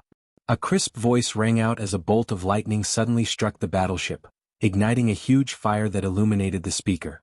It was a beautiful woman with an indescribable coldness and arrogance in her eyes. No matter what, we'll leave this matter to the higher-ups. They'll naturally negotiate with Leon's armada. The fire was quickly extinguished, and the battleship sank into darkness once more. Elsewhere, at the bow of the ship, two figures faced each other. The Hall of Honor trusts Leon's armada, which is why we paid the price to have you lead the way. However, you intentionally caused us to get lost. The Hall of Honor will not let this matter slide, and the Interstellar Court will not sit idly by. The other figure sighed. How many times do we have to repeat ourselves? We're really lost. The cosmic sea is huge and it changes every year. Today's changes are a little exaggerated, and even we haven't found a better direction. You should trust Leon's armada's integrity. You want me to trust a pirate's integrity? It looks like you want to provoke Leon's armada. Who gave you the guts? The Interstellar Court? Or the Hall of Honor itself? The cosmic sea is not your backyard. You'd better watch your words. Alright, just you wait. This matter isn't over. Soon, only one person remained at the bow of the ship, and he sneered, How could I let you cause trouble for little Ian? A few days later, in the Starfall Sea, the sky suddenly darkened at the Sea King's dome. Everyone looked up and felt a heavy pressure. The Sea King looked up and curiously looked into the distance. Why is he here? Thousands of kilometers away from the Sea King's dome, a figure stood high in the sky. He was 3 meters tall and wielded a giant blade as he faced the ocean currents. As the ocean currents roared past, the figure raised his blade and slashed down. The ripples spread far and wide, and even old freaks with power levels in the hundreds of thousands would be afraid of being split in two.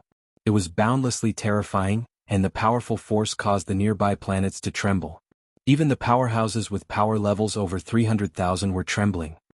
Heizage Leon, are you trying to show off in the Starfall Sea? The Sea King's trident pierced through the void. The figure looked up and grinned. It was Heizage Leon. Long time no see, old man. He then slashed out with his Overlord blade, which collided with the Sea King's trident. The entire Starfall Sea seemed to tremble and everyone's minds felt heavy. The Sea King's trident was knocked back and landed in the Sea King's hands. The Sea King held the weapon and faced Heizage Leon. What are you doing in the Starfall Sea? Heizage Leon pointed his blade at the Sea King. Let me ask you a question. What do you want with Pyrolite? The Sea King raised his brows. That's none of your business. When did you become the Hall of Honor's lackey? Heizage Leon spat. The Hall of Honor has nothing to do with me. I'm just curious, so I came to ask. The Sea King was furious. Are you crazy? Pyrolite isn't a threat to you or me. Why did you come to the Starfall Sea just for this? Heizage Leon looked up. That's right. Hurry up and answer me. What do you want with Pyrolite? The Sea King was furious. That's none of your business. Heizage Leon snorted. I haven't fought in a long time. My hands are itching. Come on. The Sea King stabbed out with his spear. Come.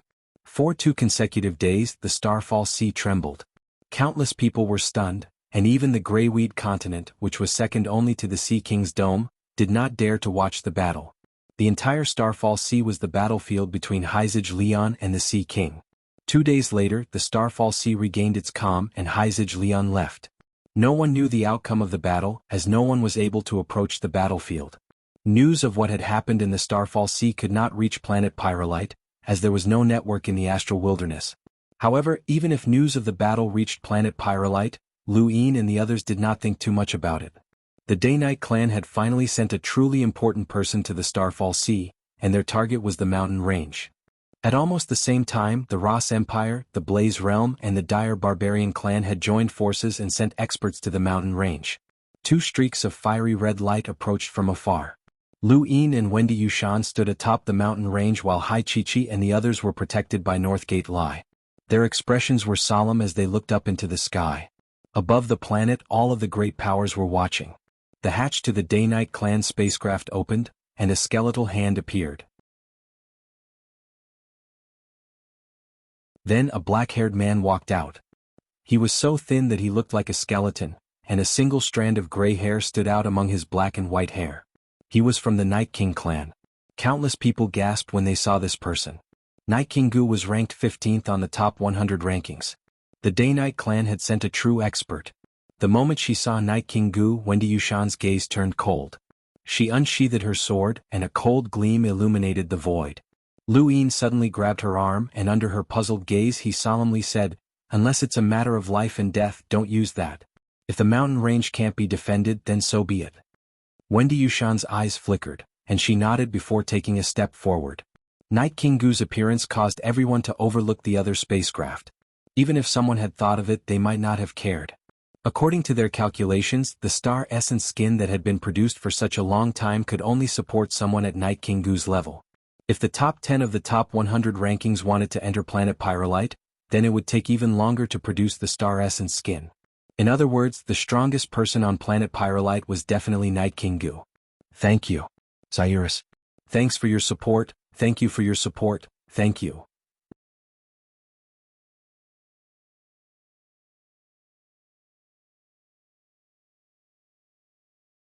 Welcome aboard. Stay tuned and subscribe to Han Li's Wuxia Adventures for more thrilling content. Chapter 523. Night King Gu did not care about the other spacecraft as he only glanced at it. That one glance was enough to determine the other's strength. It was a weakling. Sleeping young master was inside that spaceship. At that moment he was sleeping. Wendy Yushan appeared in front of Night King Gu. One was ranked 18th on the top 100 rankings, while the other was ranked 15th. The difference did not seem that great, but Lu Yin could still see it with his eyes. Night King Gu's rune lines surpassed Wendy Yushan's.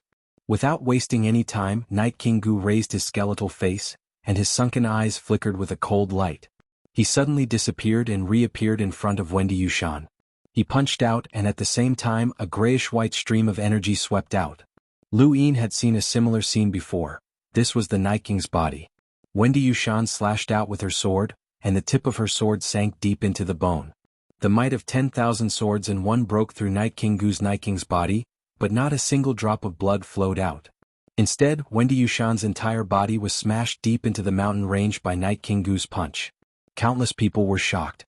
Wendy Yushan had killed Zhanbing Day-Night with a single slash, which had been extremely powerful. However, such a slash was actually ineffective against Night King Gu. It could not be said that it was ineffective, as she had broken through Night King Gu's defenses. However, this heavy defense was still not enough to harm him. Lu Yin used flash to appear behind Night King Gu and struck out with a palm. Night King Gu saw it, but he did not dodge and allowed Lu Yin to strike him. 30 stacks, 70 tenfold shockwave palm. Boom. The ground cracked open and the two of them sank into the ground. Lu Yin's pupils shrank as his palm force could not break through the Night King's body. Night King Gu turned around and looked at Lu Yin with cold eyes. He raised his left hand to grab at Lu Yin, but Lu Yin did not dare to let him grab him. He quickly retreated, but Night King Gu was not slow either. Anyone with a powerful physical body would not be slow, and Night King Gu chased after Lu Yin's retreat. His fist trembled, causing the space around it to collapse. Lu Yin felt his chest tighten, and just as he was about to use his fates, an sword chi swept out from beneath his feet and slashed towards Night King Gu. Night King Gu's fist smashed downwards, colliding with the sword chi. There was a thump, and shockwaves shot out in all directions, causing the void to scatter. Thunderous cracks in the void, and Night King Gu's strike left a huge crater in the ground. Wendy Yushan leapt out and stood in front of Lu Yin, looking at Night King Gu with a grave expression. Night King Gu straightened his body, and his skeletal face sent a chill down everyone's spine. "Don't interfere. This person's attack isn't something you can block," Wendy Yushan whispered. Lu Yin looked at her seriously. "We definitely can't use that. At worst, we'll just give the mountain range to him. Even if we work together, we won't be able to defend the mountain range, and the Sea King won't be able to blame us." Wendy Yushan nodded, and then she turned her sword and swept it towards Night King Gu. Night King Gu's body distorted the void. He clearly did not have any muscles, but he gave off a feeling of unparalleled strength. This strength even caused Wendy Yushan's sword to become sluggish. Night King Gu faced Wendy Yushan's sword, but he did not dodge at all. He allowed the sword to slice into his body as he struck out with a palm. Wendy Yushan's face changed as Night King Gu's palm struck her abdomen. She spat out a mouthful of blood as her entire body was sent flying into the distance. Night King Gu charged forward and punched out again.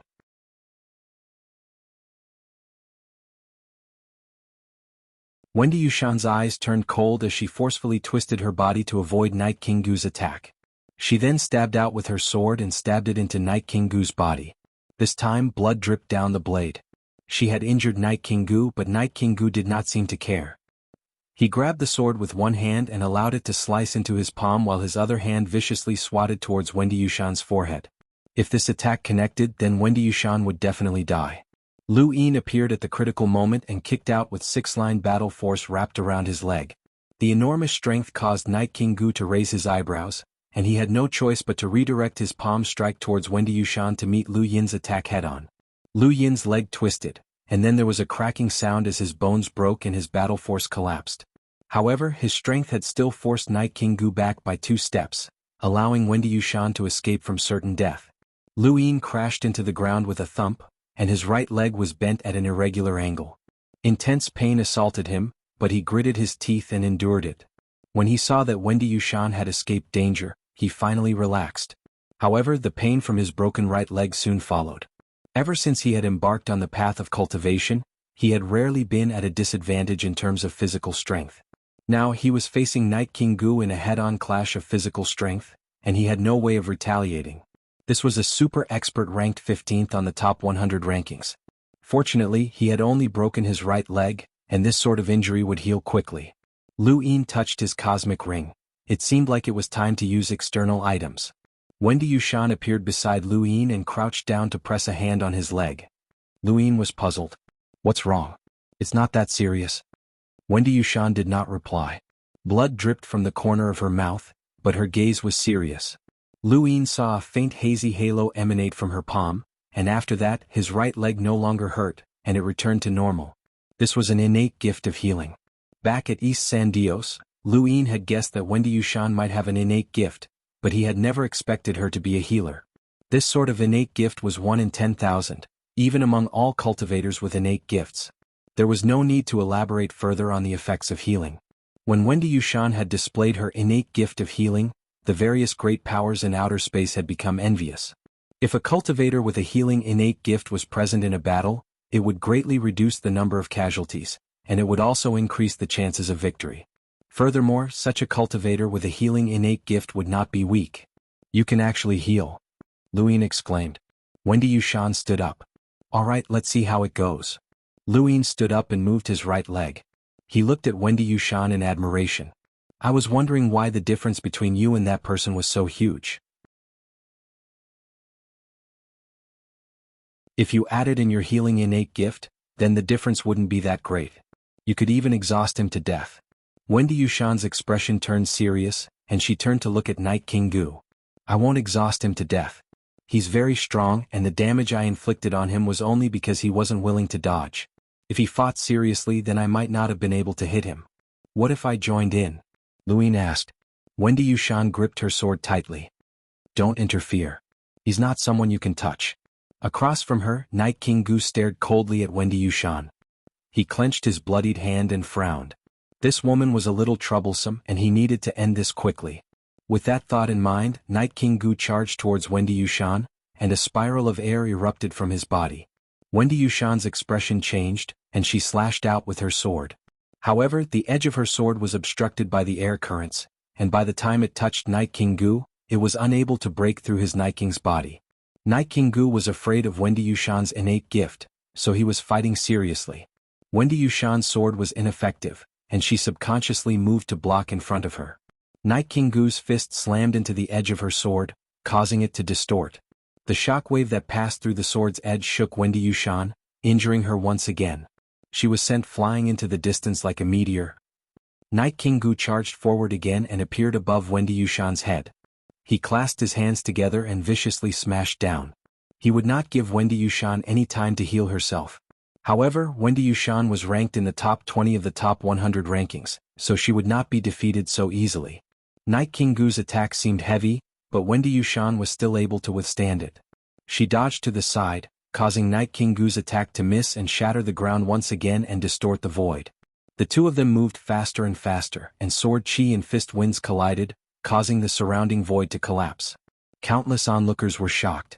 Lu Yin narrowed his eyes and filled them with star energy. Others might not be able to see it, but he could clearly see that Wendy Yushan had been attacking more than defending at the start, but now she was attacking more than defending. She was on the verge of collapsing, and Night King Gu's continuous attacks had made it impossible for her to heal herself. As he watched Wendy Yushan's injuries worsen, Lu Yin's eyes suddenly widened. The giant emperor's third eye appeared in his left hand, and he fully activated his domain as he stared at the two of them. He then used flash to rush between them and raised his hand, causing 3 grains of fates and to merge into one to form a block of earth that covered his entire body. This block of earth happened to be right in the direction that Night King Gu had attacked Wendy Yushan. Bang! There was a loud explosion as a giant spatial tear swept out and tore through the void. Night King Gu's fist had landed squarely on the fates but it had been completely blocked. The next moment, Wendy Yushan's sword stabbed into Night King Gu's body, causing another penetrating injury. Fresh blood dripped down from the tip of the sword, creating a glaring scarlet color. Everyone stared at the battlefield in disbelief, as Lu Yin had actually blocked Night King Gu's punch. It wasn't just Night King Gu himself who was shocked. Even Wendy Yushan stared at Lu Yin in astonishment. What was that? Back then, the fate sen in Lu Yin's heart had awakened, and it had helped Lu Yin block Feng Mo's attack. Although it had only been a casual attack, Feng Mo was a bona fide hunter. With the defensive power of 1 grain of fates Lu Yin estimated that it could defend against an attack from an expert who was around 50 on the top 100 rankings. With 3 grains of fates combined, it was not impossible for Lu Yin to block Night King Gu's punch. There was a loud thump and the 3 of them separated. Night King Gu retreated more than 10 steps and clutched his abdomen. For the first time, there was shock in his eyes as he looked at the block of earth in front of Lu Yin. What was that? It had actually blocked Night King Gu's punch. Very few people recognized fates including Night King Gu and Wendy Yushan, the 2 elites of the younger generation. Only the enlighters in outer space, and not just any enlighter at that, could recognize it. Elder Ren had been the first to recognize it, and he was astonished. How could this brat have fates? That was a supreme treasure of the universe, and even the Sea King's dome would find it difficult to obtain one. Night Queen Shuyu was astonished. It's actually fates. The Sea King actually gave something so important to him. It seems like he's determined to make him his son-in-law. Clearly, Night Queen Shuyu had misunderstood, but she was not the first to do so. The other enlighters who recognized fates all guessed that it had been given to Lu Yin by the Sea King. Otherwise, how could Lu Yin possibly have such a precious item? Not all enlighters could recognize it, and some did not. After all, fates was extremely rare, and even the powerhouses of the Innerverse had not come into contact with it. On planet Pyrolite, Wendy Yushan looked at the block of earth in front of her in confusion. What's that? Fatesa. It's a precious treasure that can block that guy's attacks. Let's work together. I'll block and you'll attack. Eventually we'll exhaust him to death. Lu Yin gritted his teeth. Wendy Yushan's eyes flashed and she nodded. All right. Then, under countless gazes, Lu Yin grabbed Wendy Yushan's waist and charged towards Night King Gu. Wendy Yushan did not refuse, and although she felt uncomfortable, she still allowed Lu Yin to grab her. She then raised her sword and slashed at Night King Gu.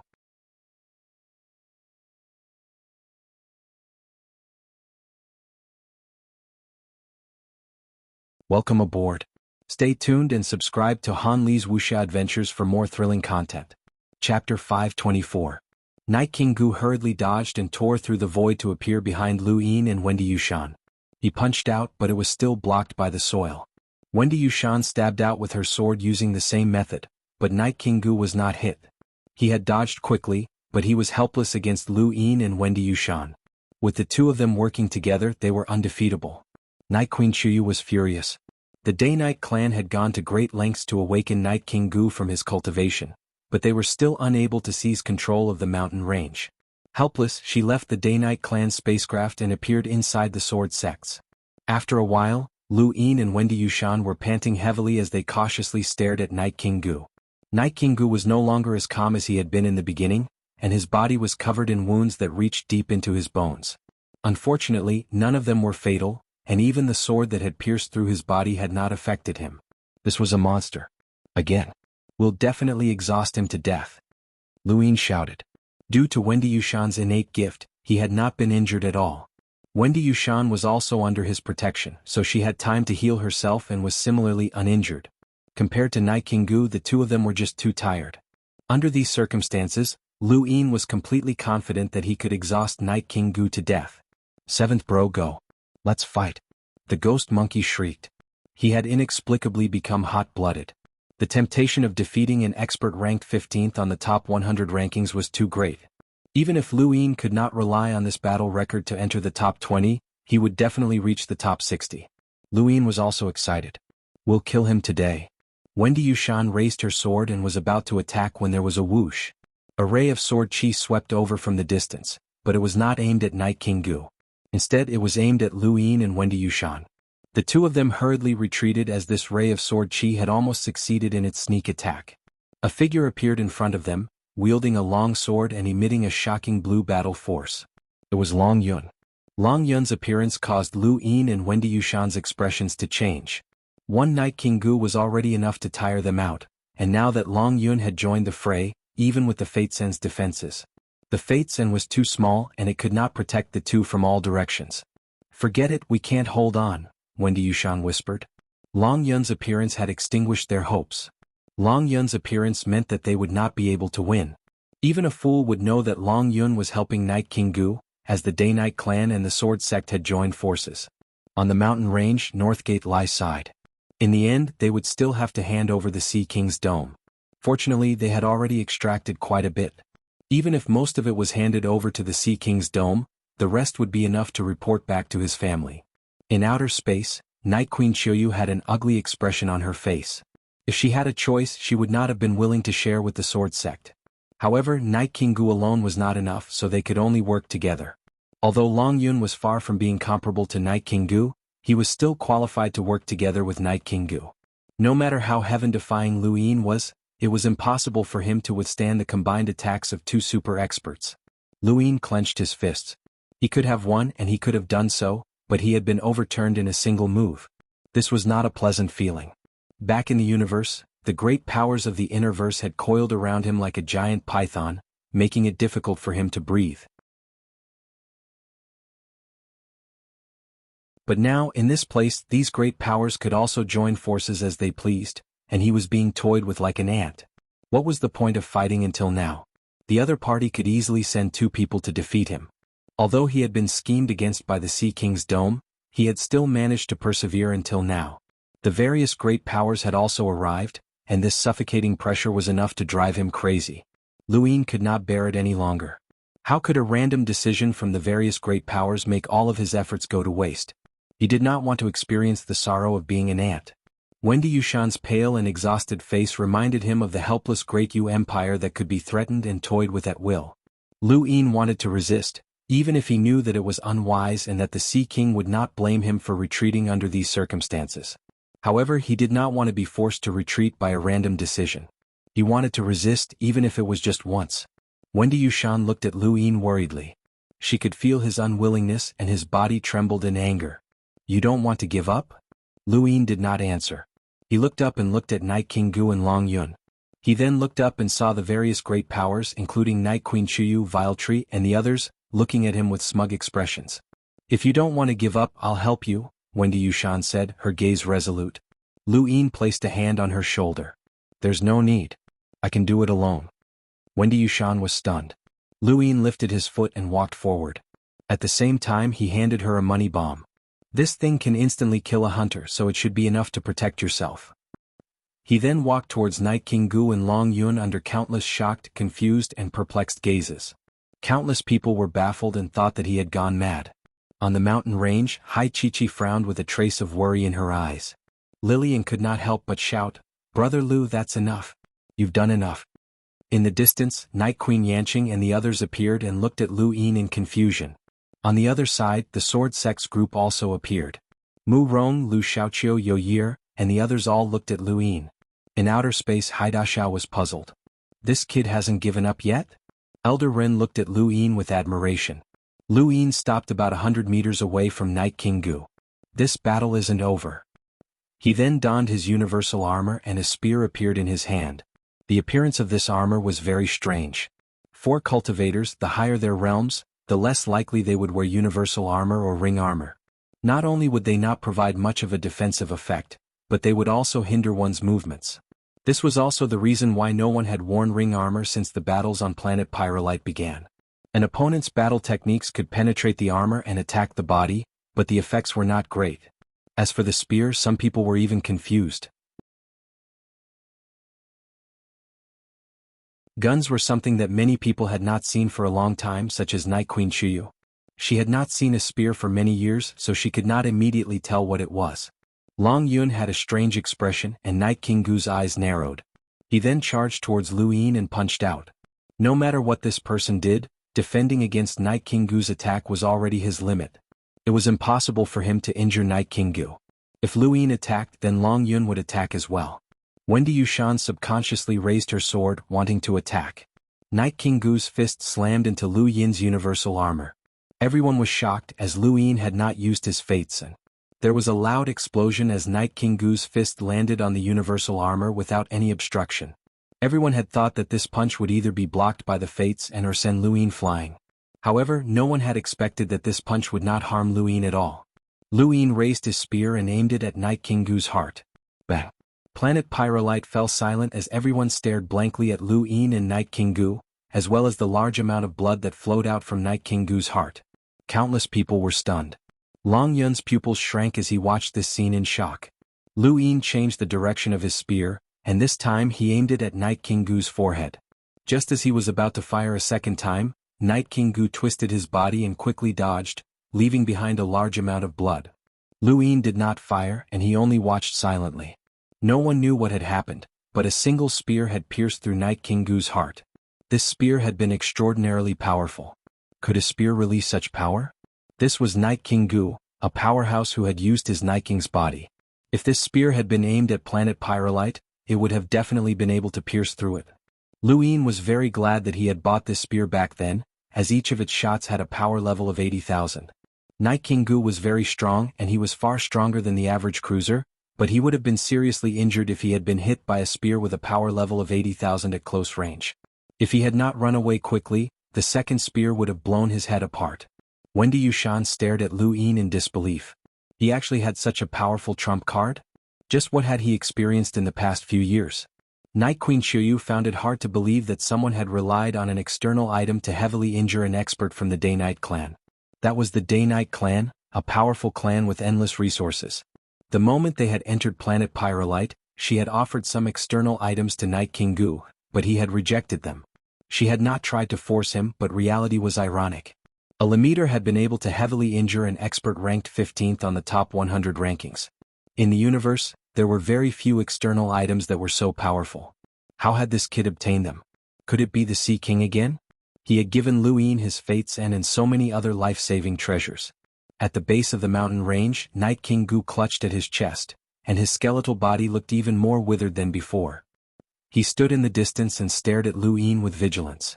Lu Yin was flabbergasted, as Night King Gu had not died even after having his heart pierced. He filled his eyes with star energy and looked at Night King Gu. Night King Gu's rune lines were already very low, which meant that he had truly been heavily injured. Unfortunately, his heart had not been hit, and the power of the spear had only brushed past his heart. What a pity. Lu Yin raised his gun and aimed it at Long Yun. Long Yun felt his scalp go numb, and he instantly retreated 1,000 meters as he stared at Lu Yin with vigilance. Lu Yin did not fire, as these experts were already prepared. A single shot with a power level of 80,000 might not be able to cause any damage, but at the very least they would be able to dodge it. With that in mind, Lu Yin turned his gun around and aimed it at Night King Gu. Night King Gu's eyes were filled with fear, and he retreated just like Long Yun. Not only that, but he also wanted to escape. He had been so heavily injured that he had no choice but to leave. However, he was also afraid that Lu Yin would shoot him, and he did not want to expose his back to Lu Yin. Coincidentally, he saw a spacecraft that had crashed into the ground at the same time as he had. The people inside had not come out, and it seemed that they were too afraid to show themselves. Night King Gu faced Lu Yin and retreated step by step until he was outside the spacecraft. He wanted to pry open the cabin door and use the spacecraft to escape into outer space. Lu Yin kept his gun aimed at Night King Gu, but he did not intend to fire because it would not be very effective. Night King Gu was also afraid that Lu Yin would fire, so he kept a vigilant eye on Lu Yin. When Night King Gu forcefully opened the cabin door, he did not even look at the person inside. Instead, he grabbed the person and threw him out like a rock. Lu Yin saw the figure being thrown at him, and he quickly moved a few meters to the side to avoid it. However, he still kept a vigilant eye on Night King Gu. By then, Night King Gu had already boarded his spacecraft and charged into outer space. Lu Yin relaxed. The powerful enemy had left and only Long Yun was left. He was not Wendy Yushan's opponent. In outer space, most people were looking at Lu Yin and Long Yun. Only the Ross Empire, Blaze Realm, and Dire Barbarian clan stared strangely at Sleeping Prince, who had been thrown out by Night King Gu.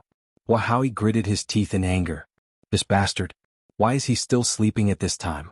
Is this person even useful? Scholar New Moon was helpless as he did not know what to say.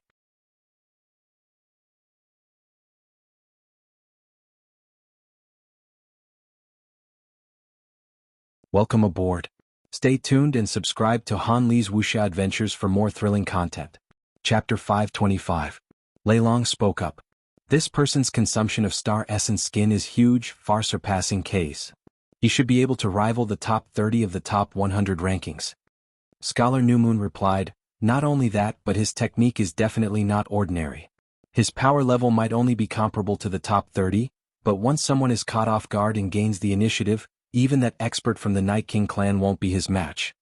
Lei Long and Huahowie were astonished. What technique is that? The Dreaming Heart Sutra, Scholar New Moon calmly said. Huahowie and Lei Long were confused as they had never heard of such a technique before. Scholar New Moon did not explain any further and he just stared at the screen. He had only read about it in the ancient letter, but he was not very sure. If it really was that technique, then Sleeping Prince's power was not as simple as it seemed. But even if it was not that technique, this person's true power was enough to rival the top 30 of the top 100 rankings. Why had he always remained at the 100th position? Was it really as he had said that he liked the number 100? On planet Pyrolite, Long Yun saw that Night King Gu had left, so he left as well. He could not even defeat Wendy Yushan by himself. Lu Yin put away his gun and let out a tired breath. The most difficult hurdle had passed, and even stronger experts would be sent over. Based on the time it took to create the star essence skin, it would take at least half a month. By then, more than half of the pyrolite or in the mountain range would have been mined. Lu Yin looked towards the south. He had been worried that Mira would take advantage of this opportunity to attack, but she had held back. Lu Yin put away his universal armor and was about to return to the mountain range when he suddenly felt sleepy. Very sleepy. Was he tired? His eyelids grew heavier and his body swayed a few times. He was about to fall asleep. Something was wrong. Suddenly, Lu Yin felt his scalp go numb. He saw an enormous amount of rune lines converging towards his left. He turned around and saw Sleeping Prince. At that moment, Sleeping Prince opened his eyes and lazily looked at Lu Yin with a smile. In the void, an invisible attack transformed into an indescribable killing intent that enveloped Lu Yin. This killing intent was very similar to Jiyu's. Lu Yin wanted to use the secret sidestep to avoid it, but he was too tired. His body could not keep up with his thoughts and even moving was difficult. He was so tired that he wanted to sleep. The sky seemed to darken, and even though Lu Yin could not see any killing intent, he could still see countless rune lines approaching him. This killing intent's power was enough to bury him, as this was Sleeping Prince's attack. At this moment, no one could save Lu Yin, as no one had expected that Sleeping Prince would suddenly attack. Furthermore, Lu Yin did not even have the strength to resist, and he could not even put on his universal armor once again. The countless rune lines grew closer and closer, and just as they were about to descend, Lu Yin completely gave up. He heard Wendy Yushan's voice in his ear, "Use secret art, void transfer." In the distance, the ground was covered by an invisible attack. It didn't seem to have any destructive power, but all living creatures underground died instantly. However, Lu Yin was completely unscathed. Sleeping Prince's expression changed and he turned to look to the west. There, he saw Wendy Yushan staring at him with an icy gaze. He seemed to have heard an incredible attack. "Use secret art? Turning the void? Is that a secret technique?" Sleeping Prince wasn't the only one who was shocked. In outer space, Elder Rin stared at Wendy Yushan in shock. "That's a secret technique. She used a secret technique." Haida Xiao was shocked.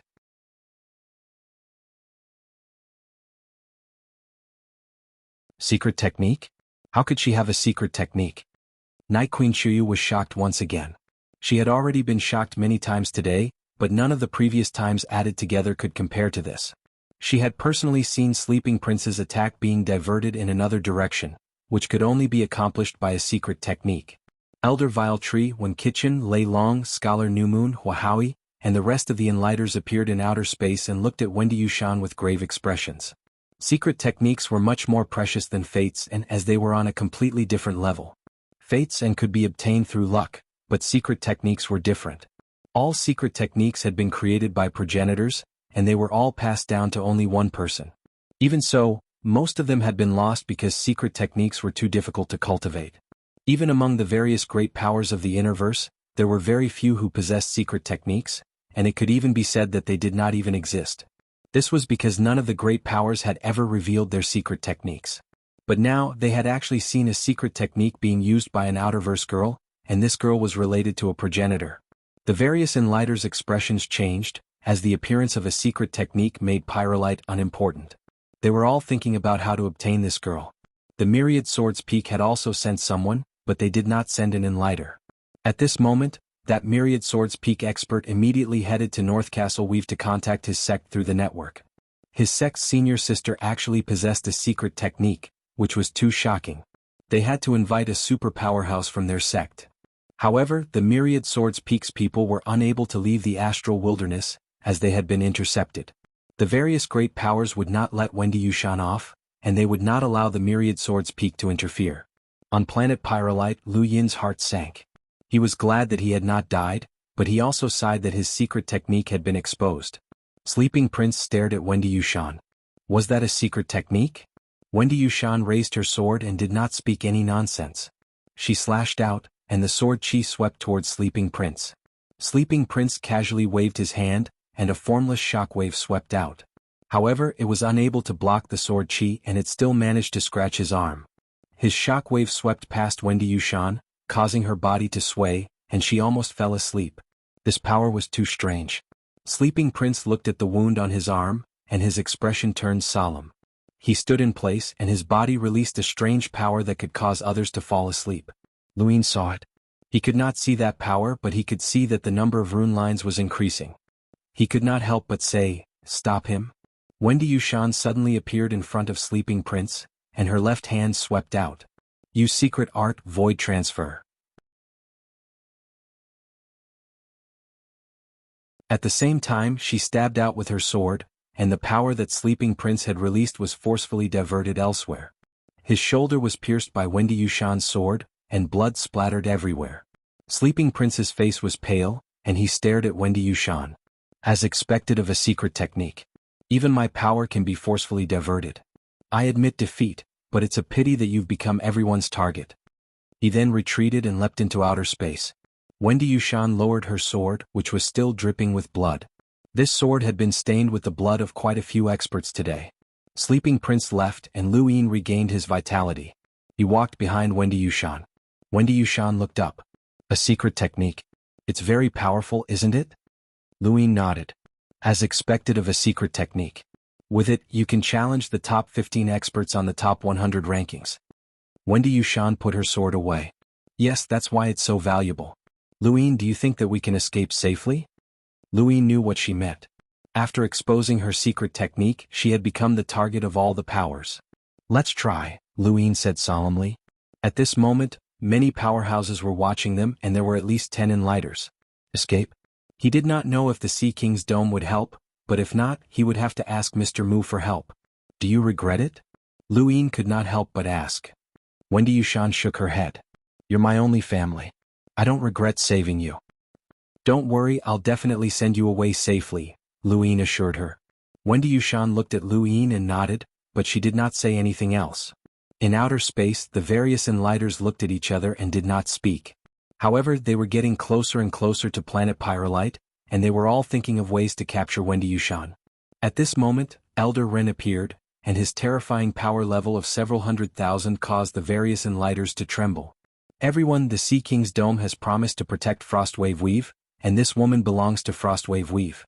I hope that everyone can give the Sea King's dome some face and not touch her, Elder Ren said as he swept his gaze across all the Enlighters. Night Queen Chuyu was the first to retreat, followed by Elder Vile Tree, When Kitchen, and the rest. After that, all of the Enlighters retreated without a single word. Haidashao's heart sank when he saw this scene. They won't give up. They'll definitely ask the powerhouses from their sects to help. Elder Ren nodded. Yes, but it won't be that easy. A ripple spread out from beneath his feet, further and further away until it completely sealed off the area around planet Pyrolite. He would not allow the powerhouses from the various great powers to leave, at least not for now. The enlighters from the various great powers did not show up, and it was pointless to say anything now. They had to think of a way to leave and report back to the powers behind them. Wendy Yushan's value had already exceeded the value of Pyrolite. Elder Rin could obstruct them for now, but once the Pyrolite ore was completely extracted, he would no longer be able to stop them.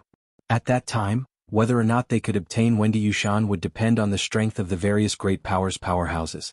Wendy Yushan revealed a secret technique while Lu Yin revealed a strength that could heavily injure Night King Gu and force Long Yun to retreat. The two of them worked together, and with Avery being held back by Haidashiao, the competition for Pyrolite ore came to an end. No one could take the mountain range away from them. Many of the smaller powers had already finished their exploration of planet Pyrolite and wanted to leave, but they were still trapped by Elder Ren. A month later, the Pyrolite ore in the mountain range was completely extracted. Only then did the various great powers relax and look at Elder Ren. Elder Ren had clearly stated that they would have to wait until Northline Flow Zone finished refining the Pyrolite ore before removing the seal on planet Pyrolite. Until then, Lu Yin, Wendy Yushan, and Hai Chi-Chi could leave first. This was to protect Lu Yin and the others and prevent them from being ambushed by powerhouses on their way back. However, this protection would only last for a while. Lu Yin's expression turned solemn as he looked at his cosmic ring. Everyone looked around, and even the Sea King's dome could not protect Wendy Yushan. They could only ask for Mr. Mu's help, but not here. Mr. Mu had become a legend on Xenu Star, and the various great powers feared him. Right now, the most important thing was to return to Xenu Star. Now that the Pyrolite ore had been completely extracted, the star essence skins no longer had any value. The powerhouses of the various great powers could then attack planet Pyrolite and disperse the gas from the planet, exposing the entire planet to outer space and greatly changing its environment. Planet Pyrolite had begun to collapse. Lu Yin took out his collapsible spacecraft, which could fit 3 people at a time. The ground beneath his feet cracked open, and the Lemeters who had been fighting on planet Pyrolite either entered their spacecraft or donned their universal armor. They were no longer protected by planet Pyrolite's atmosphere, and their entire bodies were exposed to outer space. Thank you, Cyrus. I'll update at 3 p.m. Thank you. Thank you for your support. You're tuning in to the Sword Dance in the Vast Sky YouTube channel. Don't forget to subscribe and join us on this journey to catch the most captivating stories.